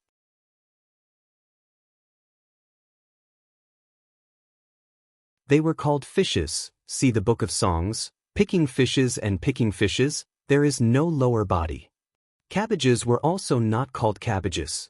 But spices had always been a precious existence in the Great Tang. Most of them were sold in pairs. Depending on the type of spices, the price could range from a few dozen copper coins to a few strings of one tael. When had anyone ever heard of someone possessing more than 10,000 dawn of spices? The 170,000 dawn of spices that Li Shaogong mentioned was too frightening. However, Li Shaogong wasn't lying. Some spices were really rampant in some of the island countries in the South China Sea. They grew everywhere like weeds.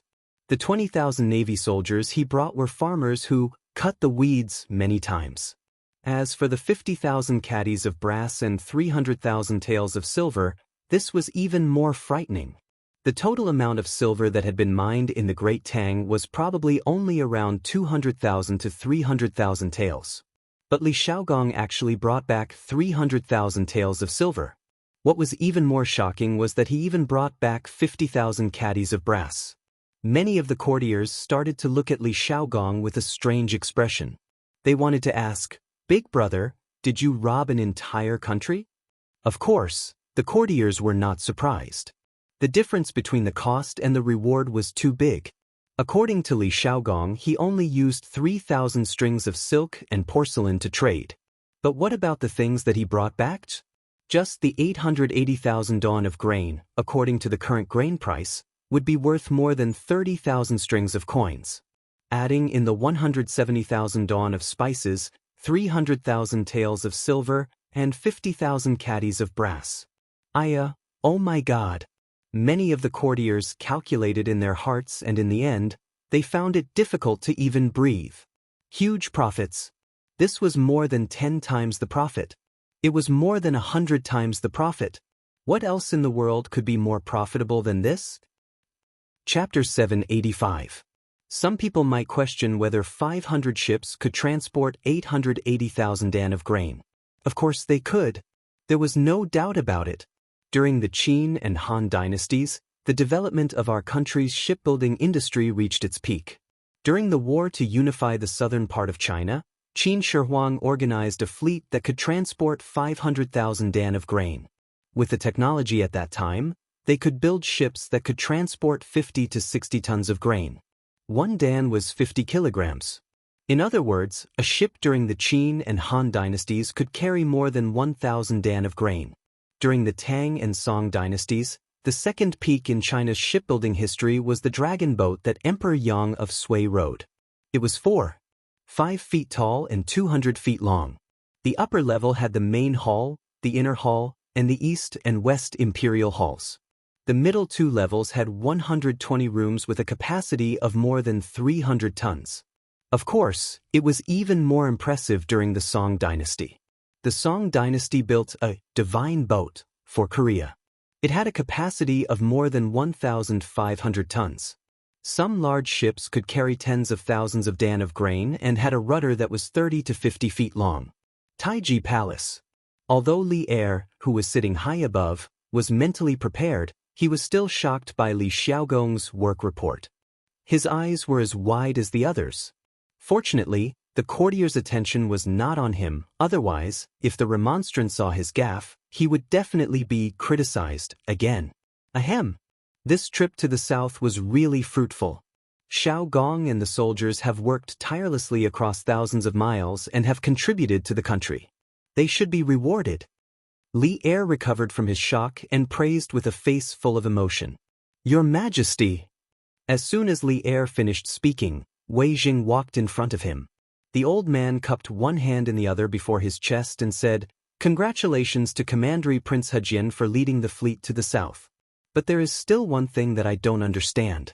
Where did you get these 300,000 taels of silver and 50,000 kilograms of brass?"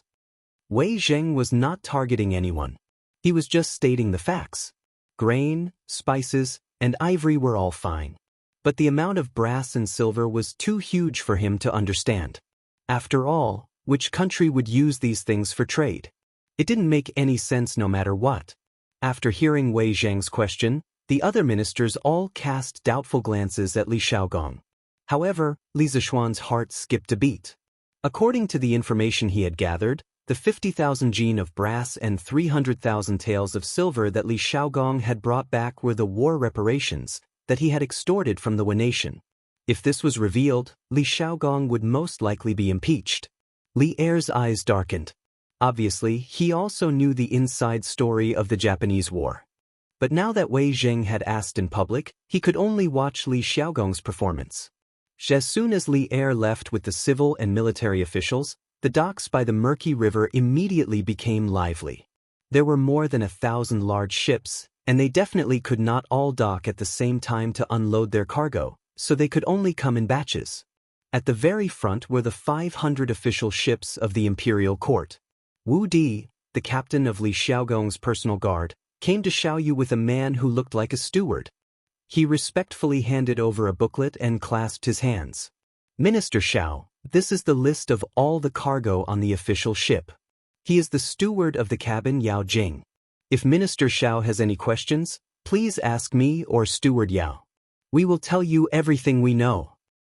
"Well, thank you," Xiaoyu said politely and took the booklet. When he opened it, he was shocked. So much food? I'm afraid the granary of Chang and city can't hold it all." Hearing this, Yen Lide was very curious. He thought that the official ship of the imperial court had only brought a little silk and porcelain. At most, it could be exchanged for more than 100,000 jin of food. How could the granary of Chang and city not be able to hold it all? "Sherwin," Xiaoyu's courtesy name, "let me see how much food you have." Then, Yen Lide eagerly came over and wanted to see what was on the booklet. When he saw the number on the booklet, his eyes widened and he exclaimed, This 880,000 jin? So many jin of food, Taizong can't hold it all. It has to be transported to Hanjiatsang in Luoyang." The Taizong he was talking about was the largest granary in Chang'an City. It was also the granary of the imperial family. Its main function was to provide for the imperial family's consumption, rewards, salaries of officials, military supplies, and government accounts. Although Taizong's main function was to serve the central government, it also had some positive functions. For example, every time there was a famine, Taizong would take out grain to replenish Changpingtsang and suppress the price of grain. It would also sell some grain at a low price to help the victims. However, Taizong's total storage was not very high. It could only store 500 to 600 jin of grain at most. Moreover, the autumn harvest had just passed, so there was even less space left in Taizong. That was why these two big shots of the imperial court sighed with emotion. As for the Hanjiatsang that Yen Lide mentioned, it was the largest granary in the Tang Empire. At the start of the Sui dynasty, Chang'an was built, but the Guangzhou region was unable to satisfy the needs of the imperial family, officials, and the central army. During the Day era, to satisfy the grain needs of Chang'an, Emperor Yang built the Grand Canal. Later on, Yang Guang directly moved the capital to Luoyang. After establishing Luoyang, Yang Guang first built Huiluotsang as the national granary in Luoyang. The entire Huiluotsang city was 1,000 meters from east to west, 335 meters from north to south, and around 700 warehouses with a diameter of 10 meters. Each warehouse could store 4,000 jin of grain, and the entire city could store 3 million jin of grain. As Huiluotsang was built outside of Sui Tang Luoyang City, at the end of the Sui dynasty, the world was in chaos. Li Mi took Huiluotsang, and Luoyang City fell into a situation where there was no grain. Later on, Huiluotsang became the focus of the war between Li Shimin and Wang Shichong. The warehouses outside the city were occupied, and Wang Shichong lost due to a severe lack of grain. Later on, Li Shimin saw the disadvantages of having a granary outside the city, and he decided to build one within Luoyang City to prevent the same thing from happening. This granary that was carefully designed by Li Shimin was Hanjiatsang. Not only did Hanjiatsang provide grain for Luoyang City, but it also acted as a transportation station between Guangdong and Guangzhou. Later on, it slowly replaced the largest granary at that time, Luokotsang, and became the largest granary in the world, with a total storage of close to 6 million jin.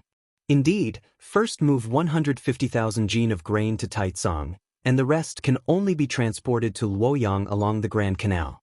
Lied, you take care of things here. I'll go to the palace to ask for a decree to send a portion of the official ships to Luoyang. Xiao Yu thought about it and decided to ask for Li Er's opinion. Otherwise, with so much grain, there would be no place to store it, and it would only benefit the rats. Chapter 786. In Taiji Palace, the morning court was still going on. Everyone's eyes were focused on Li Xiaogong. Due to the special nature of the previous battle, Li Xiaogong had only passed on the specific details to Li Er in the form of a secret report instead of a battle report. In this way, the ministers in the court naturally had no way of knowing the details. Of course, it couldn't be ruled out that some well-informed people obtained the news through abnormal channels, but even if they knew, they had to pretend that they didn't know at this moment. Otherwise, if they exposed their so-called abnormal channels in front of Li Er, wouldn't that be looking for troubles? As a minister, if he attracted the suspicion of the emperor, his good days would be numbered. That's a good question, Minister Wei. Li Xiaogong looked back at Wei Zheng and then bowed to Li Er. He said in a deep voice, "Your Majesty, I am guilty." Seeing that Li Xiaogong didn't answer Wei Zheng's question directly and instead apologized to Li Er, the ministers in the hall were confused. They didn't know what Li Xiaogong was doing. This time, the imperial court had sent a fleet to the south. The harvest from this trip was almost equivalent to the imperial court's annual revenue. It had greatly alleviated the empty state of the national treasury since the Wei River Alliance. Li Xiaogong was definitely considered a great contribution. How could he be guilty? Li Er's heart sank. How could he start to apologize without saying anything? He was very worried that Li Xiaogong would make a mistake and worsen the situation. Xiaogong led the army across the sea and brought back so much food and money for the imperial court. What is his crime? Although many thoughts were running through his mind, Li Er remained calm on the surface. He slowly opened his mouth and asked the common question in the hearts of the ministers. Li Xiaogong seemed to have been prepared. He hurriedly cupped his fist and said, "I attacked the Wei nation's capital, Fanio City, without your Majesty's permission. The 50,000 kilograms of brass and 300,000 taels of silver were given to me by the Wei nation's queen. I am guilty." As soon as Li Xiaogong finished speaking, there was a buzz, and the court immediately exploded. The officials in the hall all stared with wide eyes, indescribably shocked. Some people didn't know whether to laugh or cry in their hearts because when Li Xiaogong had reported his gains from going south, they had secretly wondered if Li Xiaogong had plundered some country. Otherwise, how could he have brought back so much wealth? However, judging from the results that were announced now, their previous guess was actually correct. Li Xiaogong had truly ransacked a country, and the target of his ransacking was none other than the Wei nation that had previously paid tribute to the Great Tang. How could this be? Therefore, some people could not help but be eager to give Li Xiaogong a try. Wei Zheng, who was standing in front of the officials, raised his eyebrows. He clearly didn't expect the truth to be like this. He took a step forward and said, "His Royal Highness, without your Majesty's permission, attacked the neighboring countries of the Great Tang. This action can easily cause panic in the neighboring countries, which is extremely disadvantageous to the Great Tang at this time. I think that His Royal Highness should be severely punished." I think that Left Minister Wei's words are reasonable. Now that the world has just settled down, the imperial court should be recuperating and getting along peacefully with the neighboring countries.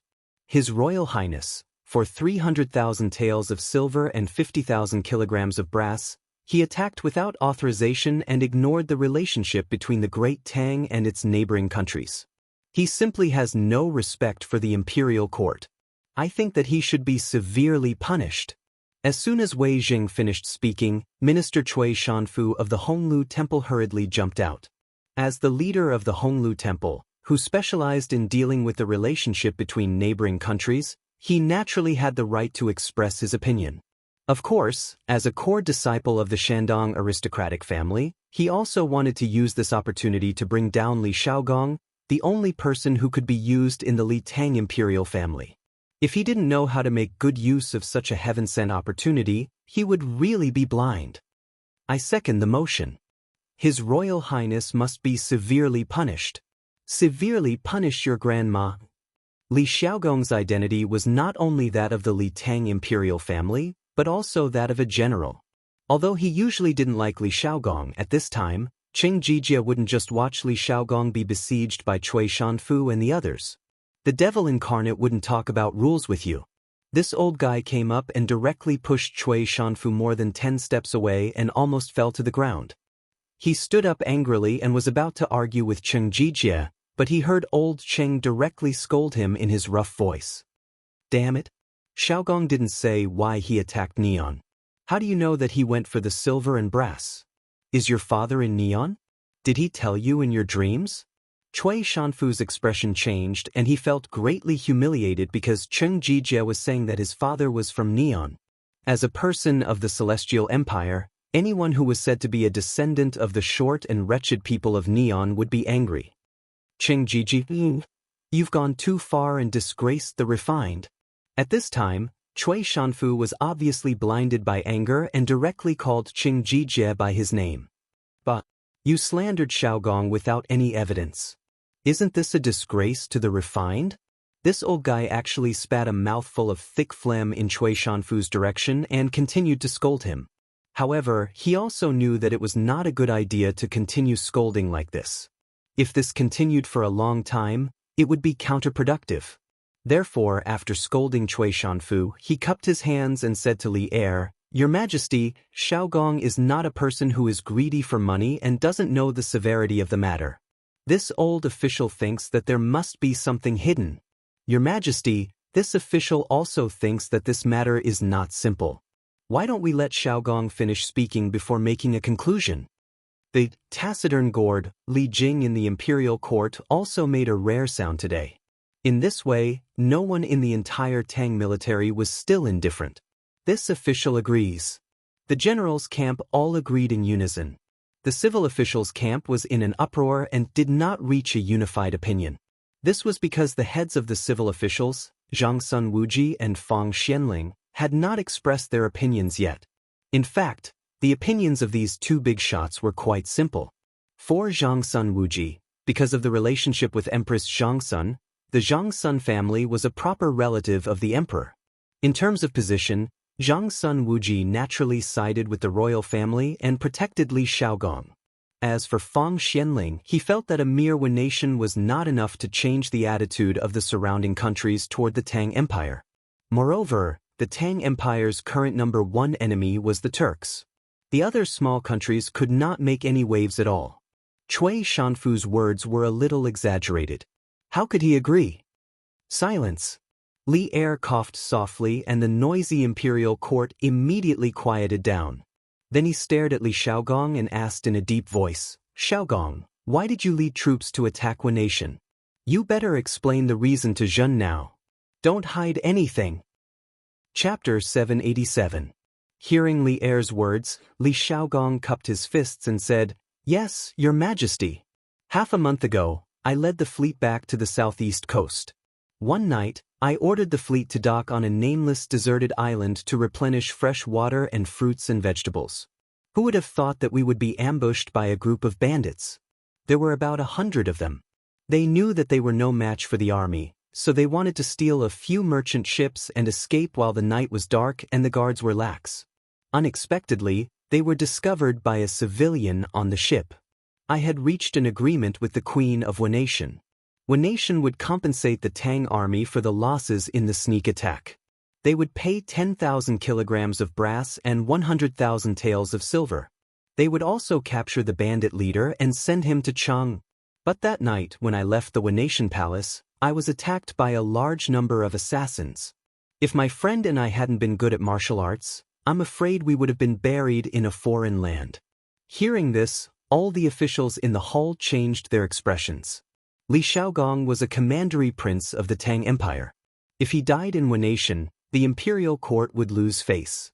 And at that time, the Tang Empire and one nation would definitely have a war to the death.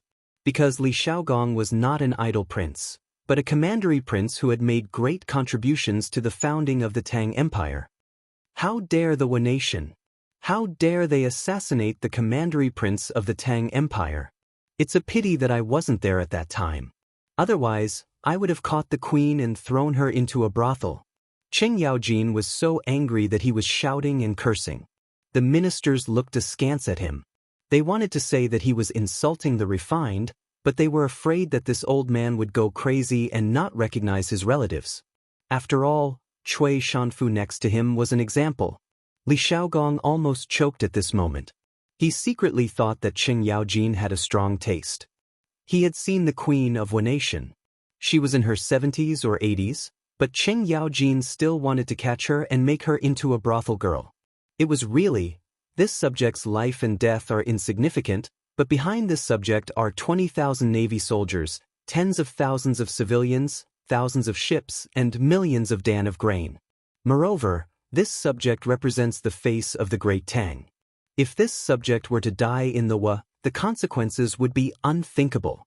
Later, after a detailed investigation, I found out that the assassin that night was the Suo family, the #1 family in Japan.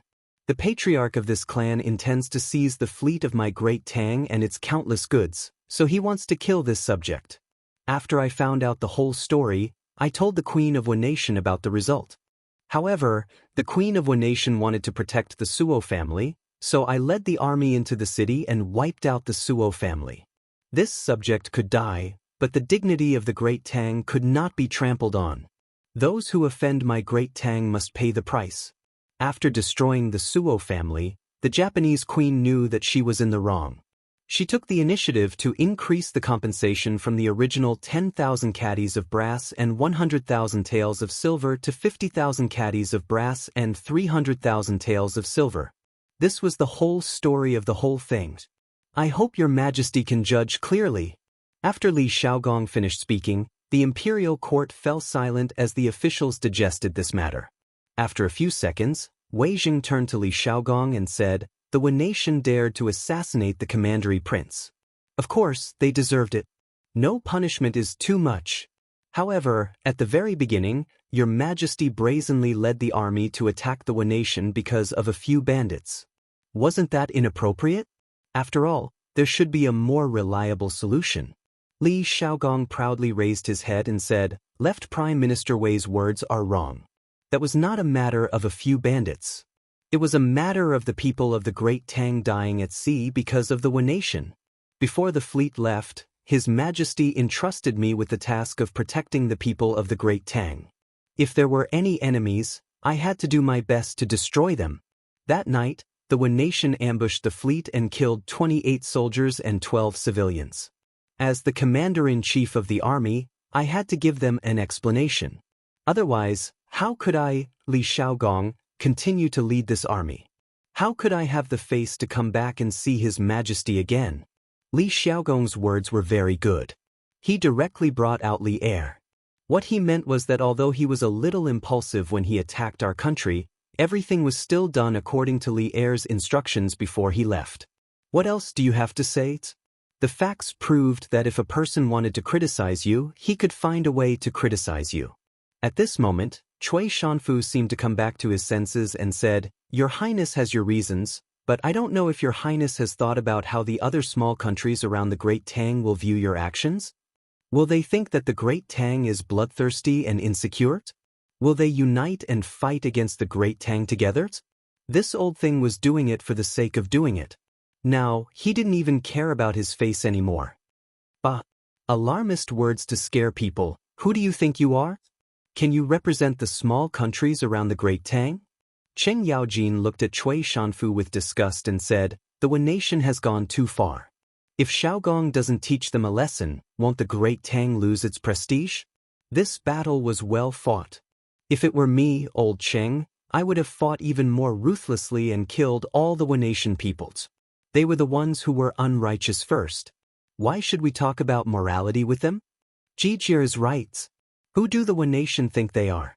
How dare they ride on the head of the Great Tang? Xiaogong, this battle was well fought." Yu Qigong also stood up at this moment and supported him. "The two Grand Dukes are wrong. Harmony is the most important thing between countries. How can you use weapons just because of a disagreement? This will only push the Great Tang into a state of militarism." Seeing this, Kong Ingda couldn't help but speak up.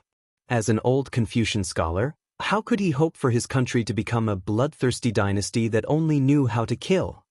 Your Majesty, this subject has something to say. Seeing that the court was about to turn into a market, Li Zishuan stood up and cupped his hands to Li Er.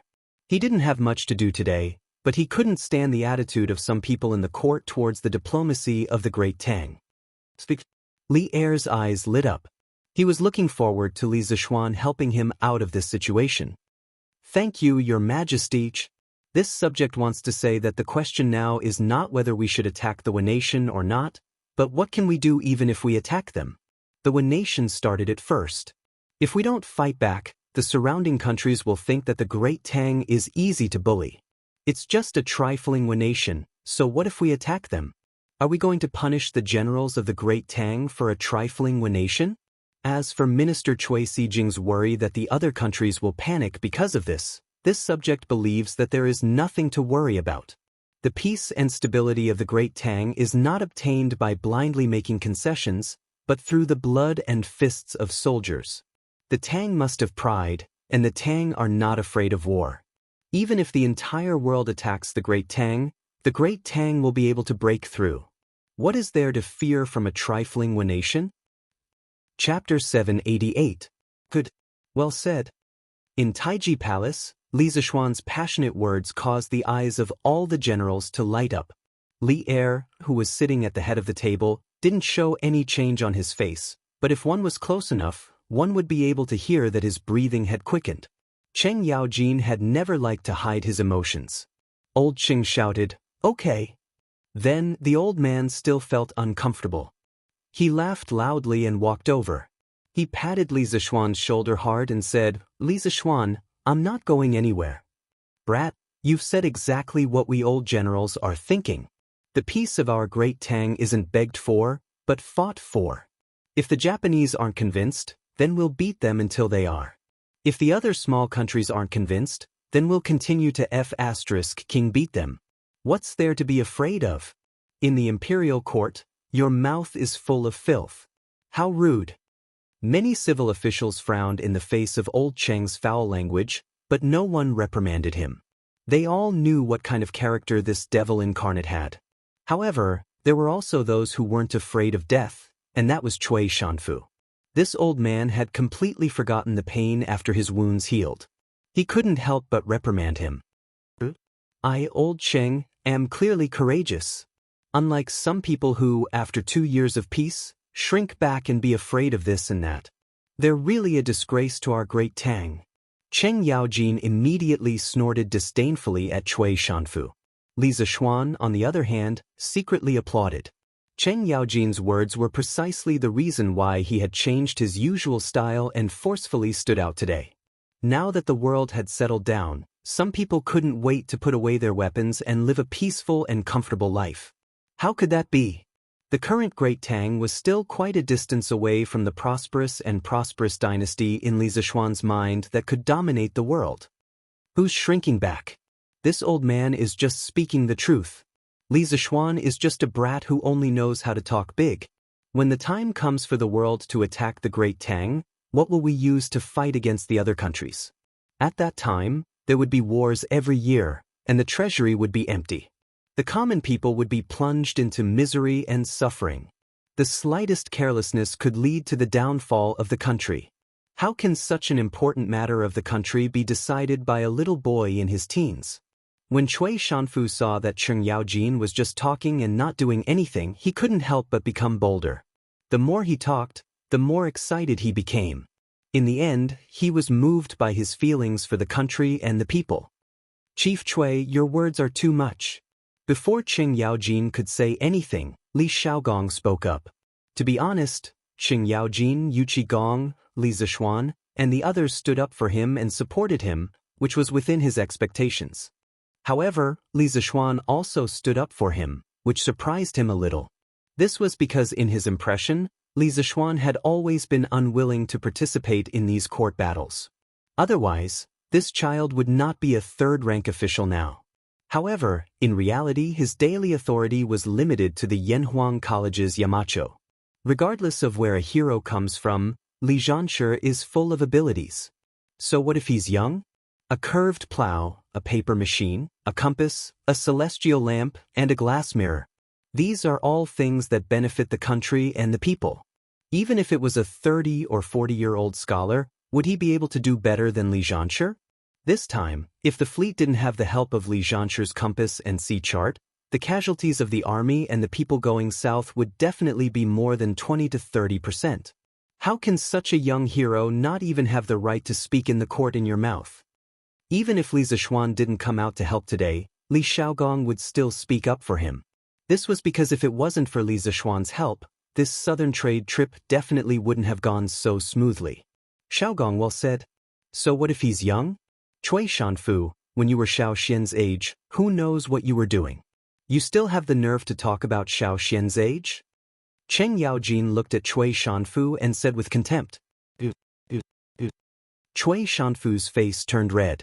He pointed at Cheng Yaojin and trembled for a long time, but he couldn't say anything. Li Zishuan knew that at this time, he also had to go on stage. Otherwise, how could he always let others stand in front of him? Thus, he stepped forward and clasped his hands at Cui Shanfu. Minister Cui just said that this kid was just talking big. When the time comes to attack the Tang Empire, I can't do anything. Heh, how ridiculous. This kid here swears to the heavens that when the time comes, this kid is not only willing to use all of his family's wealth as military supplies, but this kid's 7 feet tall body is also willing to jump on the battlefield, lay down his head, and shed his blood. The yellow sand wears golden armor after 100 battles, and Lu Lan won't return until it's broken. This kid dares to say, dares to do, and dares to take responsibility for his actions. As for the empty national treasury and the suffering of the people, it's not like there's no solution. Not to mention that this southern trade trip brought a huge amount of income to the imperial court that was comparable to the annual tax revenue of the national treasury. There's also Yanhuang College. There are hundreds of engineering students there, and what I'm teaching them is all knowledge that can make the country prosperous and the people strong. Once they complete their studies and leave the mountain, there will be hundreds of Li Zishuan who are good at creating wealth, and the number will only increase in the future. The lives of the people will also get better and better. In comparison, this kid can't stand some people who are afraid before the battle. Things haven't even happened yet, but they're already afraid of this and that, cowering in fear. You must know that nothing in this world is difficult for those who set their mind to it. As long as you set your mind to it, there's nothing in this world that can't be done.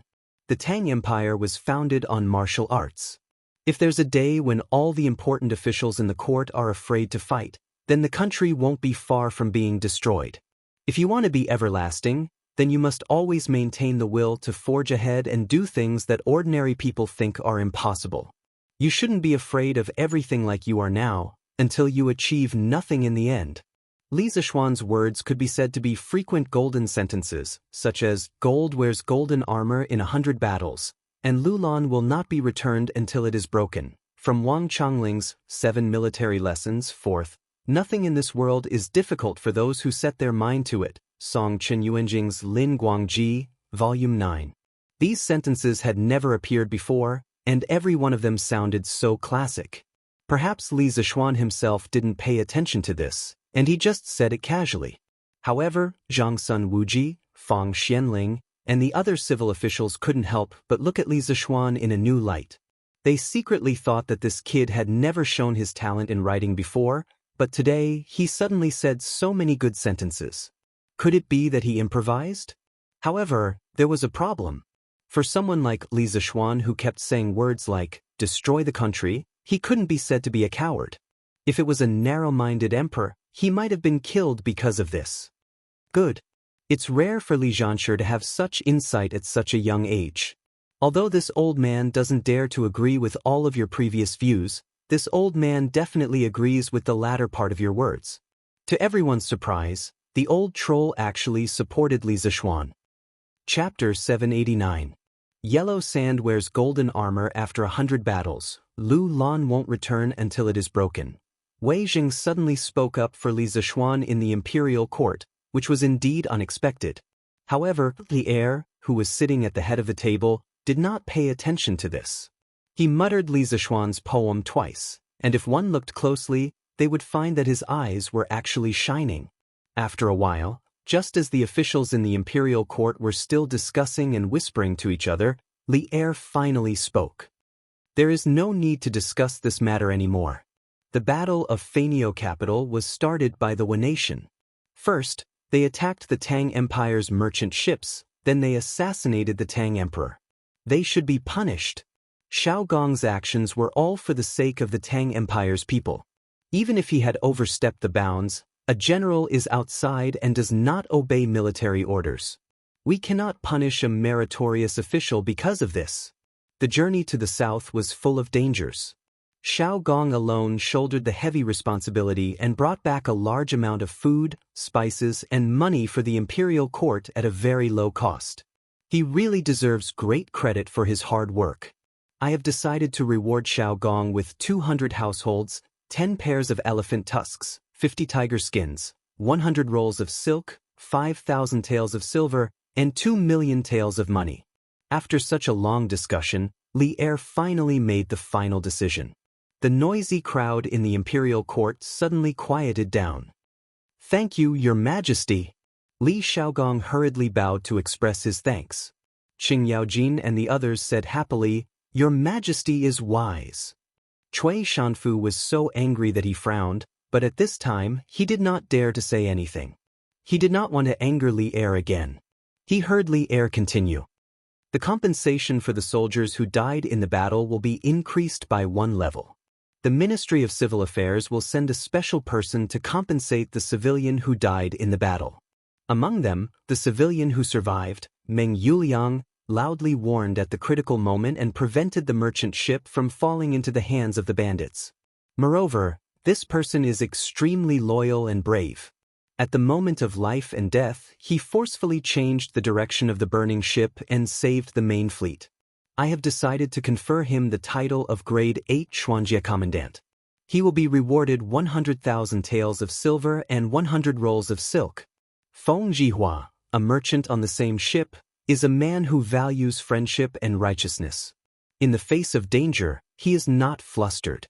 The title of Righteous Merchant shall be bestowed upon him." When Li Zishuan heard this, he was secretly happy for Meng Wenhao's father. This man who was like a pillar of the family had finally used his own life to support his family. It was really not easy. Although the rank of an 8th grade official was small, it was still an official position. In the future, their family would not be easily bullied by others. This was just a reward for 2 nameless soldiers, and the rewards were insignificant. Naturally, the ministers in the court would not object. Some of them even felt that Li Er should not have brought this kind of small matter to the court. It seemed like he was making a mountain out of a molehill. Lantian County's Li Zishuan, who created the compass, presented the sea map, and helped the fleet return safely. Although he didn't personally participate in the voyage, his contributions in the rear cannot be erased.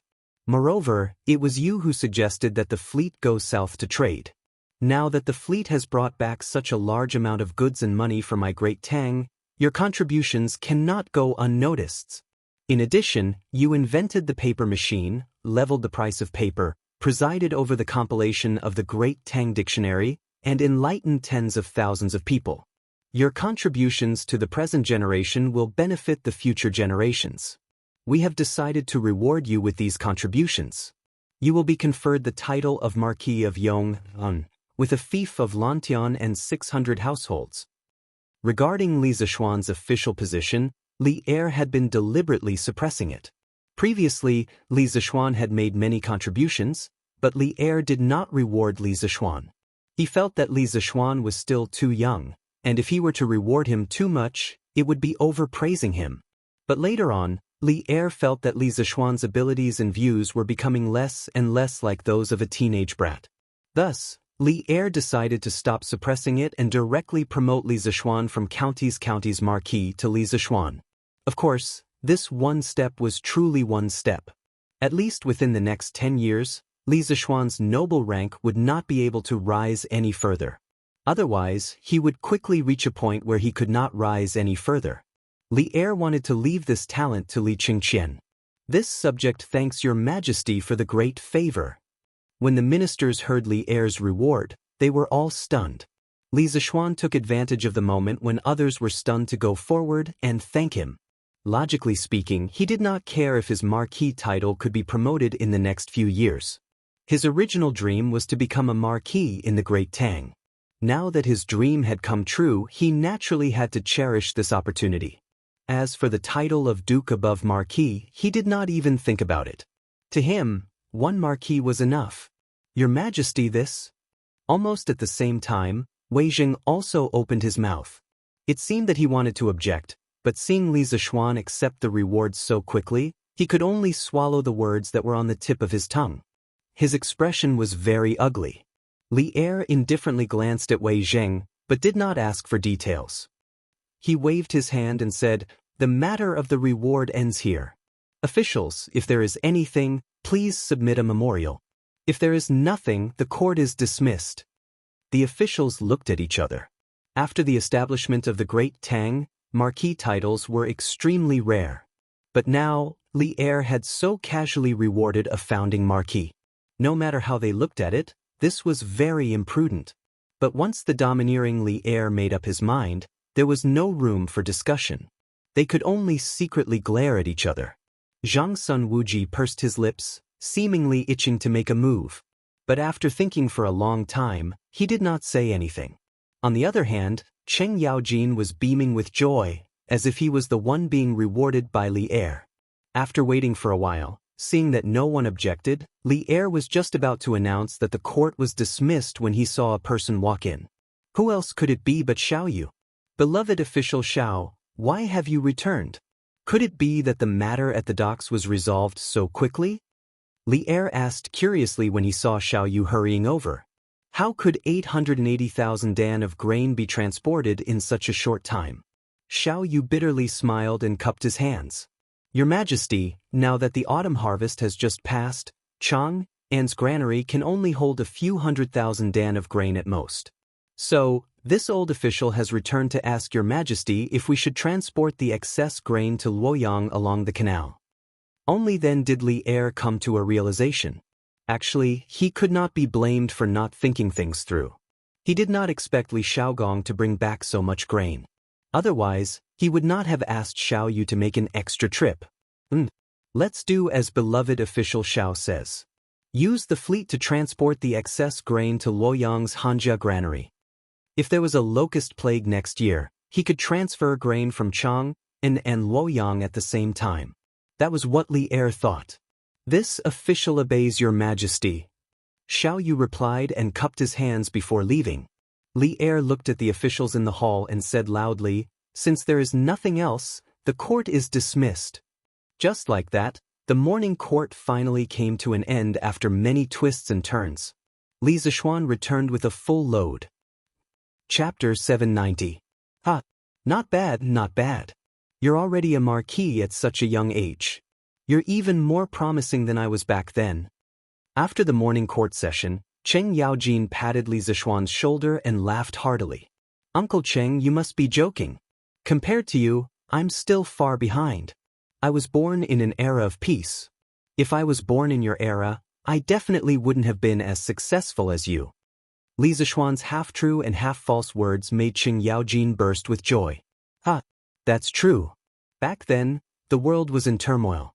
The 18 rebellious princes all had their own armies. The people had no way to make a living. I fought left and right, and finally, I was able to become His Majesty's subordinate and conquer the world together. Cheng Yaojin stroked his beard as he spoke, looking as if he was reminiscing.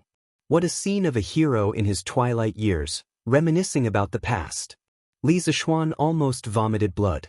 He thought to himself, old Cheng is really good at pretending. There's no end to it. I'd better slip away quickly and go home to hug my wife. Uncle Cheng, your generation really didn't have it easy. Ahem, I still have something to do at home. I'll take my leave first. I'll treat you to a drink some other day. After waiting for so long, he finally got a marquis. He was eager to go home and share this good news with his wife and parents. He didn't want to talk nonsense with old Cheng here.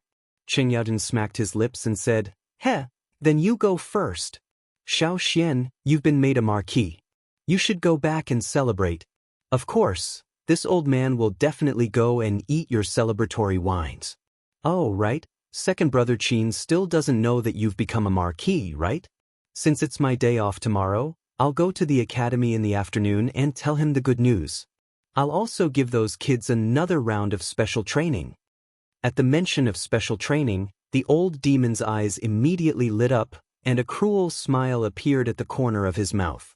Li Zishuan couldn't help but mourn for the students of Yanhuang College in his heart. The old demon is here. Your good days are coming to an end. A new round of brutality was about to begin. Cough cough. Uncle Cheng, you've really put a lot of thought into this. The students will definitely be grateful to you. I'll go back first. Li Zishuan said some polite words and then ran away. As for whether the students would be grateful to old Cheng, even if he used his butt to think, he knew that they definitely wouldn't. Old master, old madam, young madam, this is great news. Young master has been conferred the title of marquis. At the first courtyard of Cloud Mountain, Li Zishuan still hadn't returned home, but San Bao had already rushed into the courtyard while shouting loudly. If it were any other day, he would definitely be reprimanded for being so rash and noisy. But today, there was too much information in his words. Li Jingma and Mrs. Li, who had heard the news, couldn't help but be stunned. What? San Bao, you said that Xianer has been conferred the title of marquis? Li Jingma's old face was flushed red with excitement. He looked at San Bao and asked with a trembling voice. Of course, he hoped that San Bao was telling the truth, but he was afraid that he had misheard and rejoiced for nothing. Madame Li and Han Yushi also looked at San Bao with hopeful expressions. Yes, it's true. Old master. Young master has really been conferred the title of Marquis, and personally conferred by His Majesty, with 600 households. It's all over Chang'an now. Everyone is saying that young master is the youngest marquis since the establishment of the Tang empires. San Bao wasn't nervous at all, as this was the first time he had become the center of attention. Or perhaps his excitement had diluted the nervousness in his heart, and he spoke loudly with excitement. It's true, it's actually true. Madam, Xian has become a marquis. Xian is promising. Li Jingma was stunned for a long time before he finally reacted. He held his wife's hands and said excitedly. He used to be a businessman. Although he didn't lack in food and drink, the status of businessmen was low since ancient times. Even his descendants couldn't enter the imperial court as officials. He had only hoped that his son would be able to live a safe and healthy life. He had never thought that his son would one day become an official. However, ever since Li Zishuan returned from Longhu Mountain, he had given him too many surprises. First, he was conferred the title of marquis, then he was promoted to third-grade crown prince Zhan Shi, and now he had become a marquis. All of this sounded like a dream, but reality told him that it was all real. How could Li Jingma not be excited? That's great, my Xianer is promising, he has become a marquis. The excitement in Madame Li's heart was no less than Li Jingma's. She was old and a little sentimental. At this moment, tears welled up in her eyes. Han Yushi stood at the side and looked at her parents-in-law silently. Her eyes were filled with joy. She was happy for her husband and for the whole family. Sister Yushi, what is a marquis? Is it delicious? Why are father and mother so happy? The little cutie came out of nowhere. She tugged at Han Yushi's sleeve, looked up, and blinked her bright eyes as she asked. Although Han Yushi had been married to Li Zishuan for a long time, Lan still called Han Yushi Sister Yushi and not sister-in-law. It wasn't that no one corrected her, but the little girl didn't listen to them. Don't talk nonsense. A marquis isn't for eating, it's a very, very big official. In the future, you will be the marquis' younger sister. No one will dare to bully you. Hearing this little cutie's innocent words, Han Yushi didn't know whether to laugh or cry. She saw Li Jingma glaring at her, as if he wanted to scold her. She quickly squatted down, stroked Lan's little head, and explained gently. Oh, so it's brother who got promoted. When brother comes back, I'll ask him for the wedding money. Lan suddenly understood. She shook her little head and said excitedly, Oh, why is it so lively today? Father, mother, wife, why are all of you here? And little sister, who are you looking for to ask for the wedding money? At this moment, Li Zishuan had already stepped through the door. When he saw the whole family in the backyard, he said with a smile, "Of course it's for you, brother."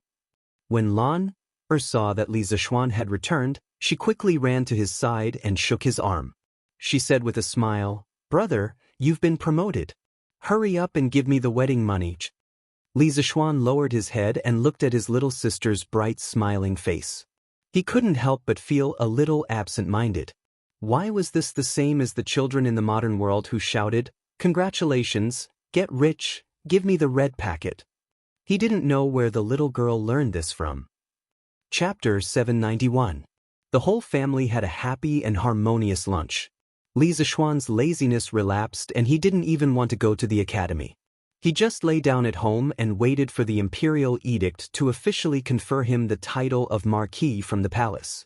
Around 1 in the afternoon, Li Zishuan did not receive an imperial edict from the imperial palace, but a person did. "Oh, Your Highness, you're here." That's right, the person who came was Li Shaogong, the commandery prince of Hejin. When Li Zishuan received the servant's report and went downstairs to the living room, Li Shaogong was already sitting on the tiger skin sofa and looking at the furnishings in the room curiously. "Ha, little Xian, this courtyard of yours is rather interesting." Seeing Li Zishuan come, Li Shaogong nodded and said with a smile.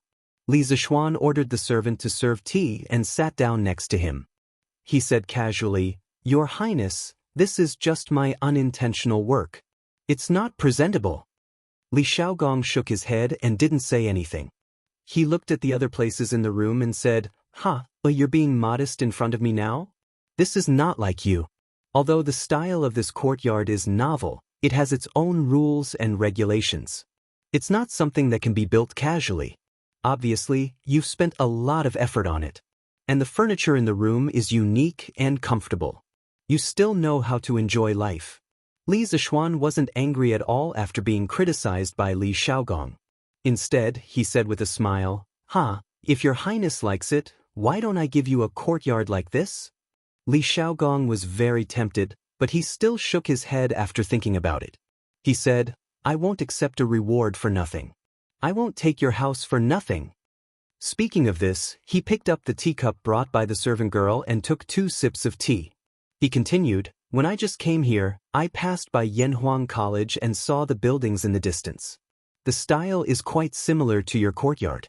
This queen entered the academy and saw that the students were all wearing the same clothes and were training. Although he couldn't tell what these training items were, this group of weak scholars was actually able to do such neat movements. It was really beyond this king's expectations. Handing Huairen to you before I set out to sea was the right choice. Li Zishuan thought to himself. Although Li Shaogong usually yelled at Li Huairen, his concern for his son was not vague at all. He had just returned from the sea and couldn't wait to come to Yanhuang College to see Li Huairen's situation. Perhaps this was deep fatherly love. "Your Highness is too kind," Li Zishuan said politely. Li Shaogong waved his hand and said, "There's no need to say any more. This prince should indeed thank you for this matter. Compared to before, Huairen is much more sensible. In the future, he will continue to stay at Yanhuang College." Li Zishuan naturally had no reason to refuse. The two chatted for a while, and the topic turned to the sneak attack at sea. Speaking of that sea battle, this prince is somewhat sorry. You entrusted Meng Yuliang to this prince, but who would have thought that he would almost die at sea that night? This prince was thoughtless. Li Shaogong said apologetically, "Your Highness, what are you saying? The weather is unpredictable, and people are uncertain. Some things, no matter how prepared you are, will always be unexpected. Fortunately, Meng Yuliang is fine. This is the best outcome. Otherwise, I really wouldn't know how to face that child Meng Wenhao." Li Zishuan couldn't help but sigh. "Oh right. Dare I ask Your Highness, just what was the identity of the mysterious expert who saved Meng Yuliang that night?" According to previous intelligence, Li Zishuan only knew that Meng Yuliang had been saved by a mysterious expert at the critical moment, but he had no idea who that expert was, which was why he asked this question. Li Shaogong suddenly fell silent. After a long silence, he said, This prince cannot reveal that person's identity. If fate wills it, you should be able to meet him in a few days. What this prince can tell you is that this person is extremely skilled in martial arts and is one of the top experts in the world. When this prince entered Faenio capital alone, he was by my side. The identity of the dragon-bearded guest was hard to say. After all, he was the man who had fought for the world with Li Er. Although he had taken the initiative to withdraw in the end, he had still violated some taboos, which was why Li Shaogong was being so vague. Hearing him say this, Li Zishuan became even more curious. At the same time, he pondered in his heart. In the world today, how many people could be called top experts? After thinking for a long time, he still couldn't think of a reason, so he simply stopped thinking about it. Since your highness does not wish to reveal it, this child will quietly wait at home for that person to come as a guest. Li Shaogong chuckled.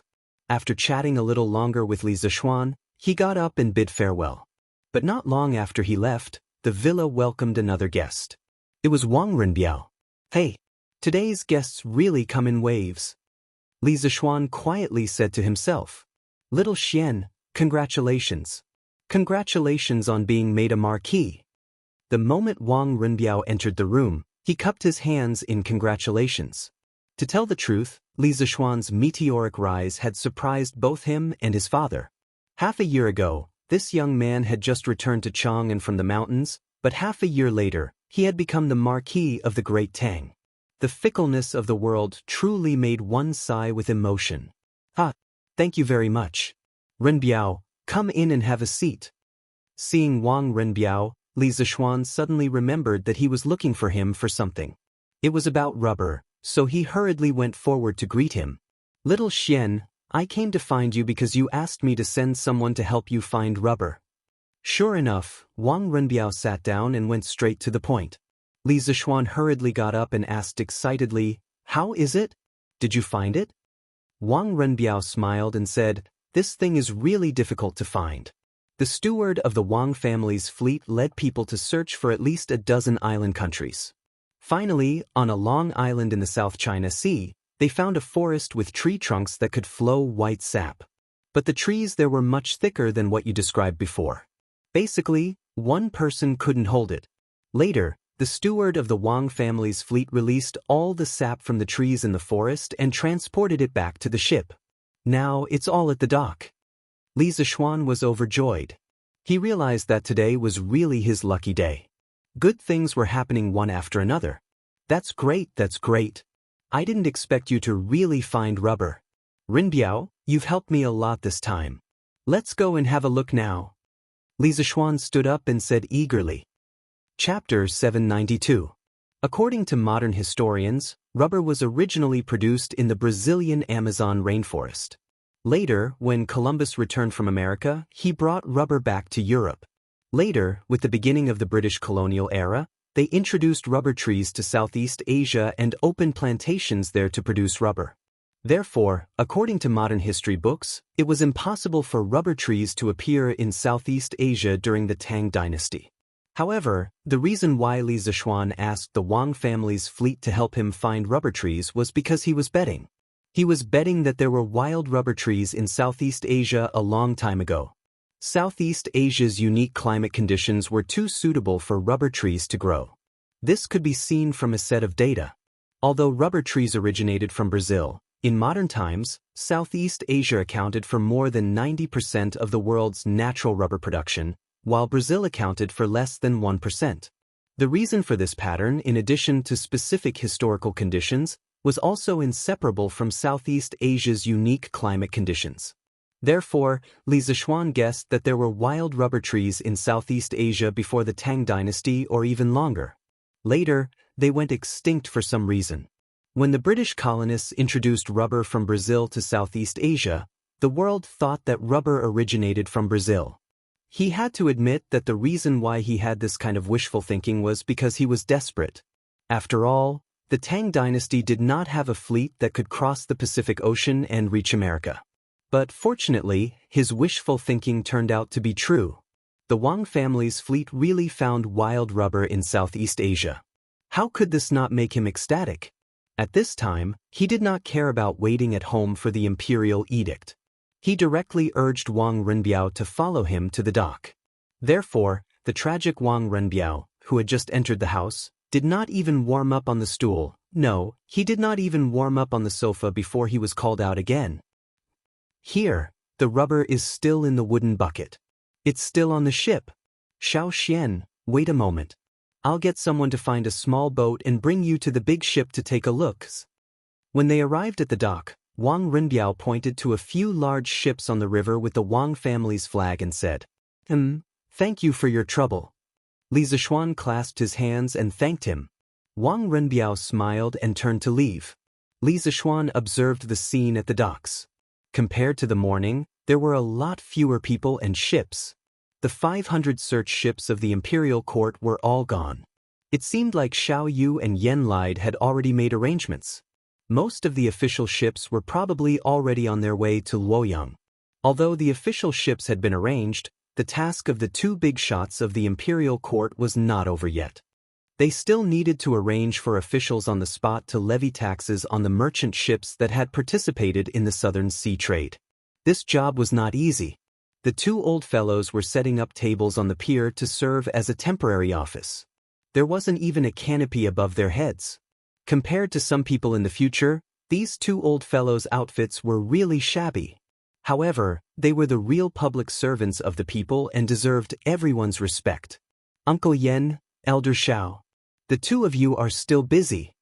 Li Zishuan walked over and greeted the two out of respect for the revolutionaries of the older generation who were really doing practical things.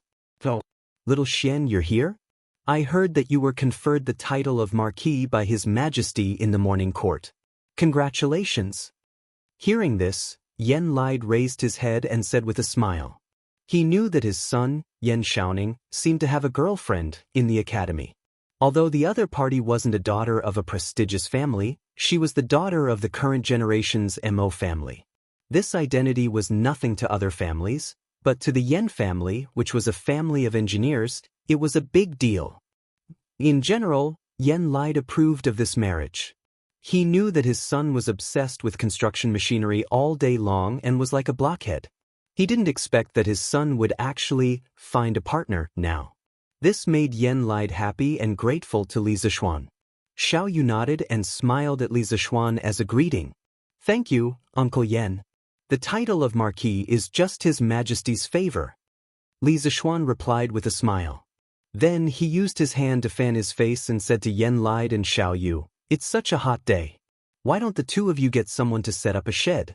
If something bad happens to the sun, it will be a great loss to the Tang Empire. Sigh, we don't have the time. Yen Lide sighed. He pointed to the endless boats on the river and said, That's not the case. The official boats of the imperial court are fine. Most of them have turned around and headed to Luoyang. However, there are more than 1,000 civilian boats. It's very troublesome to calculate the value of the goods on their boats. Almost all the officials of the Ministry of Civil Affairs are here today. Even so, it's unlikely that all the boats will be able to unload before dark. When Li Zishuan heard this, he also felt that the amount of work Yen Lide and Xiao Yu were facing was too large. The old officials of the Ministry of Civil Affairs were using more traditional calculation methods, and the speed of their calculations was simply too slow. Although Li Er had issued a decree a few months ago to promote the new type of mathematics throughout the country, in the face of a new knowledge, it would always take some time to accept and digest it. Some people were older, and their ability to accept new knowledge was worse, so the speed at which they absorbed it was slower. We can't go on like this. Uncle Yen, Elder Xiao, I'll get someone to set up a few sheds for you. I'll also send some ice and cold water over. Otherwise, it'll be bad if you get a heat stroke. Li Zishuan said as he wiped his sweat. Yen Lide and Xiao Yu didn't have the time to do this, but he did. Seeing two old men over 50 silently contributing to the country under the scorching sun, he couldn't help but feel a little uncomfortable. But it was precisely because of people like them that the Great Tang would gradually grow stronger until it was invincible. The two old men smiled and didn't refuse Li Zishuan's good intentions. The officials of the Ministry of Civil Affairs who were busy calculating the accounts seemed to have heard this conversation. At this moment, they couldn't help but write even more cheerfully. Marky Yong, and this old man heard that you have a group of students who are rather proficient in calculation. Why don't you call them over to help you? Xiao Yu raised his head and smiled at Li Zixuan. Ever since the imperial court had introduced the new type of mathematics, he had privately studied the mathematics textbook that Li Zixuan had compiled. Even someone as picky as him had to admit that the new type of mathematics had an incomparable advantage in calculating speed. That was why he had said this now. Li Zixuan froze for a moment, then bitterly smiled and said, "Elder Xiao, it's not that this little one isn't willing to cooperate, but that group of students of mine is still undergoing military training at the academy. They can't leave." Chapter 793. If it was in the past, Li Zixuan wouldn't have minded his students coming over to help Xiao Yu settle the score. On the contrary, he would have been more than happy to do so because it could give his students some social experience. After all, Yanhuang Academy cultivated practical talents. But now, Cheng Yaojin was probably brutally training the students, but he went to call the students away. How could this be? It's an emergency, so it won't take up too much of their time. Presumably, missing half a day of training won't have much of an impact on the students, right? Regarding the military training at Yanhuang College, the ministers in the imperial court more or less knew a little about it. Some of them even went to watch it live. Xiao Yu had also been there. It was undeniable that when they saw a group of weak scholars marching in an orderly formation on the field and shouting loud slogans, they couldn't help but feel shocked. Starting from the Western Zhou dynasty, the official courses were divided into national studies and local studies. There were also primary school and university levels. The university level used the 6 arts as the standard curriculum. Etiquette, music, archery, driving, calligraphy, and mathematics were the 6 basic skills that students needed to master. Archery and driving were the most primitive forms of military training in ancient times. The teachers were usually directly appointed by military officers. During the Qin and Han dynasties, the importance of military training for students gradually decreased, and the military training in schools began to decline. As Confucianism was regarded as orthodox, the 6 arts became the 6 classics of Confucianism. The content of military education disappeared, and the function of military training weakened into a ritual program. During the Sui dynasty, martial arts and literature began to greatly reduce military equipment. The focus of national education changed from martial arts to literature, and the imperial examination gradually began to become mainstream. At the beginning of the Tang dynasty, the national policy of emphasizing martial arts in wartime and literature in peacetime was established. At this time, the method of selecting scholars was still biased towards the imperial examination. The school became an accessory to the imperial examination, and military training was abolished. In addition, Confucianism began to germinate, and gradually the educational concept of emphasizing reading over practice and meditation over activities gradually formed. During the Empress Wu Zetian, the civil and military examinations were separated. The civil and military examinations were not tested on martial arts. In order to obtain fame, the students had no time to study military courses, and military training was gradually abandoned. Therefore, even though he was shocked, Xiao Yu still disapproved of Yanhuang College's military training. However, the college was run by Li Zixuan. As an outsider, he couldn't do anything about it. Therefore, he didn't raise any objections from beginning to end. Li Zixuan pursed his lips and didn't say anything. Of course, missing half a day of military training wouldn't affect the students much. However, today's timing was a little special. Old Sheng had just gone to the academy in the afternoon. He could imagine that the group of brats in Class 1 of the academy were probably in so much pain under Old Sheng's evil claws that they wished they were dead. If he went to pull the students over, Old Sheng would definitely go crazy. Elder Xiao, missing half a day of military training is of course not a big deal. However, today is a little special. Lu Guogong is conducting special training for the students.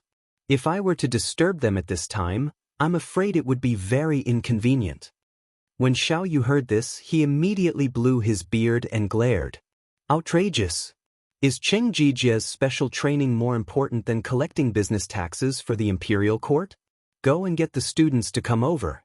If Cheng Jijia isn't convinced, he can come and reason with me. Li Zishuan suddenly felt helpless.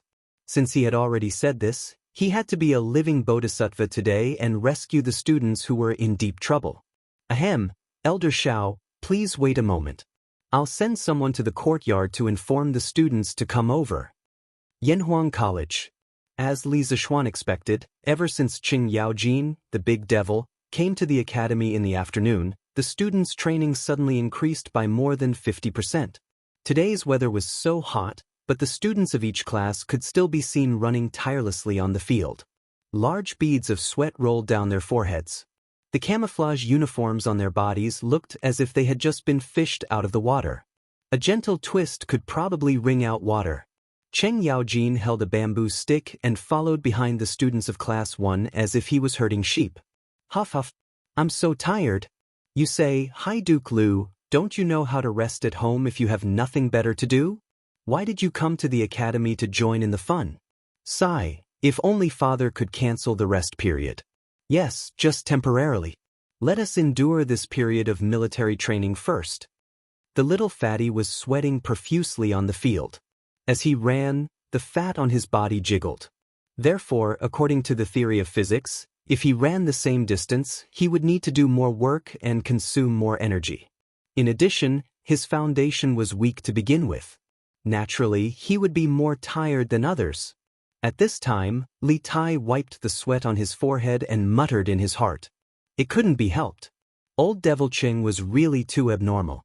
When he came in the afternoon, he made them run as if their lives depended on it. Those who couldn't run were directly thrown into the small dark room to fend for themselves. He was simply too cruel. General Cheng, General Cheng. At this time, there was a shout from the back of the team. Turn right. Enter the field. Cheng Yaojin looked back and saw Mo Zhong running in his direction. He led the students from the track into the field and then shouted again, Stop! The students of Class 1 immediately stopped in their tracks. What's the matter? Can't you see that I'm in the middle of military training? Cheng Yaojin turned around and glanced at Mo Zhong as he said with some dissatisfaction. General Cheng, Yamacho asked someone to send a message. He wants a class of students who are proficient in arithmetic to temporarily stop their military training and go to the pier outside Plum Village to wait for orders. Mo Zhong felt a little guilty when old Devil Cheng looked at him like this. However, he still relayed Li Zishuan's order. When Cheng Yaojin heard this, he began to look at Mo Zhong strangely. If he didn't know him well, he would have suspected that Mo Zhong was a spy sent by a student to deliberately spread false information. Why does Xiao Xian want students who are proficient in arithmetic? Mo Zhong cupped his fists and said, I don't know. I only heard that it was the order of the Minister of Civil Affairs, Elder Xiao. That old fox Xiao Yu? Cheng Yaojin frowned and didn't say anything. The eyes of the students on the field suddenly lit up. Their chance had come. As long as it wasn't military training, they were willing to do anything. Moreover, they had to know arithmetic and he was the Minister of Civil Affairs. This meant that this job must be related to accounting. In this case, they had to go. Quickly agree, quickly agree. Accounting makes me happy. This king wants to go and settle accounts. Li Tai stood upright and looked at Cheng Yaojin's back from the corner of his eyes as he madly muttered in his heart. As if he had heard his thoughts, Cheng Yaojin paused for a moment and said, Then let them go first. I'll go and train the students of Class 2 in the afternoon. The students of Class 1 were ecstatic when they heard this. However, they were afraid that extreme joy would lead to sorrow, so they didn't shout out loud. At this moment, they were extremely grateful to Xiao Yu, the Minister of Civil Affairs. Chapter 794. On the pier. Li Zishuan was talking to Yen Lide and the others when Wang Runbiao came back. He first greeted the two leaders of the imperial court, then looked at Li Zishuan and said, Little Xian, I've already prepared the small boat. I'll take you to the big ship to see the goods. Li Zishuan nodded and was about to leave with Wang Runbiao when Xiao Yu suddenly said, Marquiong, and do you have goods on the Wang family ship? Li Zishuan didn't know what Xiao Yu meant. He turned around and answered, Yes, Before the Imperial Court's fleet went south, I asked Renbiao to help me bring back some specialties from Nanyang. Xiao Yu twirled his beard and laughed. Ha, that's great. You can ask your students to help you settle the accounts. I'll let your goods reach the shore earlier. Take it as repayment. Li Zishuan couldn't help but laugh. He didn't expect Xiao Yu to open the back door for him. This was good too. He didn't have to wait for half a day at the pier. Thank you, Elder Xiao. Li Zishuan thanked Xiao Yu, then followed Wang Renbiao onto the boat and went to the Wang family's main fleet. Xiao Xian, come and take a look. Is this the rubber you need? The boat followed the Ba River and rowed for more than a mile before reaching the Wang family's fleet. From this, one could see how many ships were waiting to dock. If Xiao Yu didn't open the back door for Li Zishuan, they would have to wait for an entire afternoon. After boarding a large ship, Wang Renbiao said to Li Zishuan behind him. Li Zishuan responded, his heart full of anticipation. Many modern industrial products required rubber, and he really needed it. A person who seemed to be in charge of the ship led the two of them into the cabin. They saw that the huge cabin was filled with rows and rows of wooden barrels. Young master, Marquis, this is the rubber we brought back from Nanyang. Please take a look. The guide bowed and smiled at Wang Renbiao and Li Zishuan. At this time, Li Zishuan couldn't be bothered to exchange pleasantries with others. He took a big stride and arrived in front of a wooden barrel. He deftly opened the lid and saw that it was filled with a white glue-like liquid. When he sniffed it carefully, he could smell a faint fragrance. What else could this be but natural rubber? Oh no, it should be called natural latex. In Li Zishuan's previous life, when he was in university, one of his university classmates opened a factory that produced latex pillows and mattresses. The rich second generation generally liked to show off. When he was in his second year of university, that guy invited everyone in his class to visit his factory. That was the first time Li Zishuan saw what natural latex looked like.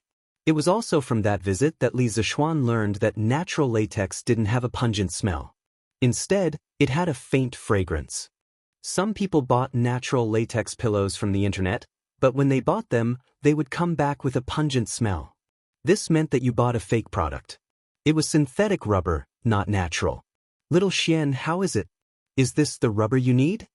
Wang Renbiao asked worriedly when he saw Li Zishuan staring at the wooden barrel for a long time without saying anything. Yes, this is rubber. This is the rubber I need. Li Zishuan recovered from his chaotic thoughts. His voice was unusually excited. Renbiao, it's all thanks to you this time. How much rubber did you bring back in total? From his voice, Wang Renbiao could hear a trace of expectation. This made Wang Renbiao a little surprised. One must know that this young man in front of him held a high position at such a young age. Moreover, he had a huge family fortune. It was really hard to understand that he had something to look forward to. Wang Renbiao looked at the manager beside him, indicating that he should answer this question. The middle-aged manager didn't dare to be negligent.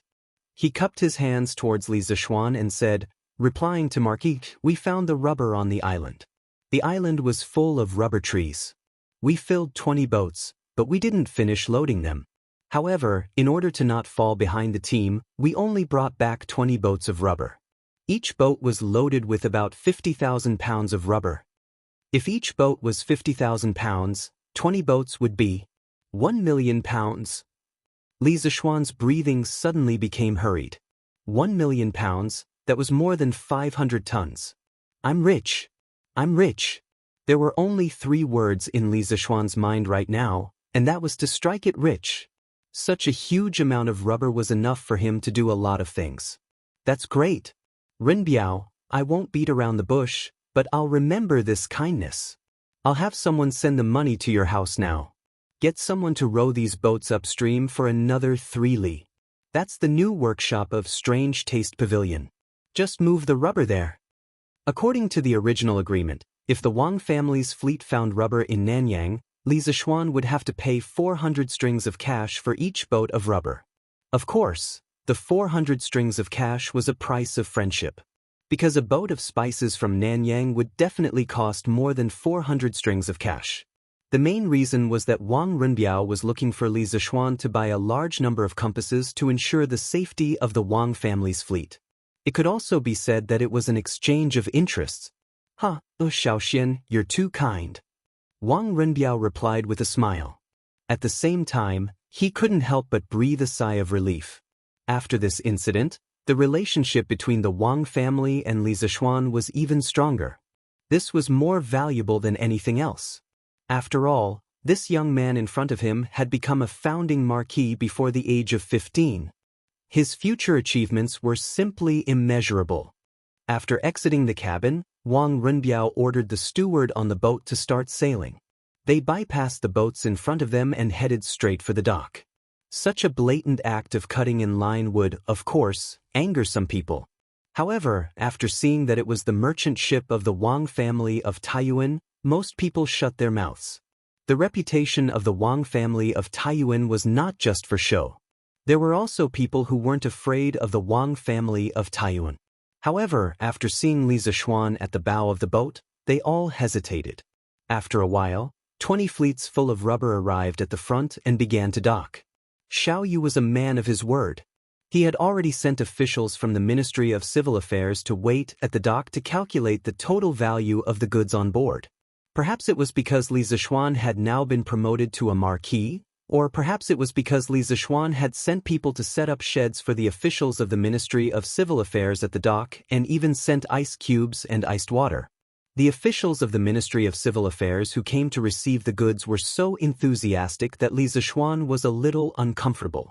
However, facing the buckets of white gelatinous liquid on board, the officials of the Ministry of Civil Affairs who came to receive the goods couldn't help but feel troubled. How should they value this stuff?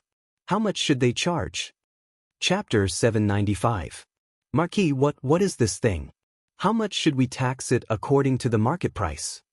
The middle-aged official from the Ministry of Civil Affairs looked at the white latex in the wooden bucket in the cabin.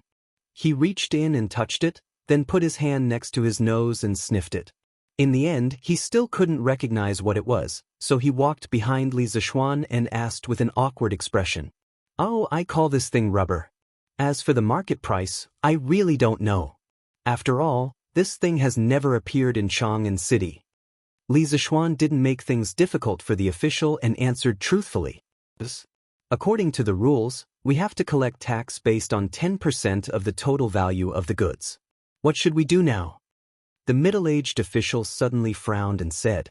Li Zishuan glanced in the direction of Yan Lide and Xiao Yu, then smiled and said, "If you can't make up your mind, go and ask Elder Xiao. However, I can give you a reference price. I bought this rubber from the Wang family's fleet. It's 400 strings of coins per ship. Alright, you can go and ask." He didn't mind paying more or less tax, but it was obvious that he was following the rules. If he paid more or less, what would the people behind him do? Yes, this official understands. Thank you, Marquis, for your advice. The middle-aged official cupped his hands to Li Zishuan, then turned and left. Not long after, he turned back. Marquis, Elder Xiao said that the tax will be based on the price you bought the rubber from the Wang family.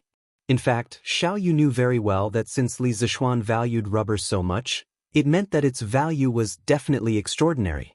At least, it was definitely worth more than 400 strings of coins per ship. But so what if he understood? Only Li Zishuan could make use of this thing's value. The others didn't even know how to use it, so it was difficult to appraise its actual value. It was better to be straightforward and do Li Zishuan a favor at the same time. Alright, send someone up to take a look. There are a total of 20 ships worth 8,000 strings of coins, which is the tax of 800 strings of coins. If there's no problem, I'll write you a note later. You can take this note directly to Yunshan to get the money. Li Zishuan smiled without batting an eyelid, then said to the middle-aged official. In his heart, he was thinking that Elder Xiao was quite considerate. At least he didn't help just now. Yes, Mark. Please wait here for a moment. This official sends someone to check the ships. The middle-aged official responded and went to arrange it. It didn't take long for the inspection to be completed. Li Zishuan wrote him a note for 800 strings of coins and asked him to go to Yunshan Villa to get the money. He wouldn't carry so much money with him. He wasn't crazy. The fleet full of rubber left the dock and sailed upstream along the Ba River. As soon as Li Zishuan got off the ship, he saw a group of students in camouflage uniforms coming from the north. Who else could it be other than Li Tai and Cheng Chumo? Yamacho! Yamacho! What orders do you have for us to come here? The group of students also saw Li Zishuan. They immediately rushed over and asked. Li Tai didn't say anything. The little fatty was so hot that he was panting. Besides, he also knew why Li Zishuan called them over. Didn't they see so many officials at the dock burying their heads in writing? Anyway, for him, escaping from Qing Yaojin's evil clutches was the best thing to do. Meng Wenhao looked at the densely packed ships on the river. His face was full of excitement, but there was also a trace of uncertainty in his eyes. At this time, Li Zishuan looked at the students and smiled. The fleet that was previously organized by the imperial court to go south has returned today. His Majesty ordered the Ministry of Civil Affairs to collect tax from all the ships. Because the amount of money involved is huge, it's more troublesome to calculate. Elder Xiao wants you to come over and help collect the tax as soon as possible so that these ships can dock and unload as soon as possible. As soon as Li Zishuan's voice fell, the students suddenly became excited. Many of them were familiar with accounting because a few months ago, when Yanhuang Academy was being built, they also went to help for a while. Most of them were at the construction site to help Yan Shaoning calculate the materials, consumption, and so on. When Meng Wenhao heard Li Zishuan say that these ships were the fleet that went south, his body finally couldn't help but tremble. This was because he knew that his father was in one of the ships on the river. After so long, it was the first time that he and his father were so close to each other. He really wanted to find his father right now, but where could he find him with so many ships? Moreover, he still hadn't completed the task that Li Zishuan gave them. Mother, isn't that my brother? Not far away, among the group of people who were welcoming their relatives and friends, a little girl suddenly accused the group of students in camouflage clothing behind them and said to the middle-aged woman beside her, "Yaya, don't talk nonsense. Your brother is still studying at the academy." The middle-aged woman didn't believe her. She patted her daughter's little head and said, "This pair of mother and daughter were Meng Wenhao's mother and Yaya." "Mother, that's really my brother. Yaya didn't lie to you." Unexpectedly, after being reprimanded, Yaya still pulled Meng Wenhao's mother and said. Meng Wenhao's mother turned around suspiciously. When she looked in the direction of her daughter's finger, she was suddenly stunned. On the other side, Li Zishuan brought more than 40 students from Class 1 to Xiao Yu's place. Xiao Yu personally assigned them tasks. Li Zishuan seemed to have noticed Meng Wenhao's abnormal mood. He walked over and patted the latter's shoulder and said in a low voice, "Your father has profited from this disaster. Your family's good days are coming soon. After the Fengjia's fleet docks, you can leave first to reunite with your father.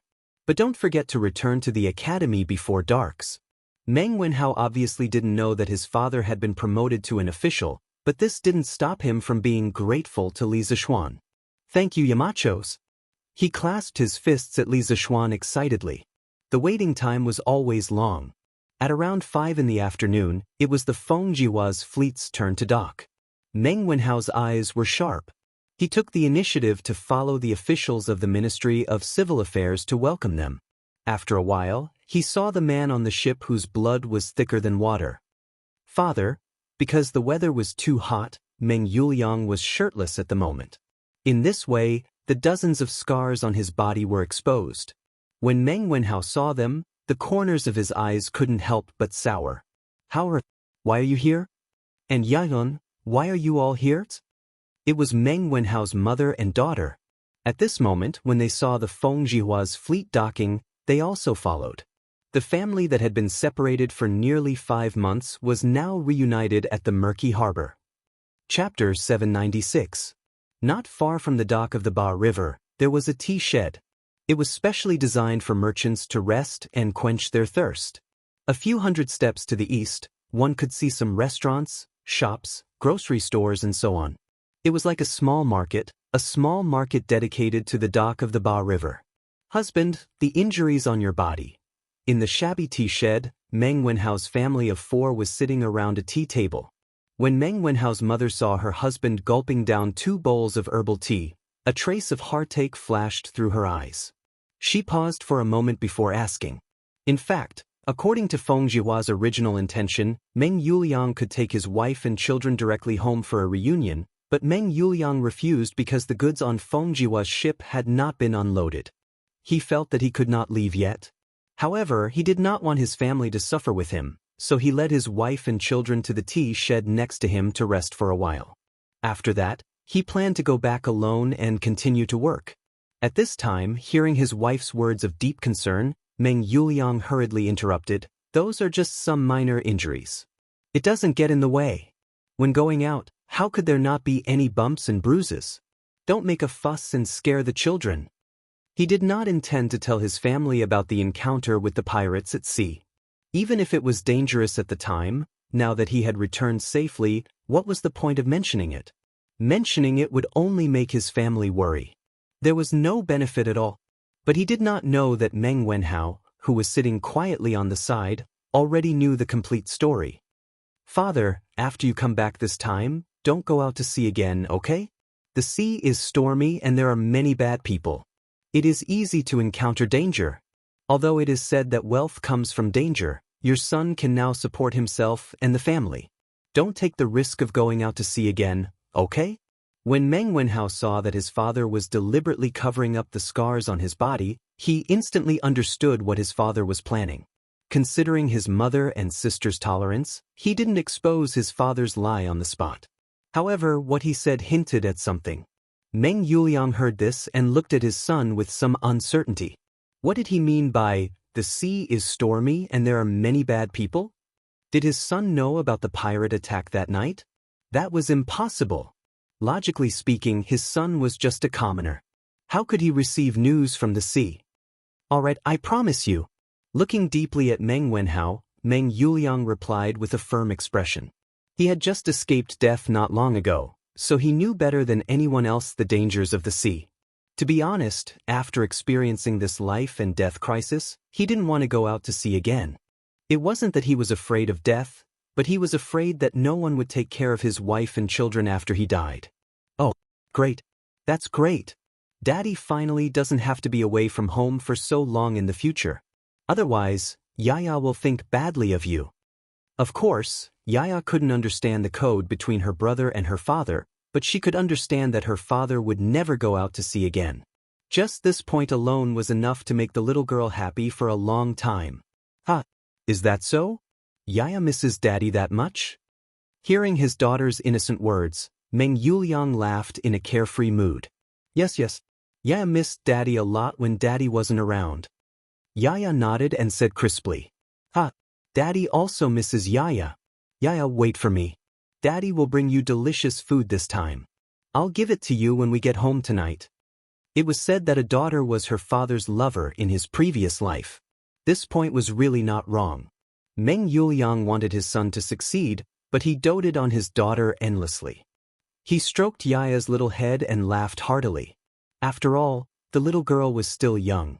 Hearing that her father brought her delicious food, her 2 little eyes suddenly curved into a small crescent moon. She sweetly said, "Thank you, Daddy." Meng Yuliang smiled, then stood up and prepared to go back to the dock to work. At this moment, there was a sudden commotion from the docks. The few of them followed the sound and saw 4 people dressed in green, round-necked, narrow-sleeved robes. They seemed to be the eunuchs of the palace. "Where is Meng Yuliang? Where is Meng Yuliang? Come quickly to receive the decree." Faintly, Meng Yuliang seemed to hear the leader of the eunuchs calling out his name. He wondered if he had misheard, or if there just happened to be someone with the same name and surname as him on the docks. Otherwise, how could a nobody like him enter the eyes of the nobles in the palace? "Father, they seem to be calling you." Obviously, Meng Wenhao also noticed the situation there. He pulled Meng Yuliang's sleeve and said. At this moment, the words that Li Zixuan had said to him half an hour ago suddenly echoed in his mind. "Your father has profited from a disaster this time. Your family's good days are about to come. After a while, when Fengjua's fleet docks, you can leave first to reunite with your father. But don't forget to return to the academy before dark." Profited from this disaster? Good days? Eunuchs in the palace? Connecting all the signs together, Meng Wenhao's heart suddenly had a bold idea. Oh no, it should be a bold guess. How is this possible? I guess they are not calling me father. Meng Yuliang heard his son say so. He was shocked and doubtful and stuttered. Father, it's you. Look, that's the Yamacho's people coming here. I think they are calling you over. Meng Wenhao's eyes were sharp and saw Mo Zhong rushing over. He could not help but confirm the guess in his heart. Master Meng, the angels are coming. Quickly go and receive the edict. Just as they were talking, Mo Zhong had already run over and said in a hurried tone. Meng Yuliang trembled and quickly waved his hand. I am not a master. You can just call me Yuliang. But when he heard the second half of Mo Zhong's sentence, he could not help but be stunned. Those eunuchs were really here to find him? And they were going to give him an imperial edict? A peasant like him was going to receive an imperial edict one day? Why did it feel like a dream? Father, don't worry, it must be a good thing. Go quickly. Don't be late and let the angels wait impatiently. Meng Wenhao saw his father in a daze and quickly went forward to push him and urged him. Oh, good. Father will go right away. Meng Yuliang returned to his senses and hurriedly followed Mo Zhong towards the docks to receive the imperial edict that had descended from the heavens. Chapter 797. Oh, Marquis, why are you still here? Meng Yuliang and Meng Wenhao had just walked to the dock when they heard the eunuch shouting at Li Zishuan. Marquis? When Meng Yuliang and Meng Wenhao heard how the eunuch addressed Li Zishuan, they couldn't help but be surprised. They secretly wondered when Li Zishuan became Marquis. One of them had just returned after drifting on the sea for several months, while the other had received closed military training in the academy. They had no way to know about the news from the outside world, so they didn't know that Li Zishuan had been conferred the title of Marquis today. His Majesty conferred Yamacho the title of Marquis of Yong and in the morning court. This news had already spread by noon. Although the father and son of the Meng family spoke softly, Mo Zhong was a martial arts expert in the Qi transformation realm, so he naturally heard it clearly. Therefore, he explained to the two in a low voice. Yamacho has been conferred the title of Marquis? That's really great. Meng Wenhao was sincerely happy. Although Li Zishuan was strict with his students, he was always full of kindness behind his sternness. The other students of Yanhuang College might not know this, but the group of students who used to study in the mathematics school all wanted Li Zishuan to be well. At this time, Li Zishuan asked, "What does this little eunuch mean? If I'm not here, where should I go?" The little eunuch hurriedly trotted to Li Zishuan's side with a flattering face and said, "Marquis, Steward Zhao left the palace with us to deliver the decree. He's probably looking for you all over the Yunshan mountain right now. Quickly go back and receive the decree." Li Zishuan suddenly realized that the official decree to confer him the title of Marquis of Yong hadn't been issued yet. Therefore, he bid farewell to Yen Lide and Xiao Yu, and told Li Tai and the rest to work hard and not be lazy. Only then did he get on his horse and gallop towards the Yunshan mountain. The crowd at the dock all knew that Li Zishuan had been conferred the title of Marquis after hearing the explanations of some insiders. Heartfelt congratulations immediately filled the air. Li Xianan has been conferred the title of Marquis. This is really great. Yes, Li Xianan. Oh no, it should be Marquis. Marquis of Yong, and so kind and considerate of the common people, should be conferred the title of Marquis and have a long life.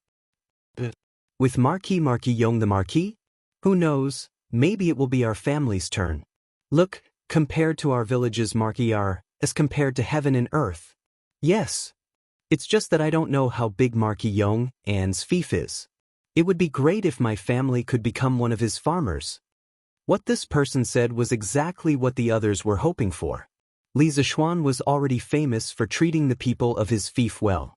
The Marquis of the Han village and Marquis of Plum village were now rich and had become the model villages of the villages near Chang and City.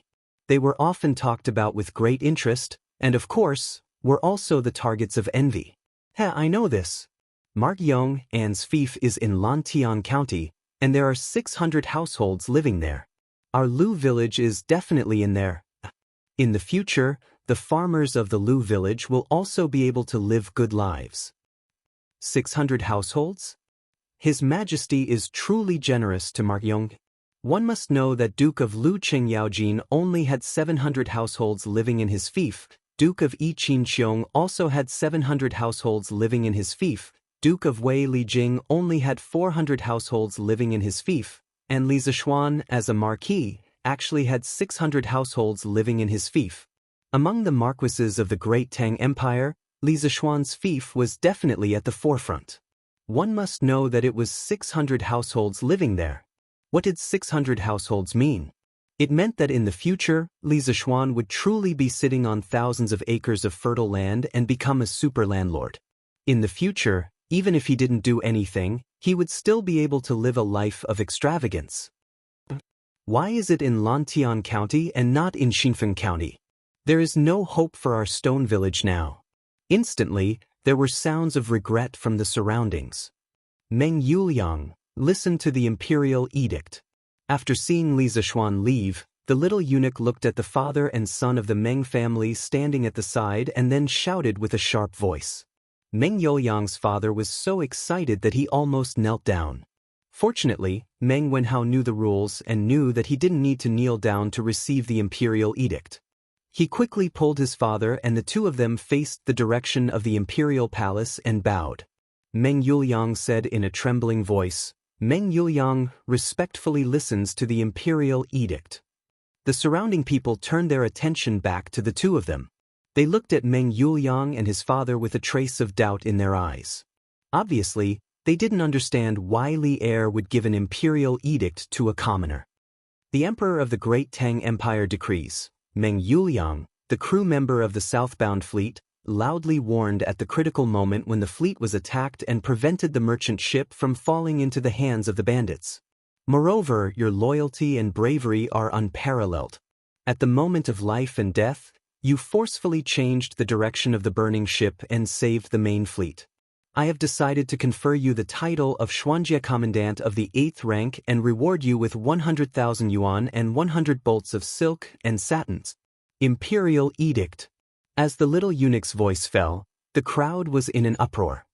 The man in front of them, who looked incomparably humble, was actually conferred the title of Xuanjie Commandant of the 8th rank by the emperor. This made countless people envious and jealous. The person involved, Meng Yuliang, was a little dumbfounded. He didn't expect that he would be conferred the title of an official. Official, for the previous Meng Yuliang, was so far away. He only hoped that his son would study hard and in the future, he would be able to enter the imperial court as an official. He never thought that he would be one step ahead of his son to become an official. How is this possible? He is just a peasant who doesn't know how to read and write. Meng Yuliang's mother, who was worried about her husband, came to observe. At this moment, after hearing the imperial edict, on one hand, she was shocked that her husband was conferred the title of an official. On the other hand, she was frightened and sad because the imperial edict mentioned the bandits and the words of life and death. Meng Yuliang's mother instantly understood how those scars on Meng Yuliang's body came about. Almost subconsciously, the image of a fierce battle in the sea appeared in her mind. Her husband was seriously injured and on the verge of death. The tears in her eyes suddenly burst out. Mother, why are you crying? Yaya felt a chill on her arm. She raised her head and saw that her mother was actually crying silently. The little girl immediately felt grief from the bottom of her heart and asked in a hoarse voice. Mother is fine, mother is fine. On the other side, Meng Wenhao saw his father in a daze and quickly shouted, Father, father, quickly go and receive the imperial edict. Oh. Meng Yuliang suddenly came back to his senses. He put his hand on his body and rubbed it hard as if he wanted to shed a layer of skin. Then he went to the side of the little eunuch and respectfully clasped his fist and said, Meng Yuliang receives the imperial edict, thank yous. The little eunuch squinted his eyes and handed the imperial edict to Meng Yuliang.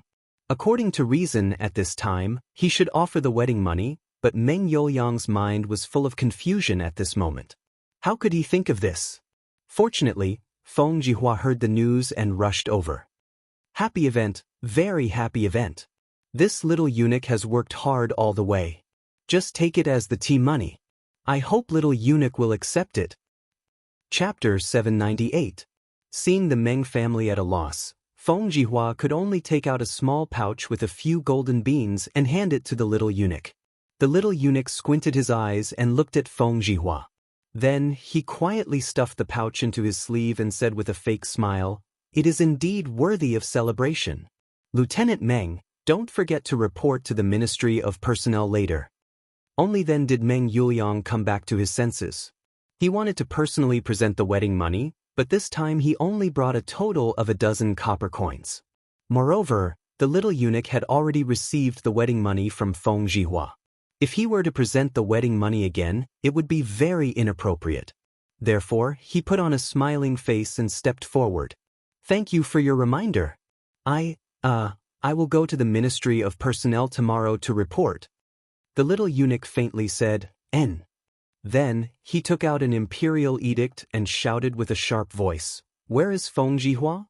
Feng Jihua, who was standing next to Meng Yuliang, suddenly opened his eyes wide and murmured in disbelief, "This eunuch, this one is Feng Jihua. Are you calling me?" The little eunuch looked at Feng Jihua in surprise. He didn't expect that the person who just gave him a red packet was the main character of the second imperial edict. However, he still had a good impression of Feng Jihua, who was very discerning. "And that's right. It's you. Come forward and listen to the edicts," the little eunuch said in a feminine voice. Listen to the edict? Listen to the edict? Feng Jihua, listen to the imperial edict. Some people can maintain a very clear mind when they are bystanders. However, once something happens to them, their mind will immediately become chaotic. Feng Jihua belongs to this kind of people. Now, his heart is still in a mess. He even stuttered when he spoke. The Tang Emperor decrees, southbound merchant Feng Jihua, who values friendship and righteousness, when the pirates attacked the fleet, he didn't panic in the face of danger. He joined hands with the crew to turn the tide and prevent the main fleet from suffering a huge loss. He is awarded the title of Righteous Merchant. He will live with the country for generations to show his appreciation. As soon as the little eunuch's voice fell, the surrounding people suddenly exclaimed in surprise. Feng Jihua was stunned for a moment, and then he was ecstatic. "Feng Jihua accepts the decree. Thank your majesty for your kindness." Since ancient times, the status of merchants had always been low, and they were often exploited by local officials. Moreover, after being exploited, they had to swallow their anger, and no one would seek justice for them. This was because the hierarchy of agriculture, industry, and commerce firmly nailed the merchants to the ground, and they would never be able to move. But now that he had the title of Righteous Merchant, at the very least, when he walked around the local government, he would encounter fewer difficulties. To Feng Jihua, this title was as valuable as gold. More importantly, the imperial edict had stated that this title of Righteous Merchant would last for as long as the Great Tang existed.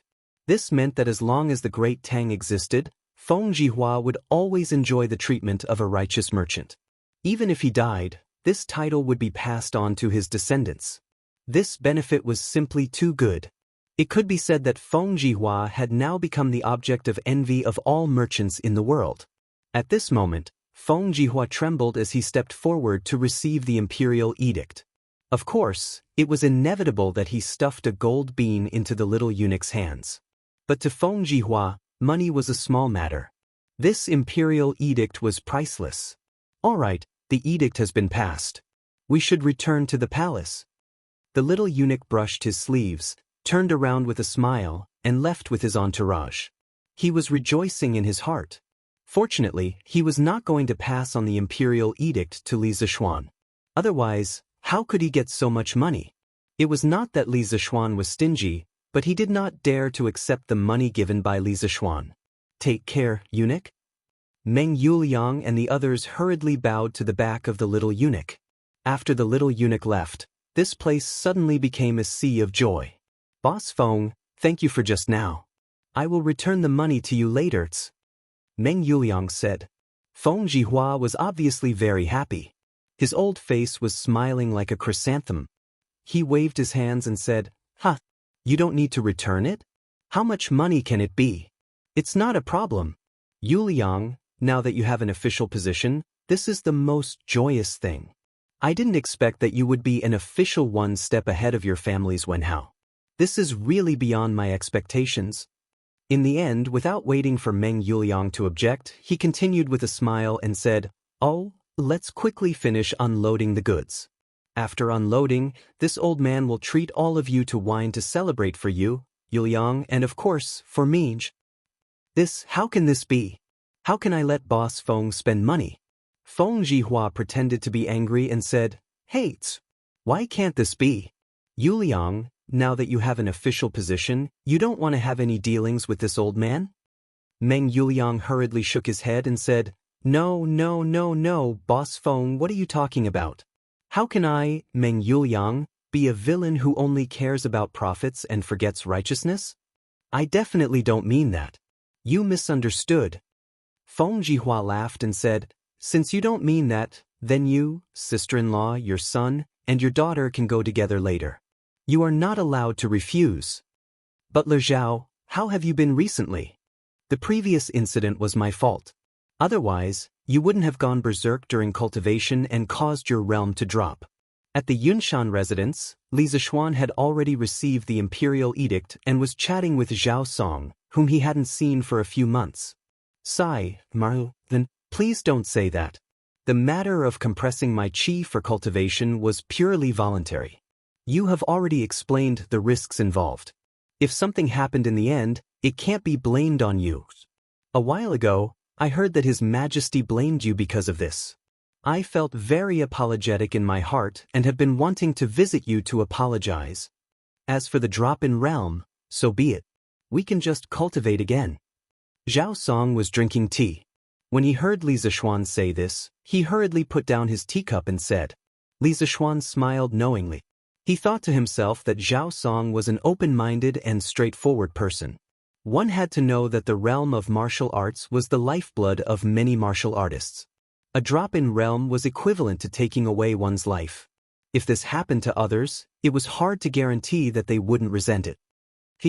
With Butler Zhao's state of mind, it's only a matter of time before you break through to the great Grandmaster realm. Let's not blame this and that. If Butler Zhao is free in the future, I will treat you to wine. More haste, less speed. In order to break through to the great Grandmaster realm, not only did one need to make a breakthrough in strength, one also needed to make a breakthrough in one's state of mind.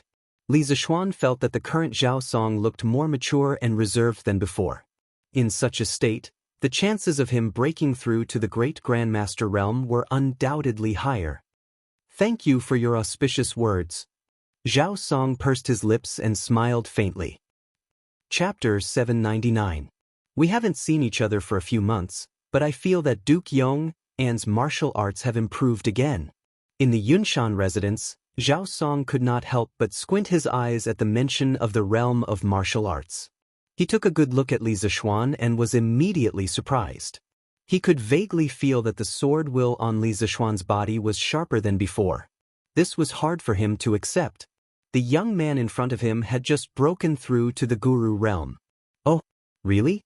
I've been thinking about a new sword technique recently, and I haven't been practicing it deliberately."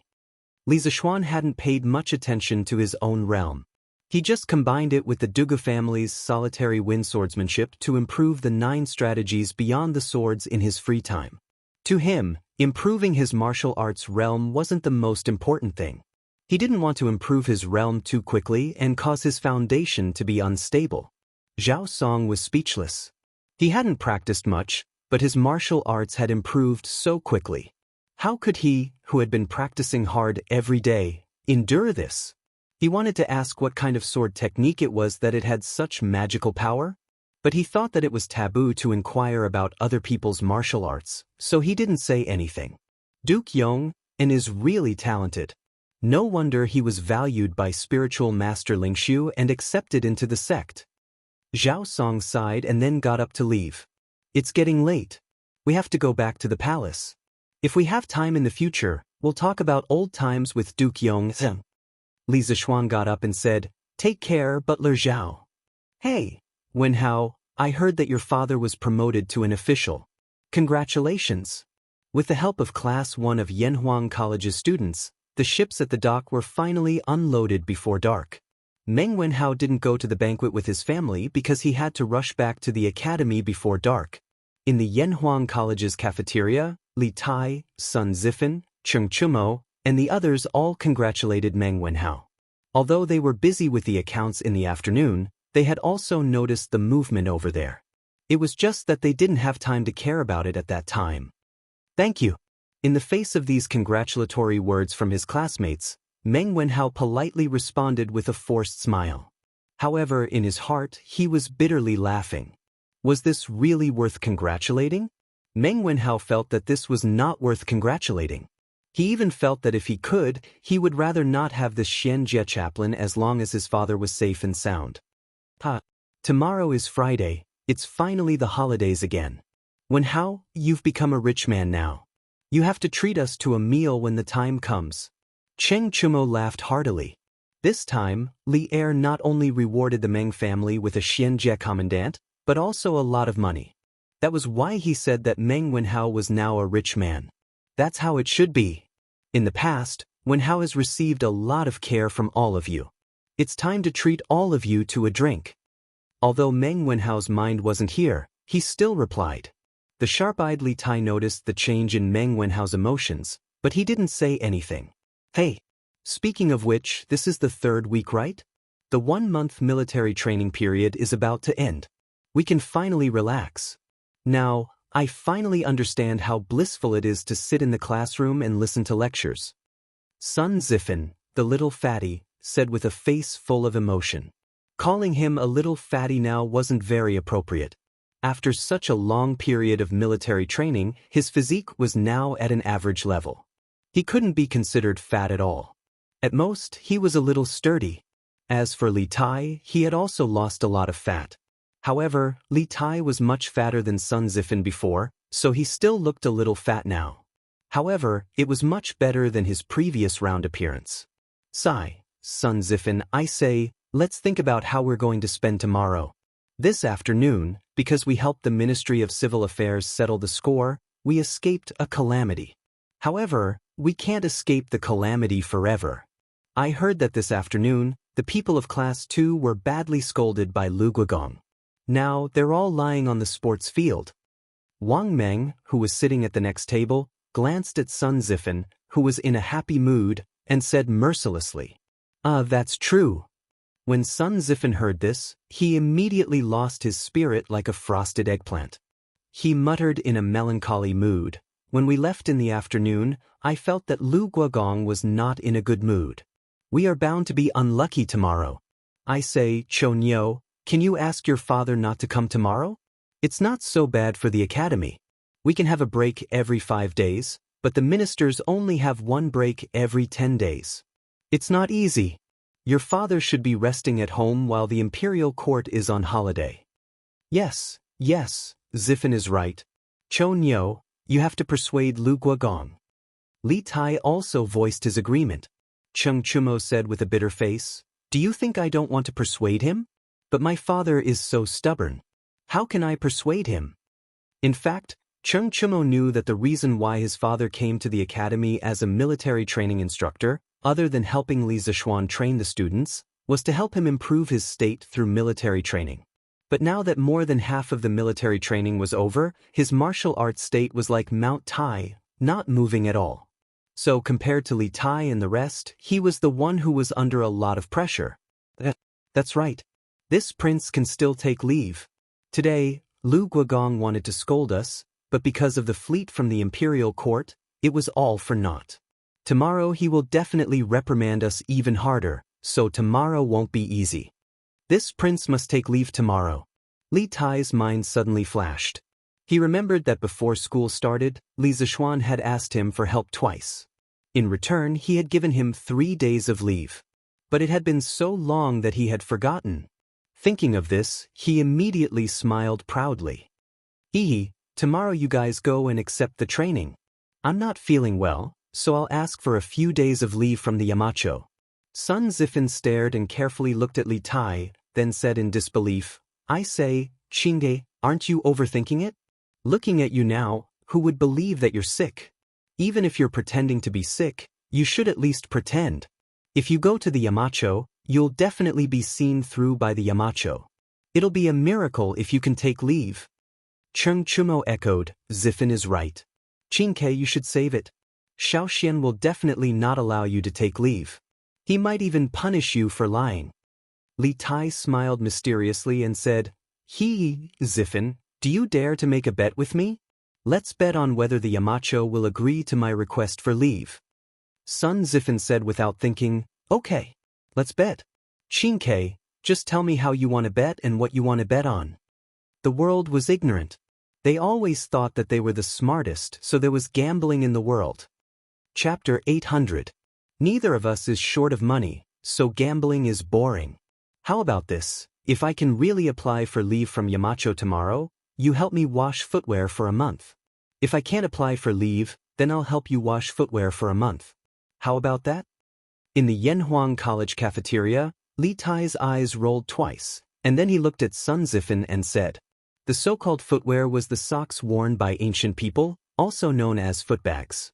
It first appeared in the form of laced socks during the Xia, Shang, and Zhou dynasties. During the Qin, Han, Three Kingdoms, and Wei and Jin dynasties, the form of socks also changed a lot. The form was more and more similar to modern socks. Of course, until the Tang dynasty, the word socks had not officially appeared. According to reliable records, the word socks first appeared in the ancient and modern Chinese annotations written by Ma Huan of the Liang dynasty. F***ck, Qing, you win.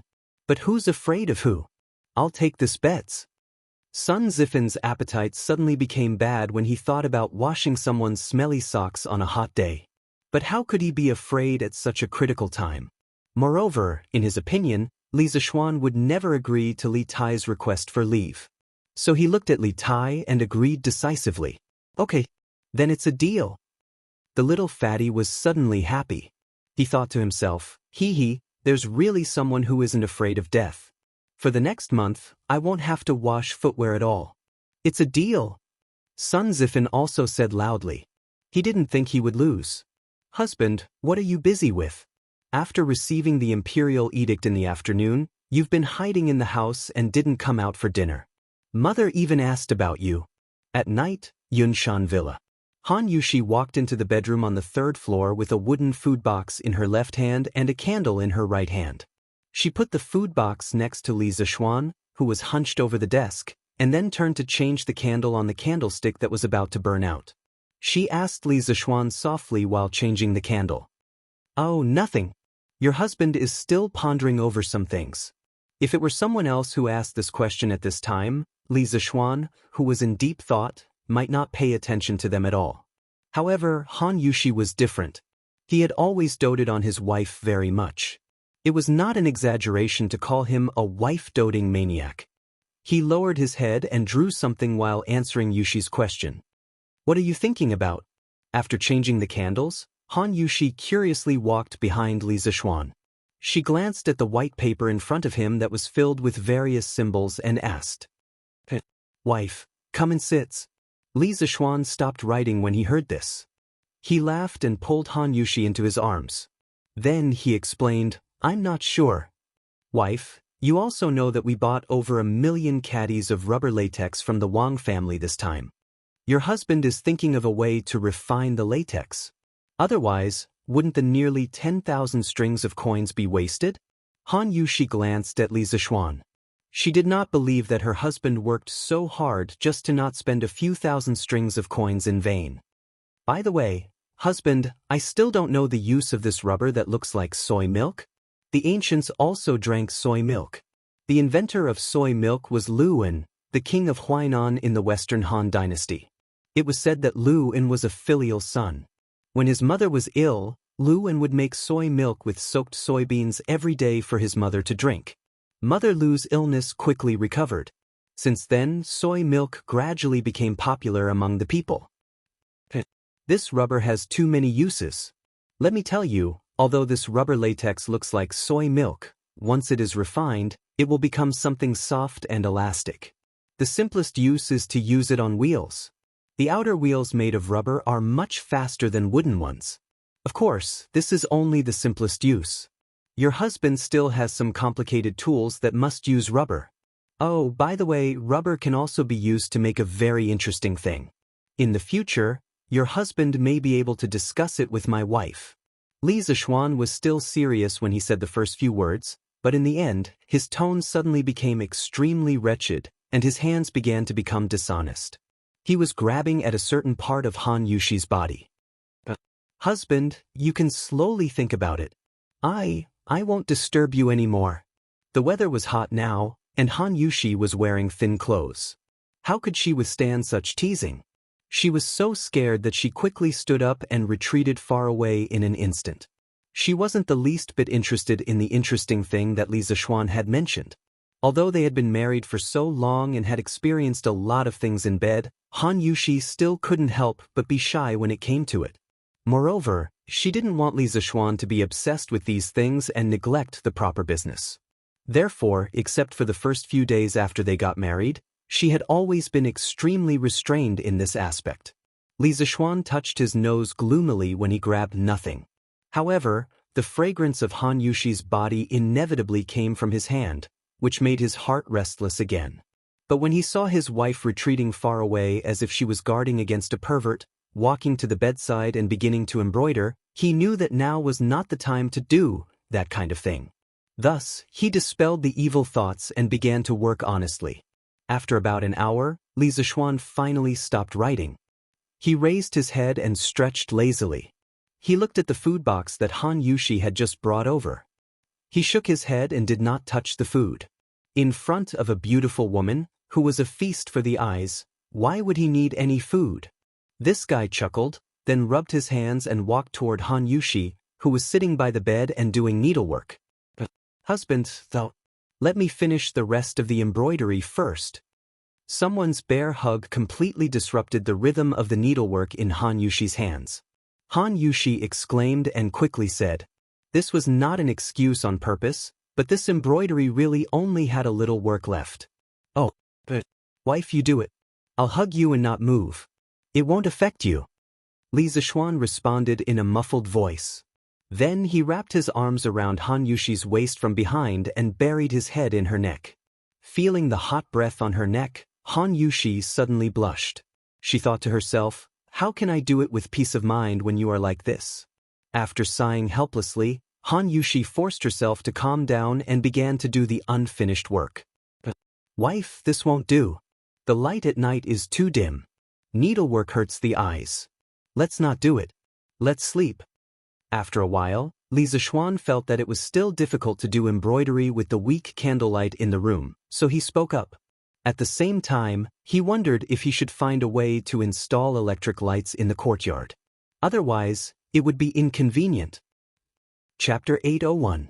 Once a person's dream was achieved, it was easy to become lazy, and this laziness would continue until a new goal appeared.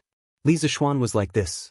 When he first came to this dynasty, he dreamed of becoming a marquis and then waiting for death to come. Life was short, and he still had a wealthy family and a beautiful wife. He had to enjoy it as soon as possible. So the next day, Li Zishuan slept very late and didn't wake up. Of course, part of the reason was because he had slept rather late last night.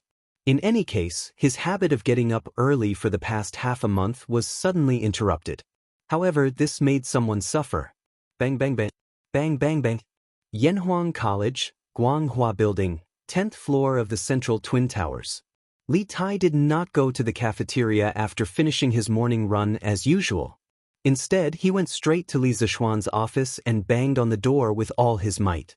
However, there was still no movement after banging on it for more than 10 times. Li Tai's heart skipped a beat, and he had a bad feeling. "Qing Ke, are you looking for Xiaoxian?" At this moment, someone suddenly walked out from the staircase. It was Yan Xiaoning, who had just come to work and heard the commotion. Li Tai was quite familiar with Yan Xiaoning in the past. He quickly said, "That's right, Brother Xiaoning. Do you know where Xiaoxian, Yamacho is?" In the past, Xiaoxian would have already arrived at this time. However, you still haven't opened the door after banging on it for so long. This means that he didn't come today. Yan Xiaoning thought for a moment and replied. Li Tai panicked when he heard this. Then, Brother Xiaoning, do you know where Yamacho is now? Yan Xiaoning said helplessly, how would I know? Qingke, if you have something urgent to look for him, you can ask Mo Zhong. He should know. As soon as Yan Xiaoning finished speaking, Li Tai disappeared in an instant.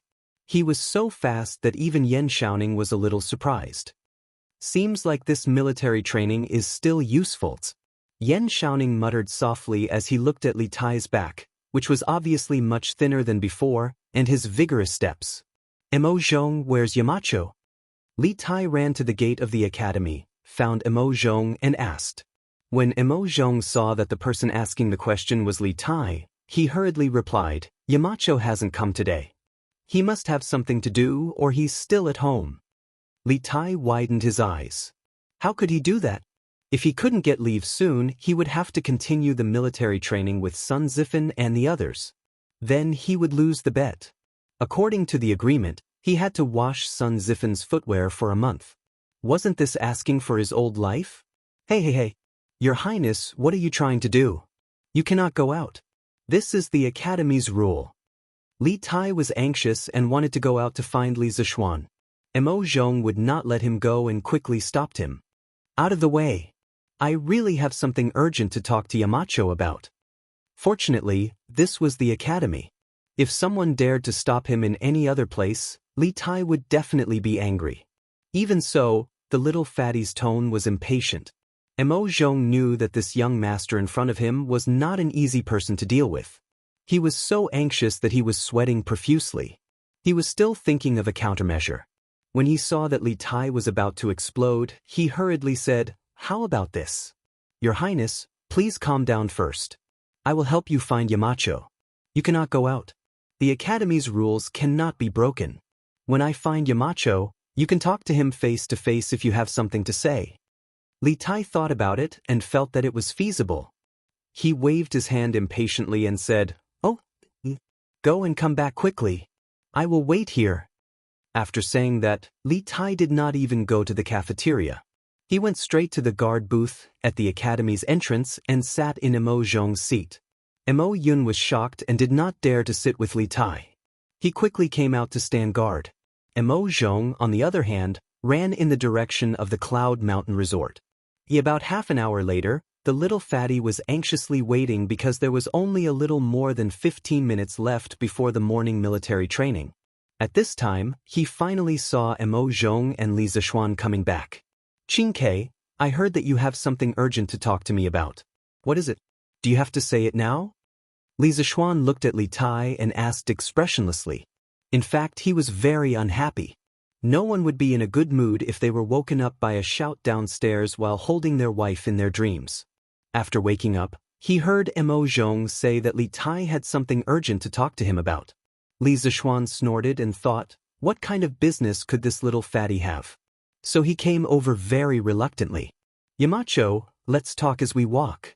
Li Tai quickly walked out of the guard booth and said. The two walked on the cement road of the academy. Li Tai continued, Yamacho, I want to ask for a 3-day leave from you. You promised me that you would allow me to take a 3-day leave during the military training period. Plus the 2 days of rest during the weekend, I can take a total of 5 days off. Damn, this little fatty woke me up early in the morning just to ask for a leave? Li Zishuan's face suddenly looked like he had been hit by a dog. After thinking about it, he decided to tease this little fatty. When did I promise you? I didn't, don't talk nonsense. Li Zishuan pretended to be surprised and then threw a set of 3 consecutive denials at Li Tai. Li Tai was waiting for Li Zishuan to agree so that he could announce the victory of the bet to Sun Zifan. In the end, he was stunned by Li Zishuan's 3 consecutive denials. But after being stunned, he panicked. He immediately became anxious when he thought of the consequences of losing the bet. Hey, Xiaoxian, as a Yamacho of Yanhuang College, you can't go back on your words. You allowed me to take a 3-day leave when I helped compile the geography textbook and asked my father to give you a plaque for the academy. Did you forget? You can't go back on your words. Li Zixuan found it funny when he saw Li Tai so anxious that his face was flushed red, looking like he was about to fight to the death with someone. However, he pretended to be enlightened. "Oh, I remember now, it seems like there was such a thing." But, when Li Tai heard that Li Zixuan remembered, he immediately let out a sigh of relief. However, when he heard the damn turn of events, his heart immediately jumped to his throat. "But what? You can take a leave if you want, but not today. Lu Guogong wanted to come over yesterday to give you extra training, but because of the fleet, he made a wasted trip. So, the students of Class 1 can't be absent today." Although Li Zixuan didn't know about the bet, he could guess that Li Tai wanted to take a leave at this critical moment to avoid being tortured by Demon King Cheng, so he immediately refused. Li Tai was dumbfounded when he heard this. He was King done for. Chapter 802. Yamacho, when you promised me 3 days of leave, you didn't say when I could ask for leave and when I couldn't.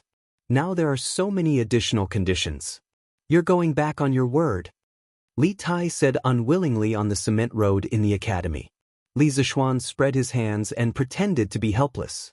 "Qingke, when I made the promise to you, how could I have expected this situation? Anyway, no means no. Even if I agree, Lu Guogong won't agree. If you really want to ask for leave, then delay it for a few days." "I can't delay it. I have to ask for leave today." Li Tai couldn't accept the suggestion of delaying it for a few days. He shook his head like a rattle drum. "Yamacho, is there really no room for negotiation?" "No. Qingge, do you have to go this far? Lu Guogong will at most increase your training load by 40%. Look at how scared you are. It's not like you haven't experienced it before." Seeing Li Tai's unrelenting attitude, Li Zixuan glanced at the little fatty and said with a strange expression. At the same time, a trace of suspicion arose in his heart. Logically speaking, Li Tai wouldn't force himself to do it even though he knew it was impossible.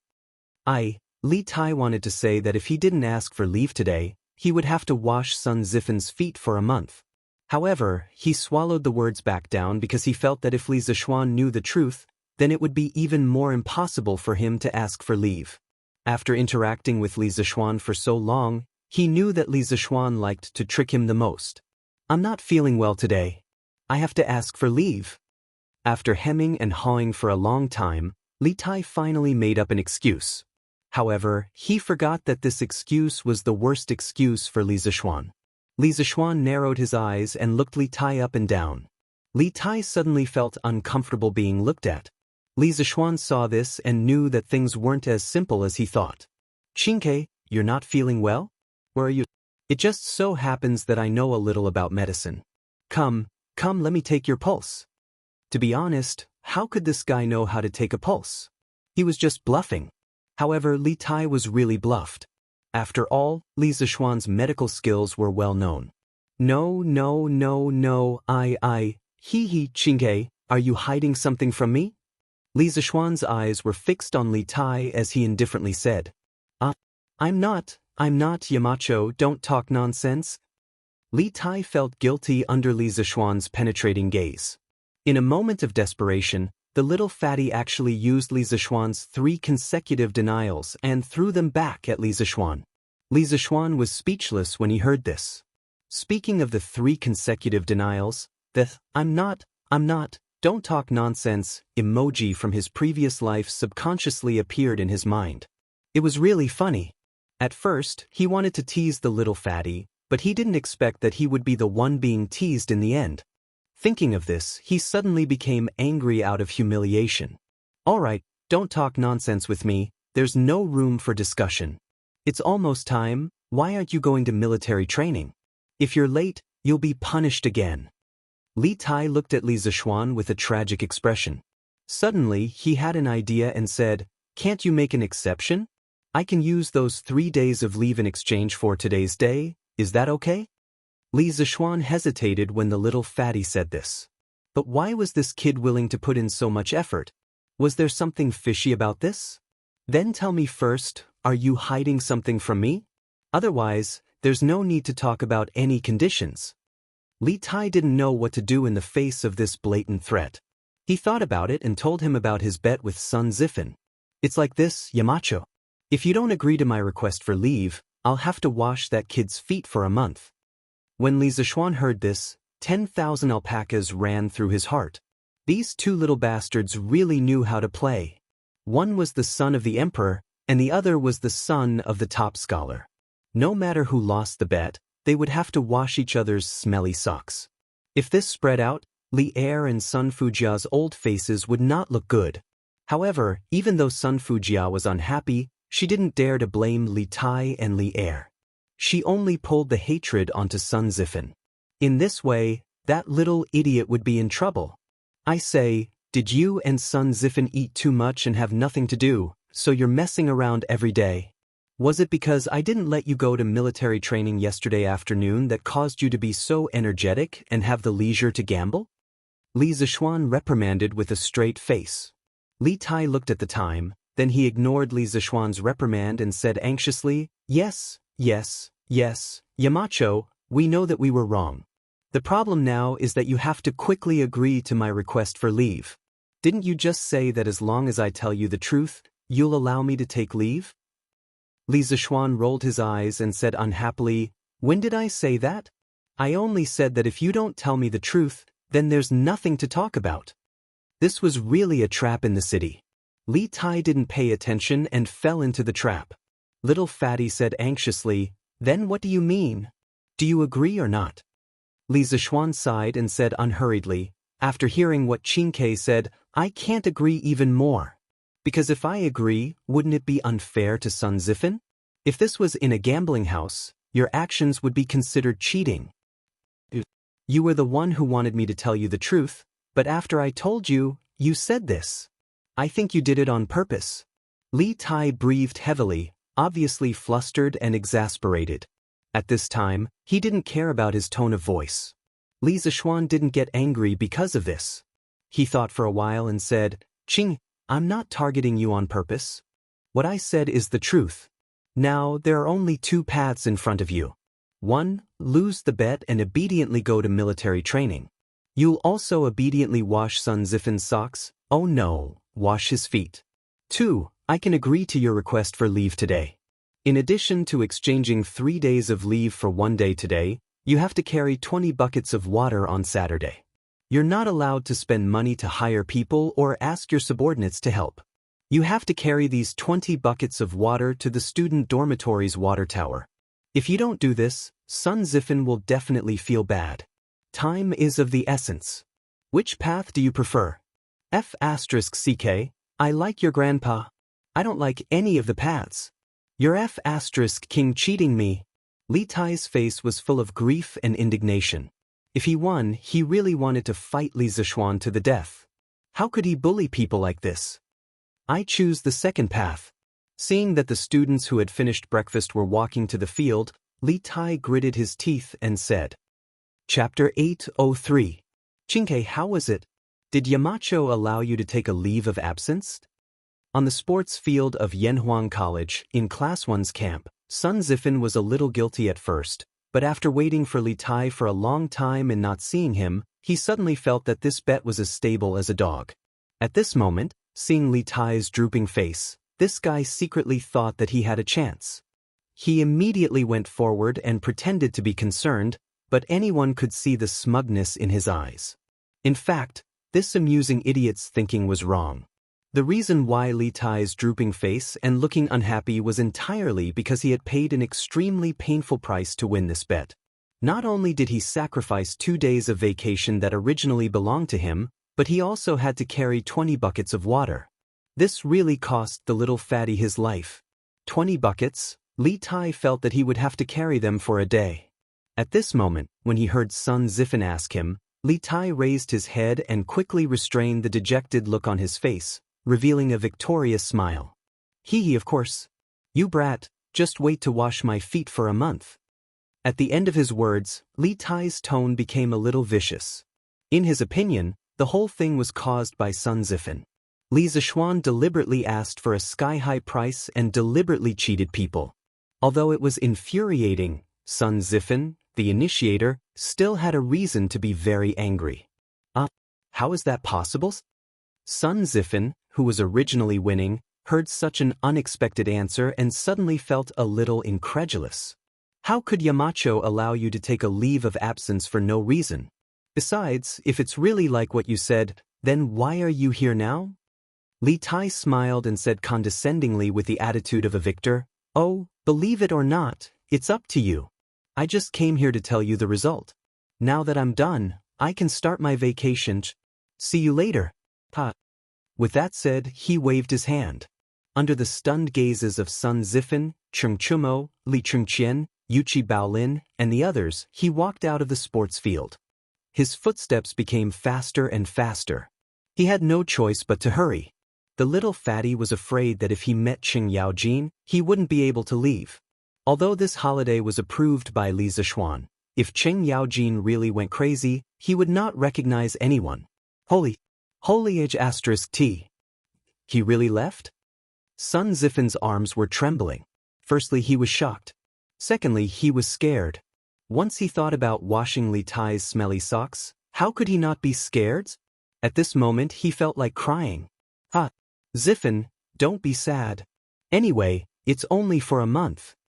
Cheng Chumo walked over, patted Sun Zifan's shoulder, and said gloatingly. This idiot had completely forgotten that he had the same attitude as Sun Zifan yesterday. It was just that Li Tai didn't choose to bet with him. Sun Zifan said angrily, "Get lost.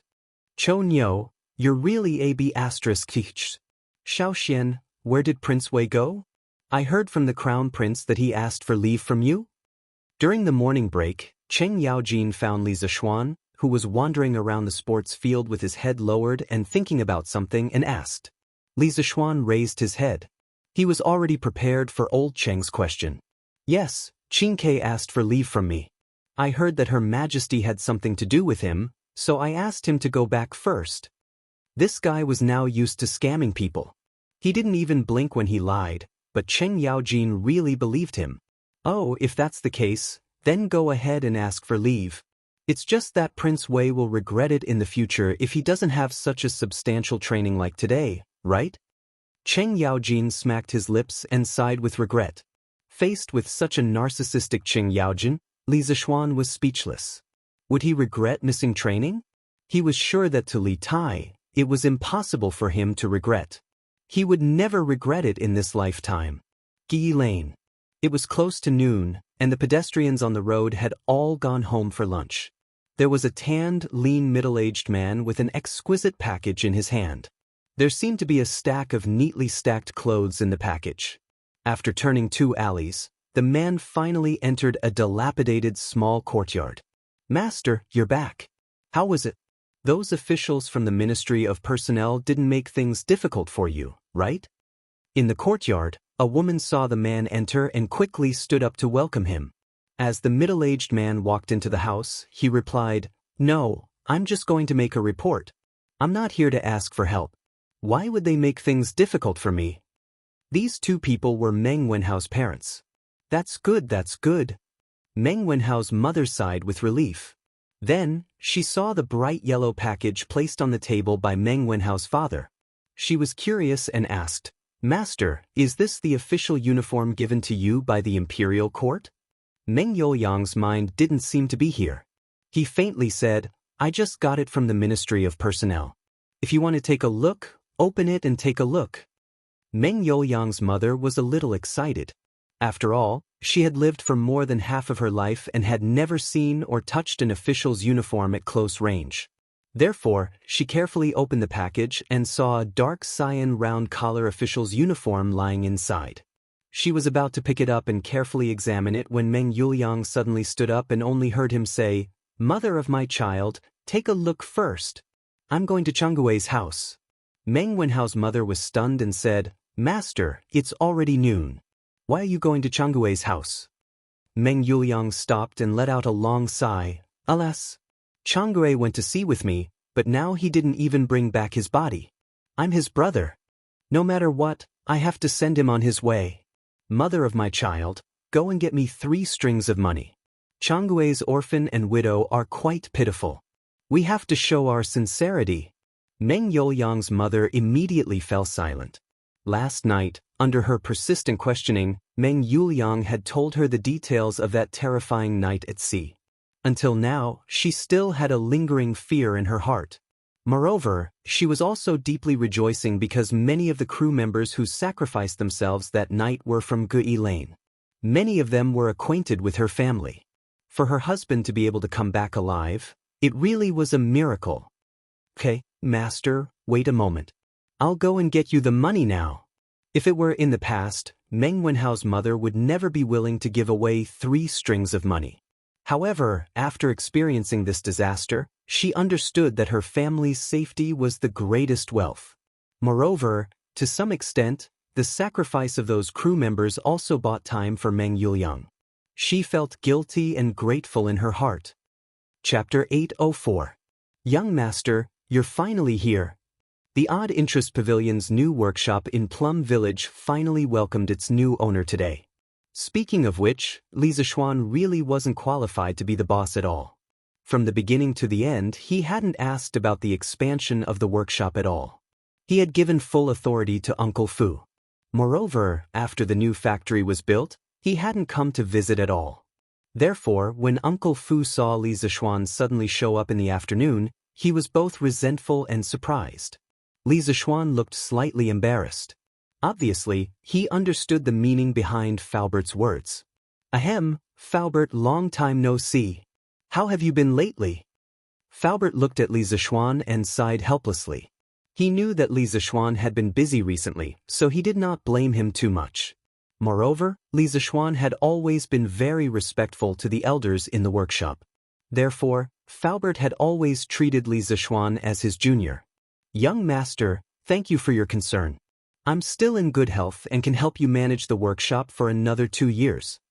Falbert led Li Zixuan into the workshop and answered Li Zixuan's question at the same time. After hearing this, Li Zixuan frowned. He suddenly remembered that Falbert was getting on in years. Even if he was healthy, he could only work in the workshop for another 2 or 3 years. Who would take over at that time? Who would be the one to carry this burden? Successor, I have to look out for a successor for Falbert from now on. Li Zixuan sighed in his heart. Curious Pavilion's new workshop occupied a large area of about 100 mu, which was dozens of times larger than the workshop in Cheng. According to the different functions and types of products produced, the workshop was divided into 10 areas. The production area had a large factory building similar to the ones in modern times. The office area had an office building, and the living area had a dormitory. It could be said that this new workshop covered all the elements and could be considered the most comprehensive workshop in the entire Tang dynasty. "Oh, by the way, young master, why did you ask people to bring in so many barrels of white pulp yesterday? Our warehouse is about to be filled with those things." Falbert had planned to take Li Zixuan to the office area to rest for a while. Halfway there, he suddenly remembered the thousands of barrels of white pulp that the Wang family's fleet had delivered yesterday. So he turned his head and asked. Li Zixuan smiled and said, "That stuff is called rubber, and it's very precious. So much rubber, it should be worth more than our workshop. Don't worry, didn't I come here today to teach you how to use it?" Falbert heard this and felt a little incredulous. He had heard from other sources that Li Zixuan had bought the rubber for a total of 8,000 strings of coins. Even if the rubber could bring 10 times the profit to the workshop, it was only 80,000 strings of coins. How could it be more valuable than the entire workshop? That's great. This old man wants to see what this stuff that looks like soy milk can be used for. Seeing how confident Li Zixuan was, Falbert still wanted to take a look even though he didn't believe it from the bottom of his heart. Then let's go to the workshop next door. Falbert, get someone to bring a barrel of rubber over. Oh, and bring a big pot of white vinegar as well. Li Zixuan pointed to the large factory building next to them and said to Falbert, "Okay." Although Falbert was puzzled as to why Li Zixuan wanted vinegar, it wasn't convenient for him to ask. Thus, he ordered his subordinates to do as they were told. After a while, all the items were ready. Falbert even brought a few old craftsmen from the workshop to observe from the side. Song Xiaoxi, Pang Feiji, pour this barrel of rubber into the stone trough. Li Zishuan pointed to the rectangular stone trough in front of him and ordered Song Xiaoxi and Pang Feiji behind him. This stone trough was originally used for annealing when the blacksmith was forging. However, due to the urgency of the situation, Li Zishuan couldn't find a more suitable container. "Yes, young master." Song Xiaoxi responded and quickly lifted the barrel full of rubber with Pang Feiji. The white rubber latex immediately poured into the trough. This stuff looked as thin as soy milk. It was no wonder that Faubert couldn't think of a use for it. Pour the whole pot of vinegar in. Li Zishuan weighed the pot of white vinegar in his hand and ordered. A very important process for the extraction of rubber latex was the solidification process.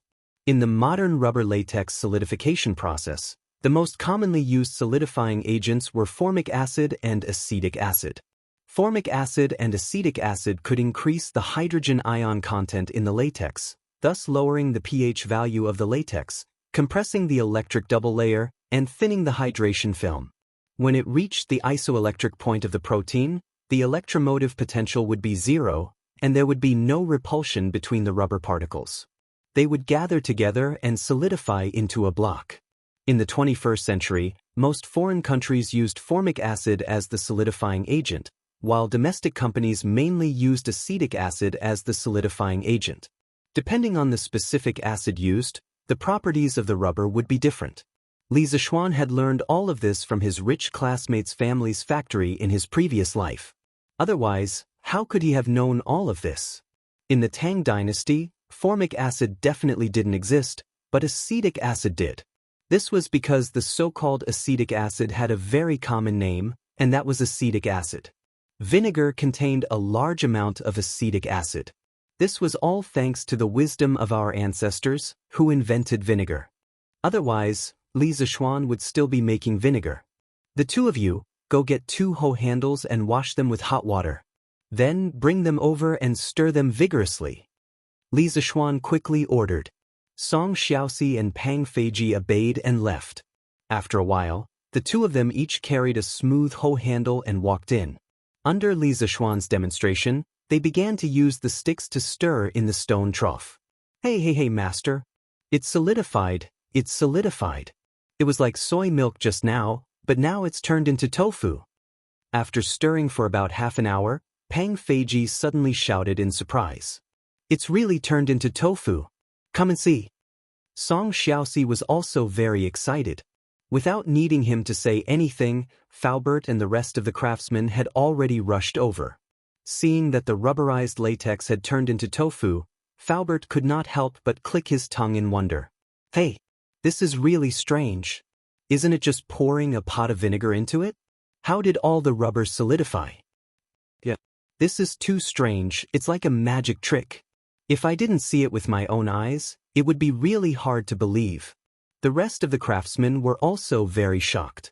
They had never learned about chemical reactions, so they could only categorize it as a magic trick. Chapter 805. Song Xiaoxi, Pang Feiji, take out the solidified rubber. Li Zishuan saw everyone's reaction, but he did not say anything. Everything was within his expectations. Take it out? Master, how do we take it out?" Pang Feiji looked at the tofu in the stone trough and asked. To him, the solidified rubber latex was as fragile as tofu. "Wash your hands and take it with your bare hands." Li Zishuan was speechless. After the rubber latex solidified, although it looked like tofu, it was actually much tougher than tofu. This was because the solidified rubber was sticky. Instead of saying that it was like tofu, it was more like a dough with a certain degree of toughness. Song Xiaoxi and Pang Feiji moved the rubber from the stone trough into the buckets that they had prepared beforehand. "Both of you, follow me with the rubber." Li Zishuan looked at the rubber that was about to take shape. He was very happy. Although he knew the theory behind the solidification of rubber, it was only on a theoretical level. It was his first time doing it in practice. After a while, under Faubert's lead, everyone arrived at the papermaking workshop area. "Faubert, where is the papermaking machine?" It was difficult to find something in such a big papermaking factory. Li Zishuan asked Faubert directly. "Papermaking machine?" Faubert was even more confused. What did the extraction of rubber have to do with the papermaking machine? Yes, it's the new papermaking machine that we made before. Li Zishuan nodded. Seeing that Li Zishuan was not in the mood to explain, Faubert could only bring him to a big factory. Master, the papermaking machine is here. Needless to say, Li Zishuan also saw it. He said to Song Xiaoxi behind him, Xiaoxi, you too pour the rubber in. At this moment, the two of them believed Li Zishuan's words without a doubt. They poured the rubber into the papermaking machine's pulp inlet. Li Zishuan stepped forward and raised the roller of the papermaking machine slightly. Then, he asked the servant next to him to pull the donkey and start the papermaking machine. The papermaking machine's paper outlet was a thin, white film-like object that was slightly thicker than paper. This was the plasticity of rubber. It could be rolled flat like dough, and during the rolling process, most of the water in the rubber could be squeezed out. Xiaoxi, find someone to cut these rubber pieces into sections. Then, just like drying paper, put them outside to dry. At this point, the process had basically come to an end. In the modern rubber production and refining process, it was generally only at this step before it could be compressed and packaged and sold all over the world. Yes, boss. After staying in the workshop for so long, Song Xiaoxi was very familiar with the papermaking process. He responded and called for the servant next to him to cut the rubber. Master, that's it? But I still can't see the use of this rubber. Seeing this, Uncle Fu asked the question in his heart. Li Zishuan smiled and replied, It's not over yet. This is only the first step. Through the steps just now, Faubert, you must have seen that the rubber is very plastic. Its most important characteristic is that it can change its shape at will. After the rubber is completely dried, we can proceed to the second step, molding. By then, Faubert, you will know the magical use of this rubber. Faubert nodded thoughtfully. Li Zishuan did not disturb him. He left with Pang Feiji and looked around the new workshop. As they were about to go back, they met two people. They were two girls. Yamacho, you're here? Sir. Different names represented different identities of the owners of the voices. They were Mo Lingwei and Little Fishy. Ink Girl, Little Fishy, why are the two of you together? Looking at the two beauties, one big and one small, Li Zishuan did not feel any joy. Instead, he felt some lingering fear. Beauties were beautiful, but beauties with the characteristics of witches were not very good. Yamacho, your memory is really bad. Didn't little Ningzi tell you that? I've been polishing the glass to make an astronomical telescope. Mo Lingwei rolled her eyes and said sarcastically. Li Zishuan suddenly realized that Yan Xiaoning had indeed told him. But now, the two girls were obviously gossiping and chatting under a big tree. They did not look like they were doing research at all. Ink Girl, how's the progress on your side? Not very good. Yamacho, your craftsmen are not good at all. It's not as good as me polishing it myself. Mo Lingwei pouted and said with some dissatisfaction. Fine, she was getting someone to work for her for free, and she was being despised. Li Zishuan choked and said helplessly, Okay, then you polish it yourself. I'll wait for your good news at the academy. Then he looked at Li Yu and asked, Little Fishy, what about you? Little Fishy was not as presumptuous as Mo Lingwei. Although she had a demonic nature in her bones, she only released it to outsiders. In front of Li Zishuan, she had always been more obedient. Perhaps it was because Li Zishuan had given her the capital to settle down in Chang and City, or perhaps it was because Li Zishuan was Meng Wenhao's mentor.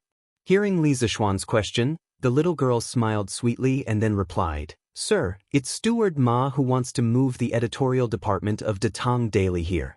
He has been busy preparing lessons in the academy recently, so he sent me here to inspect it first.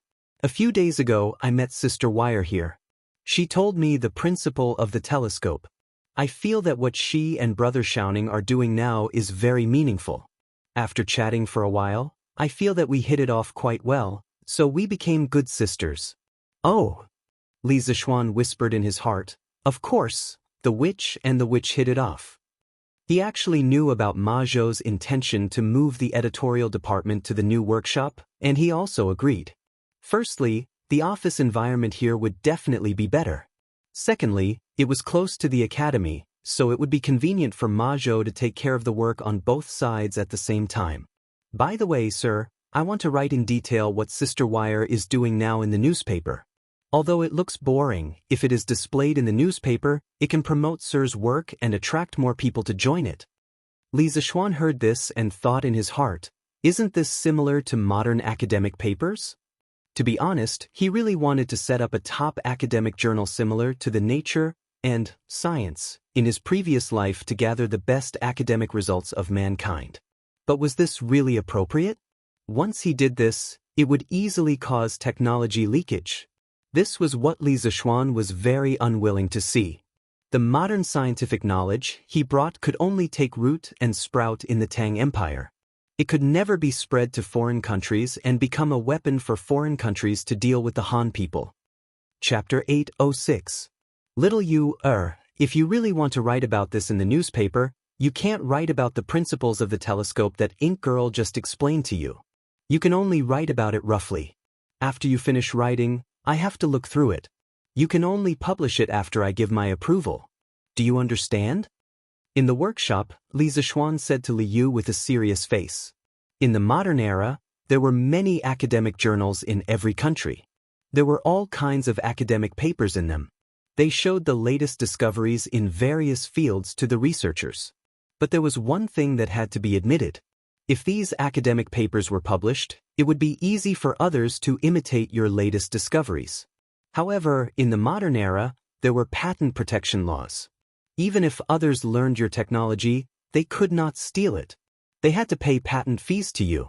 For example, in the 21st century in China, every mobile phone manufacturer had to pay patent fees of hundreds of billions to the United States because of 3G or 4G communication agreements.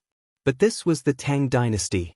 In this era, 70% to 80% of the countries had not developed their knowledge. Who are you going to talk to about intellectual property protection? Isn't this playing the lute to a cow? Even if Tang dynasty passed the patent law, the rest of the world would not recognize it. If he published academic journals now, the ambassadors of the other countries might bring the advanced scientific knowledge back to their countries. This was something that Li Zishuan could not tolerate. If patent laws were to be passed around the world, it would have to be in an era of peace. Right now, the only thing Li Zishuan could do was to monopolize the academic field. When the great Tang became extremely powerful, only then would he consider the issue of academic journals and intellectual property rights. Yamacho, why is that? Although Li Yu was smart, she did not think of all these. So she raised her head and asked. Li Zishuan looked at the little girl and did not explain further. He only said calmly, I just want Tang dynasty to have fewer strong enemies. In this world, other than stealing money, books, and tombs, there is another type of thief that specializes in stealing knowledge. Little just do as I say. After saying that, he flicked his sleeves and left the workshop, leaving the two little girls in deep thought. Chinke, why are you still here? You haven't returned to the residence? Or did he come here again after returning to the residence? In the evening, with the sound of gongs and drums, the students of Yanhuang College were finally dismissed from school. At the same time, they also ushered in the long-awaited weekend holiday. Sun Zifan, who had been drilled by Cheng Yaojin for an entire day, returned to the dormitory, exhausted. He wanted to change his clothes before going home, but he didn't expect to see Li Tai in the dormitory. He immediately exclaimed. Li Tai was half lying on the bed with his head resting on his arm. He was facing the sky, oh no, facing the bedboard above him, and replied, I'm sorry. I just came back from the prince's mansion an hour ago. I brought back the clothes that I wanted to change into, but as for the underwear, I left them here. I'm just waiting for you to come over and help me wash them. As soon as he finished speaking, there was a burst of laughter in the dorm. Zifan, you can be considered to have a good time now. Chingchua's underwear, tsk. No, I have to go quickly. Wait for me to leave before you wash them. Cheng Chumo had a gloating expression on his face. He quickly took off his camouflage uniform and changed his clothes, wanting to escape as soon as possible. Although Li Chengqian and the others weren't as cheap as Cheng Chumo, they also sped up their movements. Sun Zifan's face suddenly turned green and white. Chinke, can can we change the conditions? After hesitating for a long time, Sun Zifan looked at Li Tai and said with a sad face, Don't you know that if you agree to a bet, you have to accept defeat? Zifan, don't tell me you want to go back on your word? Li Tai replied without thinking. In order to win this bet, he had paid a painful price. At the end of the day, how could he let Sun Zifan go? Damn. Qingke, we don't have to be so ruthless, right? During the military training, I helped you many times, didn't I? You should at least consider our old friendship. Sun Zifan said unwillingly. You can consider our old friendship, but you can't consider it on this matter. Zifan, just give up and help me wash my underwear. Li Tai said resolutely. Is there really no room for compromise? There really isn't. Zifan, quickly help me wash today's underwear. Li Tai said with a satisfied face as he lay on the bed with his legs crossed. This situation was exactly the same as when he pleaded with Li Zishuan in the morning. However, the person pleading was Sun Zifan, and the person being begged was himself. Li Tai felt an inexplicable sense of pleasure in his heart. However, when he thought of carrying 20 buckets of water tomorrow, a thick haze appeared in his heart. Damn, you win. So be it. I'm a man of my word. Once I've said it, I'll keep my word. Sun Zifan roared in grief and indignation. Then he bent down to pick up Li Tai's underwear from under the bed. Suddenly, a stinky smell hit him in the face. Oh my God, with your underwear in our dormitory, the 5 poisons will be avoided, demons and devils will bow their heads, and we will still be alive, unparalleled in the world. Fortunately, I brought back soap operas from home last time. Sun Zifan quickly covered his nose, took 3 steps back, and said in a muffled voice. This guy was really funny. He actually said the stinky socks in such a literary way. The rest of the people in the dormitory who were originally disgusted by Li Tai's expired socks burst into laughter when they heard Sun Zifan's words. Then Zifan, you don't have to wash them. In the future, hang Qingxue's underwear at the dormitory door. It can also prevent mosquitoes. Cheng Chumo laughed loudly. If that's really the case, won't we be unable to enter the dormitory in the future? Yuchi Baolin took Cheng Chumo's words seriously and said with a face full of horror. Li Tai immediately blushed and said, Why are you talking so much nonsense? Zifan, go wash them quickly. Big brother, Cho Nyo, Baolin Huayu, aren't you guys going home? I'm going back now. I hope you two have fun, hee hee. Cheng Chumo waved his hand and laughed vulgarly. Then, he dragged Qin Huayu and Yuchi Baolin out. Qingke, aren't you going back to Chang'an today? Li Qingqian, who was left behind, stood by Li Tai's bed and asked. I'm not going back. Big brother, you go first. Li Tai stood up and answered. He still had to fetch water tomorrow. Wouldn't it be a waste of energy to run back and forth? All right then, you rest well. I'll go first. Li Qingqian didn't think too much. He nodded and left. Chapter 807. Here, Qingke, your footwear is done. After they left, Li Tai lay on the bed alone, humming an unknown tune and shaking his legs, as happy as a lord. After a quarter of an hour, Sun Zifan came out of the bathroom with a pair of white footwear in his hands. He handed the footwear to Li Tai and said in a muffled voice, Oh, it's done so quickly? Li Tai rolled like a carp and sat up. If it was in the past, with the little fatty's super fat body, he definitely wouldn't be able to do this. And not bad, not bad. It's quite clean. Zifan, help me dry the footwear again. Li Tai went forward and carefully looked at the footwear in Sun Zifan's hands, then shamelessly asked for a yard after getting an inch. Get lost. Qingke, don't go too far. We didn't agree to dry the clothes in the beginning. If you want to dry them yourself. I'm going out to eat. Sun Zifan wasn't a punching bag that was easy to bully, so he immediately said angrily. Li Tai sighed helplessly. He could only get up and dry the footwear on the clothes rack in the bathroom. This clothes rack wasn't the modern clothes rack invented by Li Zishuan. When he was designing Yanhuang College, how could he have so much free time to think about everything? This clothes rack was a local product of the Tang dynasty. In fact, clothes racks were a type of furniture that existed even earlier than tables, chairs, and beds. There were already clothes racks as early as the Zhou dynasty. During the Zhou dynasty, etiquette was implemented. The aristocrats attached great importance to clothes. In order to meet this need, racks specially used to hang clothes appeared early on. Each dynasty had different forms of clothes racks, and their names were also different. During the spring and autumn period, a horizontal wooden pole used to hang clothes was called chang, also known as musher. Hey, Ziffin, you still have the appetite to eat? He. Li Tai was drying the footwear in the bathroom while turning his head to look at son Ziffin with a smirk.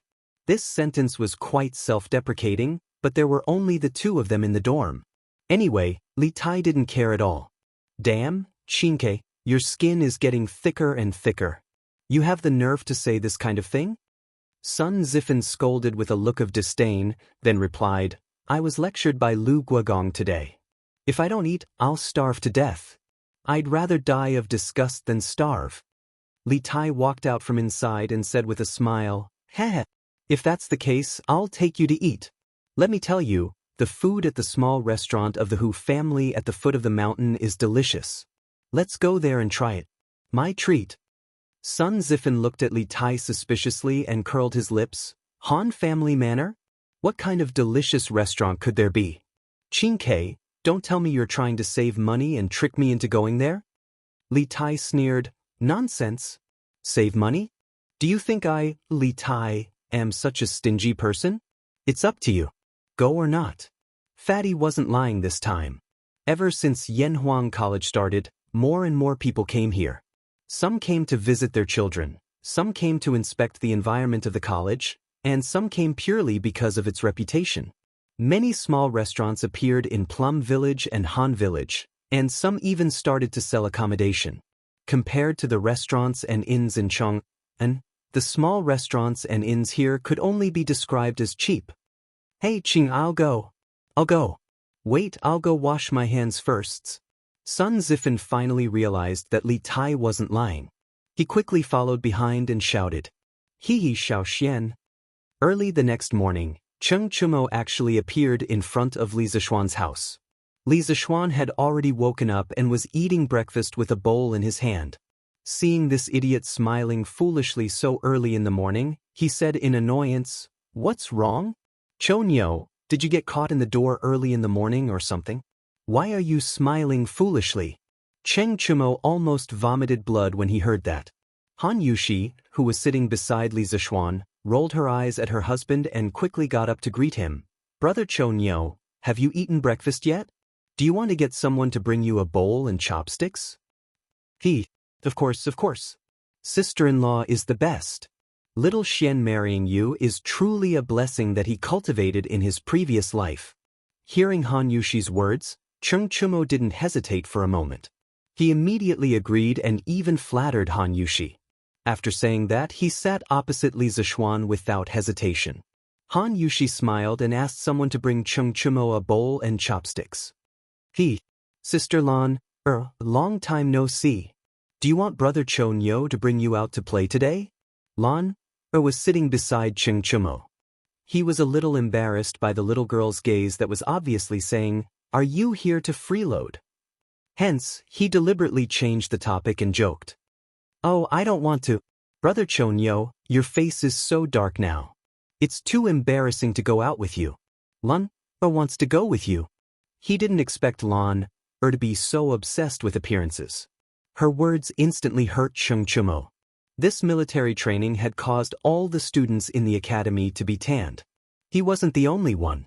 Did he have to be so affected by Lan? Sister Lan, it's not right of you to say that. Previously, Brother Chonyo brought you out to eat a lot of delicious food. What porridge is this? Why is the color so strange? Why does it smell so good? Cheng Chumo bantered with Lan for a while. At this moment, the servants brought him a bowl and chopsticks. The bowl was filled with a bowl of porridge that was slightly dark. There were also a few black things on top of it. He didn't know what they were. He sniffed hard and suddenly sighed. This is century egg and lean meat porridge. Li Zishuan replied as he stuffed a mouthful of porridge into his mouth. Century egg and lean meat porridge? Century egg? Is it the century egg that I saw the last time I came to your house? Chung Chumo felt that the name, century egg, was a little familiar. He thought seriously and suddenly shouted, "Yes, that's right. It's the century egg that you saw the last time. Speaking of which, you came at the right time. The century egg that I pickled last time is just ready to eat today. You came just in time." Li Zishuan glanced at him and said lightly, "Hee hee, this means that I'm lucky. Let me have a taste." Cheng Chumo laughed proudly. Then he picked up the small bowl and stuffed the porridge into his mouth. "Oh, it's hot, it's really hot. But this century egg and lean meat porridge is really delicious. I didn't know that porridge could be cooked this way. It's really an eye-opener for me." Chapter 808. Of course, there was porridge in the Tang dynasty, but the porridge people ate at that time was still plain porridge. Li Zishuan added century eggs and lean meat into the porridge and made it into a salty porridge. It was really a new trick. "Oh, Xiaoxian, your century egg and lean meat porridge is really tender and delicious. There's also an indescribable fragrance in it. I guess it's the smell of century eggs. Eating a bowl of century egg and lean meat porridge every morning makes me as happy as a god." It was the first time Cheng Chumo had eaten such delicious salty porridge, and he ate 4 big bowls. After the meal, he rubbed his round belly, leaned back in the chair, and sighed with satisfaction. Li Zishuan rolled his eyes. "Eating a bowl of century egg and lean meat porridge every morning makes me as happy as a god? Why does it sound more and more like smoking a cigarette after the deed makes me as happy as a god? Ahem, I misunderstood. But ugly ox, you just ate 4 bowls. Doesn't that mean you'll be happy for 4 days? Then you don't have to eat for the next 3 days." Li Zishuan joked with a smile. Cheng Chumo choked on his words, but his skin had always been thicker than the city walls, and he was born to be a bully. How could he be defeated by a sentence? Xiaoxian, that's not how you calculate things. A bowl of century egg and lean meat porridge can make me happy for the whole day. I ate 4 bowls, so I'll be 4 times happier for the whole day. Cheng Chumo laughed shamelessly. Li Zishuan was amused by this guy, and said, "Ugly ox, why are you talking nonsense now? Since you like it so much, you can bring a basket of century eggs back later. See if Uncle Cheng likes them." Now that the first batch of century eggs was made, he had to promote it as soon as possible. The best way was to promote it from the people in the circle, and at the same time, do them a favor. That's good. Xiaoxian, you have to give me more later. My dad will definitely like it. Sigh, I wonder how long these century eggs can be stored? The weather is so hot now. Cheng Chumo finally used his brain this time. After being happy for a while, he suddenly thought of a question and asked. Li Zishuan smiled and replied, "You don't have to worry about that. As long as you don't peel off the lime sawdust on the outside of the egg and put it in a ventilated and cool place, it can be stored for at least 3 months. The taste and texture will not change, and it can be maintained for at most 5 months. That's good. I was worried that it would spoil before I finished it." Cheng Chumo scratched his head and pretended to be relieved. Then he slapped his thigh and exclaimed, "Hey! Something's not right. Little Xian, even if you give me century eggs, no one in my family knows how to make them." Li Zishuan said helplessly, "What's so difficult about that?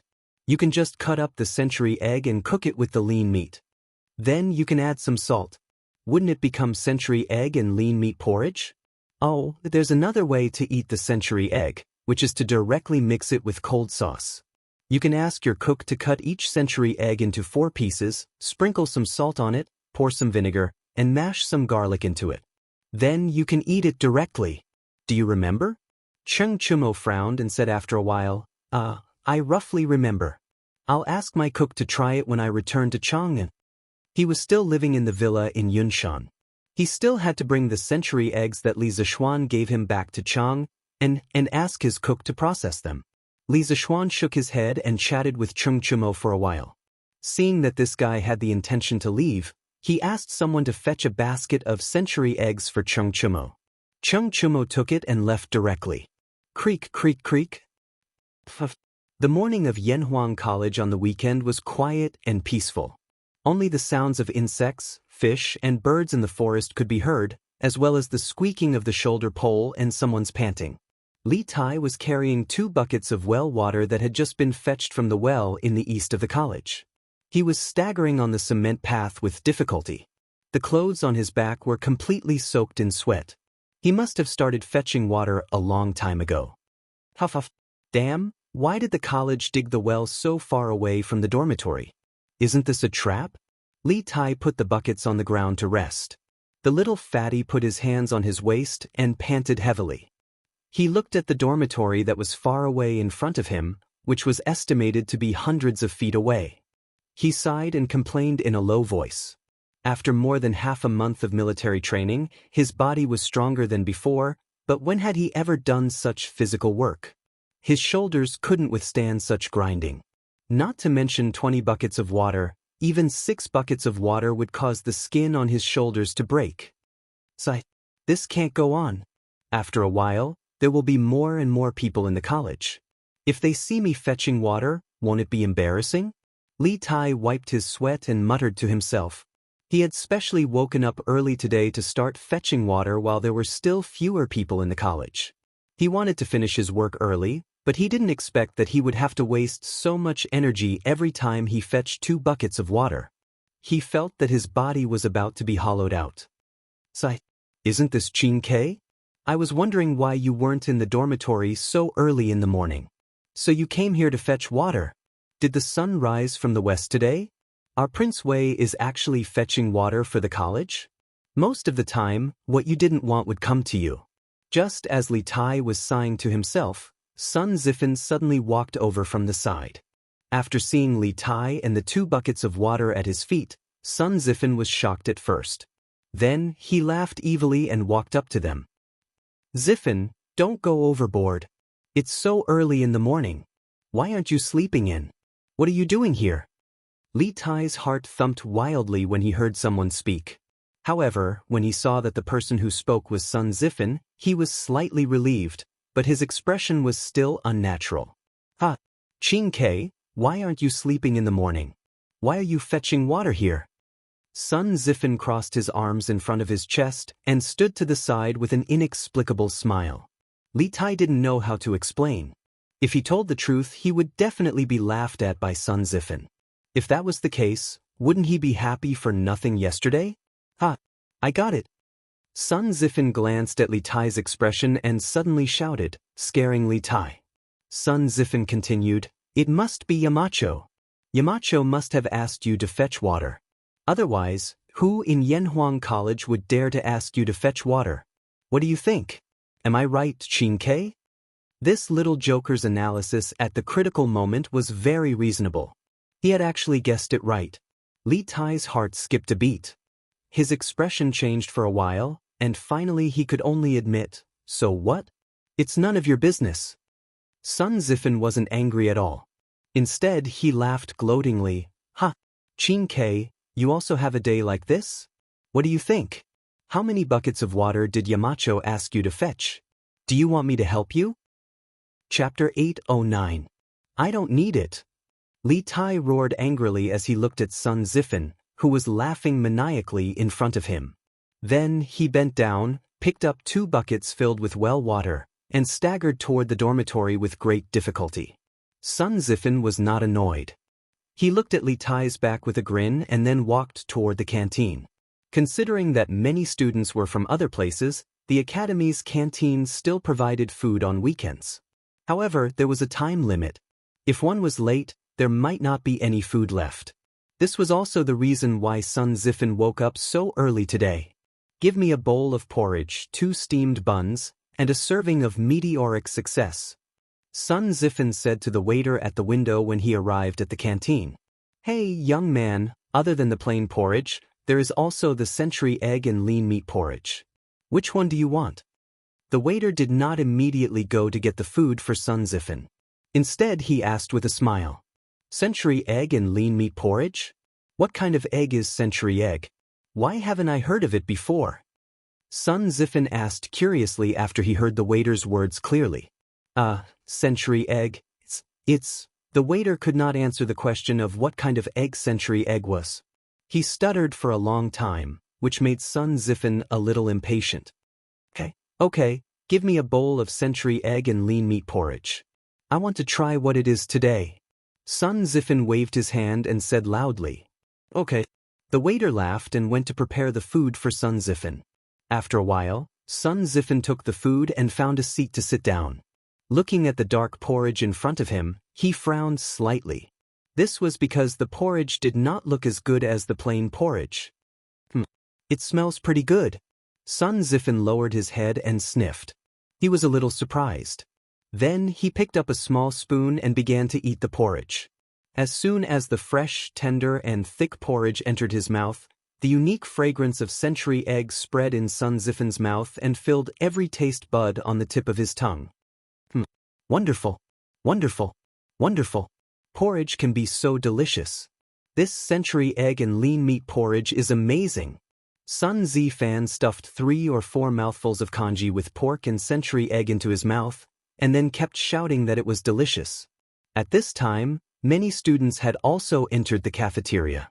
Under the promotion of the waiter, they tasted the first bowl of congee with pork and century egg in their lives. This porridge tastes so special. It's completely different from what I've eaten before. Oh, fragrant. It's really fragrant. Is this the fragrance of the century egg? That should be the case. But what exactly is this century egg? Why haven't I heard of it before? In this way, after Chungchumo, the students who stayed in the academy for the weekend were the first to taste the century egg. Most of the students were full of praise, but there were a few who were not used to the taste of the century egg. Ugh, why is there a fishy smell in this century egg and lean meat porridge? The smell is too strong. I can't stand it. No, I'd better eat plain porridge. It was normal for some people to not be used to the century egg for the first time. Fortunately, the chef of the academy was more skillful. The fishy smell in the century egg and lean meat porridge had been suppressed by a lot. Therefore, more than 90% of the students had a very good impression of this new porridge. In a few hours, the century egg would be officially unveiled in the Drunken Immortal restaurant. By then, more and more people in Chang, in city, would be able to enjoy the century egg. Huff, huff, huff, the 8th bucket. On the other side, Li Tai's progress in carrying water had finally reached the 8th bucket. However, at this time, after he poured the well water in the bucket into the water tower, he suddenly collapsed on the ground and was too lazy to even move a finger. He had exhausted all his strength. It was all thanks to so many days of military training. Otherwise, he would definitely not be able to persevere until now.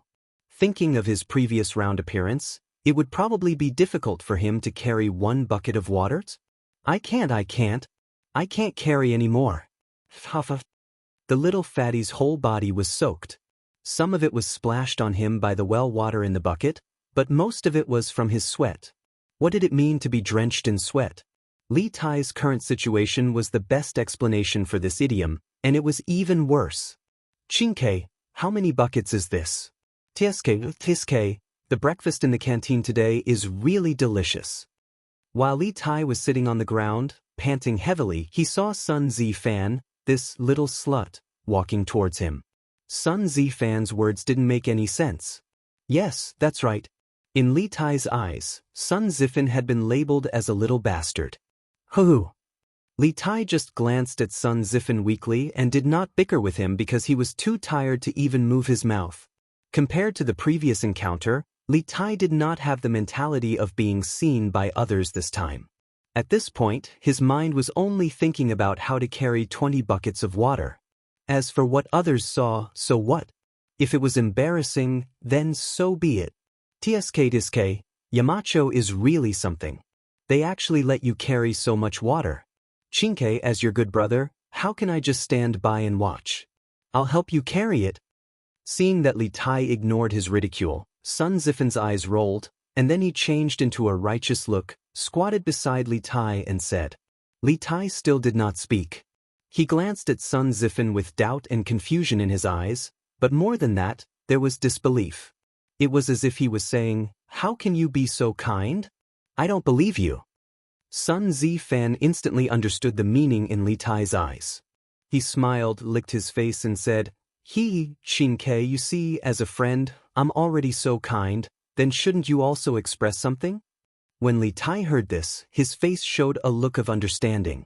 His eyes suddenly became clear, and he probably already knew what Sun Zifen was going to say next. Yes, that's right. You see, I help you carry water. How about you?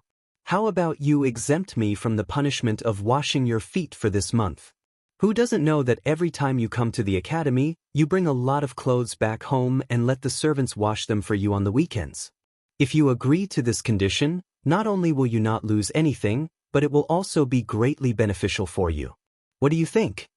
At this moment, Sun Zifan finally revealed the foxtail that he had been hiding for a long time. He analyzed with extravagant words. Li Tai did not immediately refuse. After all, today was different from the past. Only after experiencing it, did he know how tiring it was to carry water. The little fatty narrowed his eyes. After a long silence, he finally said weakly, Okay. You help me carry 10 buckets of water, and the previous bed is written off. Deal. Chapter 8:10. Hey, that's not right. Yamacho seems to have said that no one else is allowed to help. Below the dormitory of Yanhuang Academy, after resting for so long, Li Tai finally recovered. However, he suddenly remembered something and his expression changed instantly. Sun Zifen, who was originally full of joy, suddenly looked sluggish. He scratched his head gloomily. Did he work so early in the morning for nothing? Did he have to wash Li Tai's smelly feet in the future? He couldn't accept it. No, Chinke, think about it carefully again. What did Yamacho say at that time? Did he say that no one else is allowed to help? Or did he say that no servants in your mansion are allowed to help? Sun Zifen scratched his ears and cheeks for a long time, then turned his head and asked Li Tai unwillingly. Li Tai, who was originally dejected, heard Sun Zifen's words, and his eyes suddenly lit up. He patted his head and thought seriously. After a moment, he suddenly shouted excitedly, I remember now. The mountain leader told me before that I'm not allowed to spend money to hire people or ask servants to help. Zifen, you're not hired by me, and you're not a servant of my Wangfu. Logically speaking, you should be able to do that. Li Tai couldn't help but laugh. In the end, he also hoped that Sun Zifen could help him carry water. That's great. Since it's a deal, let's start picking now. This agreement was a win-win for the two of them, so Sun Zifen couldn't wait to make it happen. Zifen, you go first. I'll rest here for a while. Anyway, I only have 2 buckets left. You still have 10 buckets. Li Tai shook his head and said with a long sigh.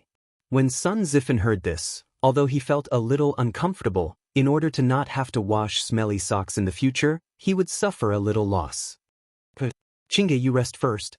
I'll go get the buckets from the dorm manager. Go. Li Tai smiled and waved his hand. Sun Zifen didn't say anything else and turned to leave. Li Tai leaned against the wall and looked at his back. He suddenly felt that something was wrong. He heard Sun Zifen mutter to himself, F***CK. If we were to seriously calculate this matter, both Sun Zifen and I were at a disadvantage. Not only did they not get anything, but each of them also had to carry 10 buckets of water. In the end, Xiao Xian was the only one who profited. Sigh, this king is really F***ket up. Sun Zifen and I have been fighting for so long, but it was all for nothing. In the end, the academy has benefited. At this point, little Fatty finally reacted. After all this time, neither he nor Sun Zifen had gained any advantage. They had all been tricked by Li Zishuan. But now that things had come to this, what could he say? He could only swallow this loss in silence. Sigh, the facts have proven that little Xian is a fraud. I can't trust him so easily in the future. Li Tai silently labeled Li Zishuan as a fraud in his heart. When it was almost noon, the eastern and western districts of Chang in city officially opened for business. All the shops, restaurants, and tea houses opened their doors to welcome customers. Even Drunken Immortal Restaurant opened its doors. Yo, Boss Feng, long time no see. I heard that you have been conferred the title of Righteous Merchant by His Majesty. Congratulations. Shopkeeper Lu smiled like a Maitreya Buddha as he spoke to Feng Jihua, who had just entered. After nearly 5 months, Feng Jihua once again came to the Drunken Immortal restaurant. In the past, he was a regular here and would basically come for a meal every 3 to 5 days. The main reason was that he had been delayed for too long this time. Shopkeeper Lu, long time no see. It's all thanks to the Marquis of Yong, and that I went out to sea this time. Otherwise, I wouldn't have received such generous profits and the title of righteous merchant personally conferred by His Majesty. Feng Jihua didn't put on airs. He walked up and cupped his hands with a smile. Although he had lost a group of crew members during this voyage, he still earned at least 100,000 strings of coins after deducting the compensation for the families of the deceased crew members. It was a huge profit. Of course, to Feng Jihua, the most valuable thing was still the title of righteous merchant conferred by Li Er. It was an unexpected surprise and also something that couldn't be bought with money. Therefore, he was grateful to Li Zishuan for promoting the trade in the south. Hey, Shopkeeper Lu, you have something new here today. Liao Shifan and Zhang Jingyang followed behind Feng Jihua. Liao Shifan looked at the menu of Strange Taste Pavilion and was surprised to see that there were a few new dishes. Cold century egg tofu, century egg lean meat congee, meteoric success. This is really a new dish. I haven't eaten it before. Alright, I'll serve some of each of these new dishes today. Thank you, Shopkeeper Lu. Feng Jihua raised his head to take a look and said with a smile. No problem. Boss Feng, you guys go ahead and have a seat. The dishes will be ready soon. Shopkeeper Lu said with a smile. After a while, Feng Jihua and the others served their dishes to the table. Sir, here are the 3 servings of congee with pork and century egg, 1 serving of cold century egg, 1 serving of tofu with century egg, 1 serving of gnawed chicken, and 1 serving of braised pork in soy sauce. If you have any more orders, please call me. The waiter said enthusiastically as he served the dishes to Feng Jihua and the others. Feng Jihua nodded, and the waiter left tactfully. Come, Brother Liao, Brother Zhang, try the new dishes of Zuaishan restaurant. Liao Shifan said with a smile, I've eaten meteoric success before, but I've never heard of century egg and lean meat congee or century egg salad. Today, I'll have a good taste of what kind of egg this is. Everyone laughed kindly. Feng Jihua used a small spoon to scoop up a spoonful of century egg tofu. Because this thing looked cool, he saw that the white tofu was dotted with some black and green. It looked pleasing to the eye. Fresh, tender, fragrant and cool. This century egg tofu is amazing. It's a must-have dish for summer. A small spoonful of century egg tofu entered Feng Jihua's mouth. First, a cool sensation filled his mouth, followed by the freshness of the tofu and the fragrance of the century egg. Feng Jihua was full of praises. Brother Feng, this century egg lean meat congee is also excellent. I've never thought that thin porridge could be made into such a fancy dish. Zuaishan restaurant is indeed Zuaishan restaurant. The food here is always the best in Chang'an City. Liao Shifan savored 2 mouthfuls of century egg lean meat congee and praised. Brother Liao is right. The food of Zuaishan restaurant will never disappoint. This century egg salad is the best in my opinion. Zhang Jingyang had a strong taste and had a soft spot for century egg salad. At this moment, the other diners also came to eat. They also noticed the new dishes of Zuaishan restaurant. When they heard the praises of Feng Jihua, Liao Shifan, and the other regular diners, they were instantly tempted. Moreover, the new dishes of Wonderful Taste Pavilion were very cheap this time. Century egg lean meat congee was only 20 copper coins, century egg salad was 80 copper coins, and century egg tofu was 100 copper coins. Compared to the previously gnawed chicken and red braised meat, it was much cheaper. Waiter, give me a serving of red braised meat and century egg tofu. Waiter, give me 2 bowls of century egg lean meat congee. Give me 2 servings of century egg salad. Chapter 8:11. The reason why the congee with pork and century egg, the tofu with century egg, and the cold-tossed century egg were so cheap was that Li Zishuan wanted to sell the century egg on a large scale as soon as possible.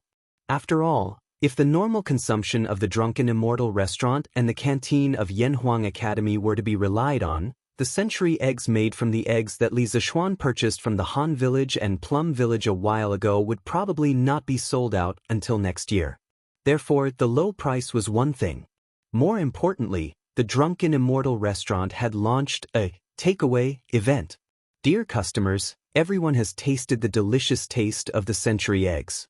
Whether you like it or not, I'm sure everyone has a plan in mind. To be honest, the century eggs are the latest food invented by my family's marquee. They are made from eggs through 49 processes and 49 days. The process is not easy.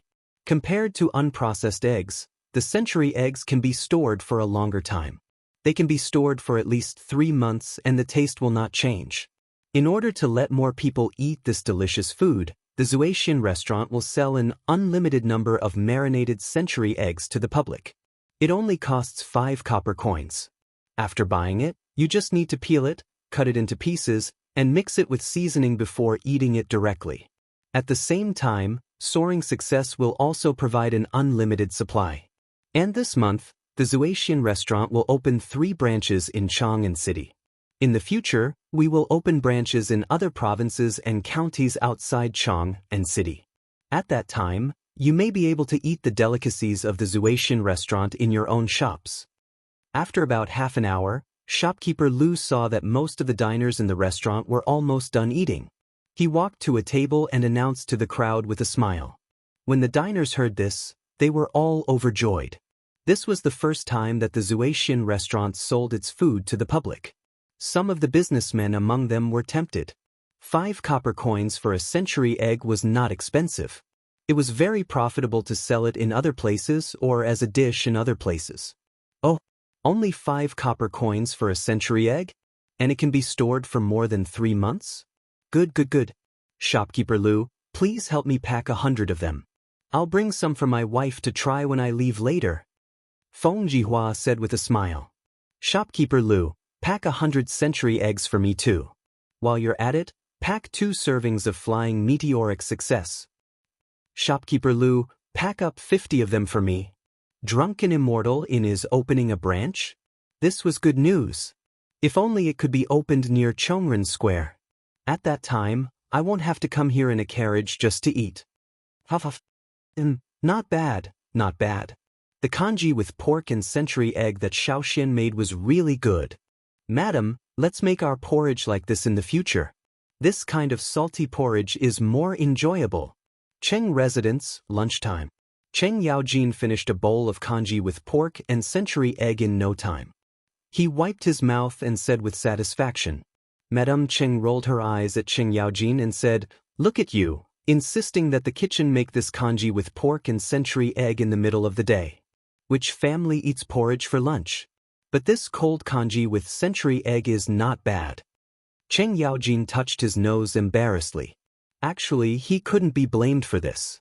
It was mainly because after Cheng Chumo came back, he bragged that the congee with pork and century egg that he ate at Li Zishuan's house was one of a kind.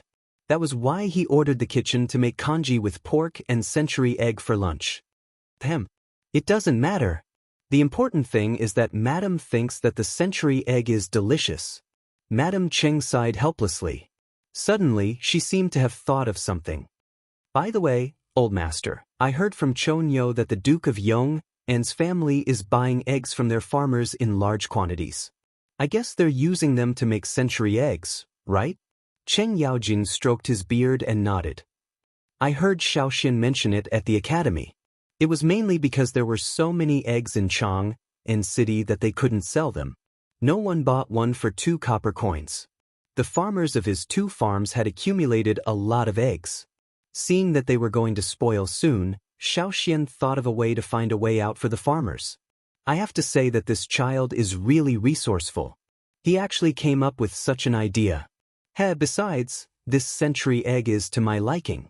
Chon Yo, after we finish eating, pick a few dozen century eggs and send them to the Qin family. Cheng Chumo's mouth was still stuffed with century egg and tofu. When he heard this, he directly spoke with a lisp. "Father, there's no need. Xiaoxian has already sent them door to door. I reckon that even His Majesty is eating his century eggs now." Qing Yaojin was stunned. Then, he came back to his senses and couldn't help but laugh. This kid is really good at doing business. He's even got ideas on His Majesty? In this entire imperial court, only that old man Wei Jing can compare with him in terms of guts. Madame Qing smiled and didn't reply. She hesitated for a while and said, "I just don't know how this child made the century eggs with eggs. They can actually be preserved for such a long time? Old master, the farmers of our farms also have a lot of eggs that they can't sell. Why don't we ask the Duke of Yong and how to make century eggs?" When Qing Yaojin heard this, his expression suddenly changed. He sternly scolded, "Nonsense! Foolish! This method of making century eggs is Xiaoshuan's secret recipe. As elders, how can we snatch something from the younger generation? If this gets out, where will I, Qing Jijia, put my old face? You're scheming for a source of wealth." Seeing Qing Yaojin throw a rare tantrum, Cheng Chumo and Cheng Chuliang at the dining table quickly put down their chopsticks and quietly sat on the stools without saying a word. Madame Cheng, who was used to being domineering, didn't dare to talk back at this moment. In the end, Qing Yaojin was the backbone of this family. Usually, Qing Yaojin wouldn't haggle with her over small matters and would go along with her wishes. However, when it came to major issues, no one in this family dared to refute Qing Yaojin's opinions. "Old master, I didn't say that I want to snatch the Duke of Yong and's secret recipe. I'm just asking you if we can cooperate with the Duke of Yong. After all, our farm is rearing a lot of chickens this year." Madame Cheng paused for a moment before opening her mouth to explain. Qing Yaojin's expression softened slightly. He thought for a moment and said, "Don't think about snatching Xiaoshuan's money. Xiaoshuan's winery has already brought us a lot of income. One must be content with what one has. Our family doesn't have to worry about money now. However, Madame's question is reasonable. This old man will go back and talk to Xiaoxian. Let's see if he can buy all of the eggs in our farm. And that's fine too. This year, the farm's grain production has decreased. This way, it can be considered as an additional source of income for the farmers." Madame Qing nodded and said softly. Cheng Chumo and Cheng Chuliang didn't care about this. When the two saw that their mother had reconciled with them, they lowered their heads and began to eat fiercely. To them, delicious food was the way of the king.